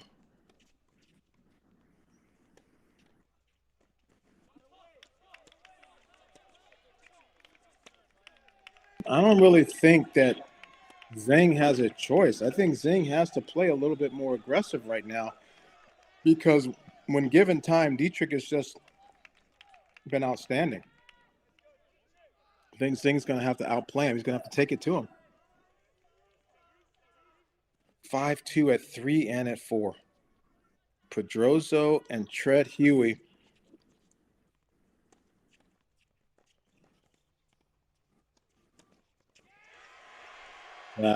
Great. He missed the first forehand volley of this game. So that one he actually took a little bit off and just tried to concentrate on making it, but not short enough. Plenty of time for Dietrich to get there and hook a pass. So this would be devastating for Zhang right now to drop serve again.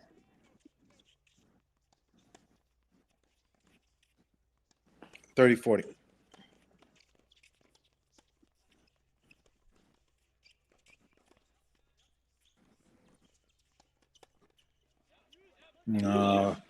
Dietrich guessed right on the pass, but Zhang was able to take care of it. It's not that easy. Again, ladies and gentlemen, when you start a match in the daytime and then you finish it at night, we're not seeing on our screen the height and the caliber of the lights at Virginia. I'd imagine that they're pretty good, but it makes transition at the net a little bit more difficult when you have to dig out low volleys and play lobs that go up into the sky. So it's a little easier said than done. Key moment at number one.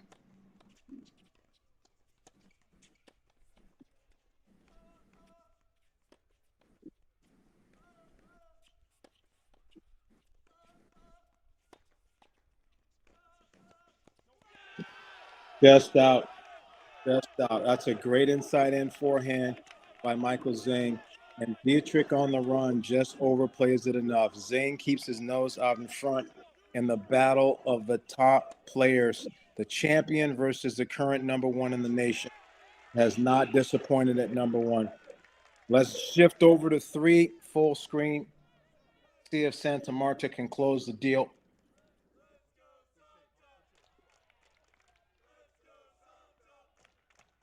I've been impressed with this young man. It's not that he's the hardest hitter or the biggest serve, but the fight in this dog and his willingness to hang in there and also just embrace the theater. How he's embraced the crowd and loved this moment. He has been very, very box office for me. I know he was obviously a highly ranked junior player coming in, but that's completely different than the college experience and the responsibility and what you feel like when you play for something bigger than yourself. And he really showed up today after losing a set and put on display 6-4 and 6-2 in the second and the third sets. Very deserving victory there.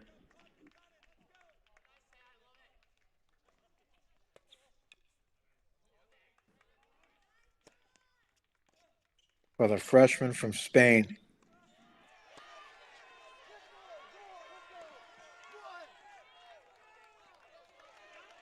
Now let's go full screen to Kim. Let's give everybody their due. Full screen to Kim.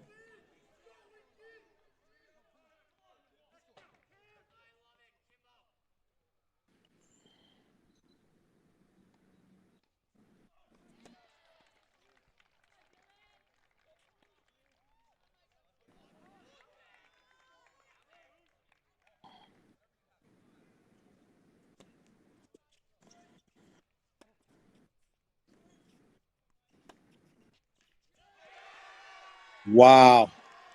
Wow. He's pumped, but I tell you, these guys at 3 and 4, they really brought it. They played some ball. Columbia played well. Virginia played better, and really played a high level and maintained it. And that's the hardest part of sports. Many people go in and out, up and down. Lots of people have abilities and shots, but I tell you, the consistency of both Santa Marta and Kim with identifying the patterns, identifying the way that they could play their best tennis, their strengths to the opponent's weaker sides, and actually then stay with that and execute it was masterful at both 3 and 4. Credit to Pedroso and Tread Huey. They coached those guys out of some sticky situations. And now Dietrich has a chance to close the show at number one in the battle of the box office, the popcorn match of the freaking day.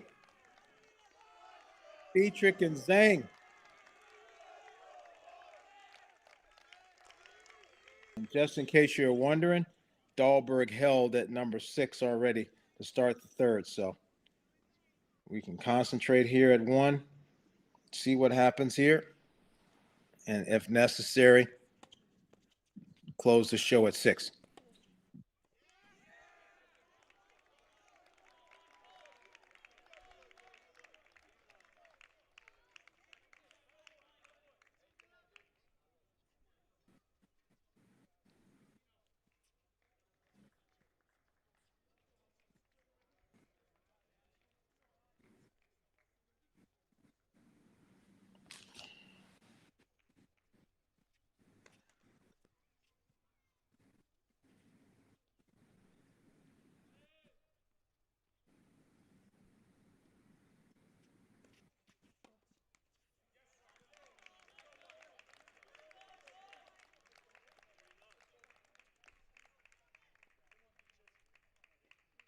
Very impressed with the maturity from Dietrich over the years. When he was younger, he first started, he definitely, you could tell he had a lot of weapons and ammunition to play college tennis, but I'm very impressed now with just how he manages himself and how he's playing.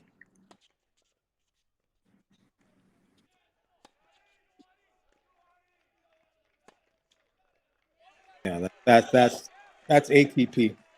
When you can take a ball like that and just move up and shred it 90 miles an hour, that's what you see Center doing. That's what you see Alcaraz doing. That's what the best players in the world can do with a ball with time in the middle of the court. That's getting right through.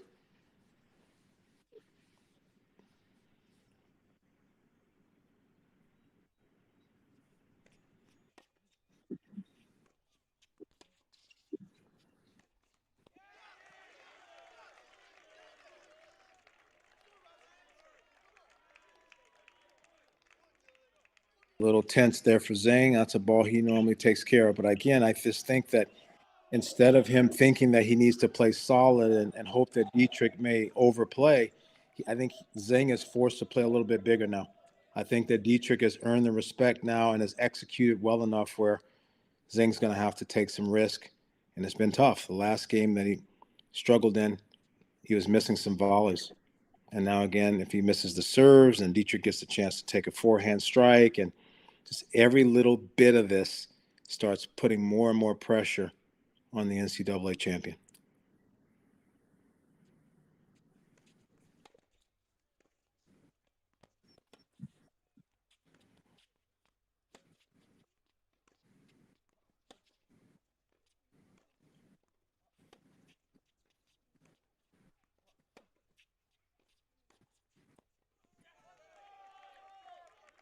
Wow.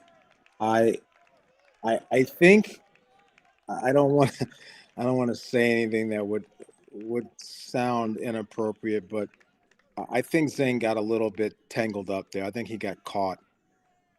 I think that was a little bit of a late lucky winner. I'm not sure. I know he meant to go inside out, but I don't think he meant to go that severe with that angle. I think he was fortunate there, but he'll take it at this point. Every point is worth gold right now.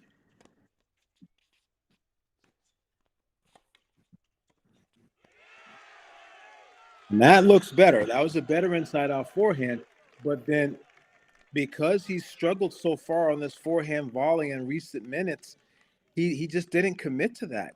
It was it was a little loose with his preparation with his hands. He just wasn't set.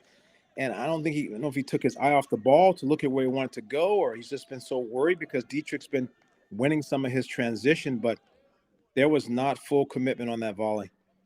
That was a little bit, it wasn't like he's casual or too cool for school, because that's not how Zing is as a person or a player. He just didn't really go full commitment to that volley. And break point. Second serve, break point, 4-all, deuce.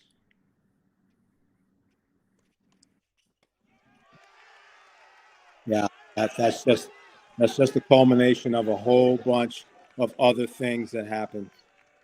That's a lot. That's a lot. That's a momentum of a lot of things happening all together. That's not characteristic of Michael Zhang to have a double fault in a moment like that. There's a lot of other things weighing on him, and Dietrich's execution and caliber of play is part of that. No such thing as a earned double fault. It's still an unforced error from Zhang, but definitely, definitely, there's some pressure out here.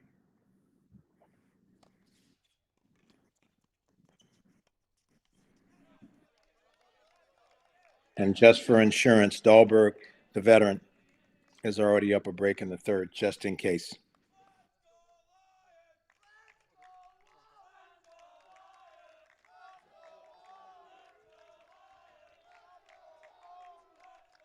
A winner of this one gets South Carolina. Josh Goffey and the squad beat one of the hotter teams in college tennis, Michigan State, handily at home today. So congrats to those guys for defending home turf. And if Columbia can come up with a miracle, then they would go to South Carolina. Otherwise, South Carolina, Josh, you can book the flights tonight.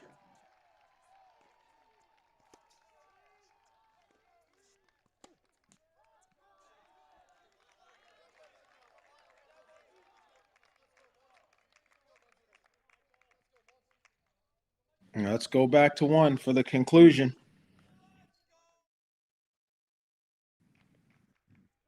Dietrich already winning the first point, and the odds are heavily in his favor for winning the first point to close out the match.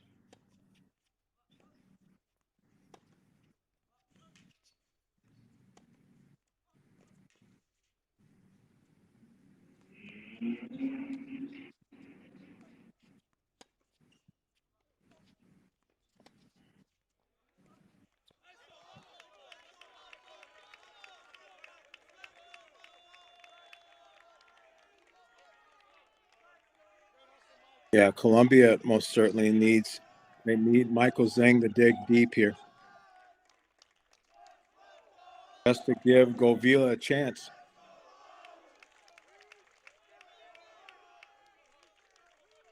This is why you play at home.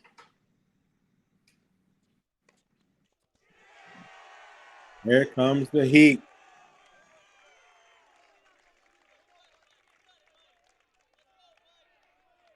And it's tough. It's tough to read a 120-mile-an-hour serve coming at night. Tough to read it. Tough to pick it sometimes.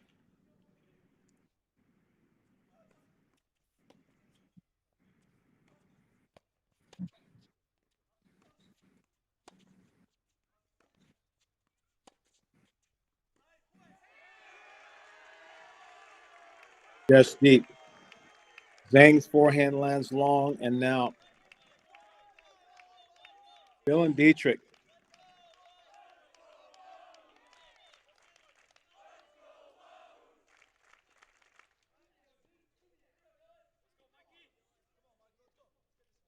Junior from Zurich, Switzerland, and one of the most anticipated matches of the weekend has match point.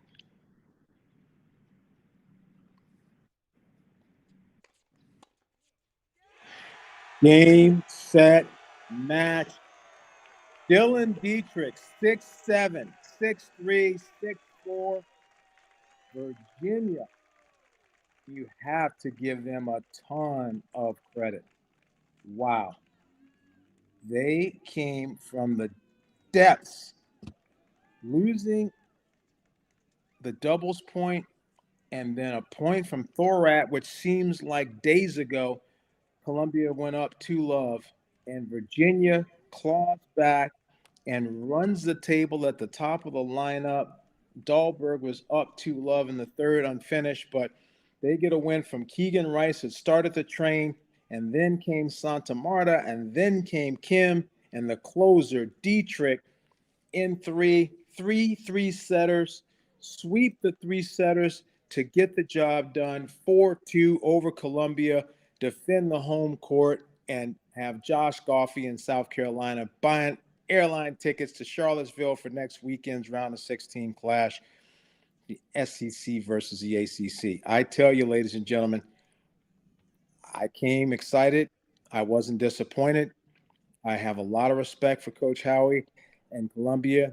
They fought. They didn't have the banner year that they typically have had in recent years, being more of a top 10 team. They came in here and they played top 10 tennis and pushed Virginia, and Virginia dug deep.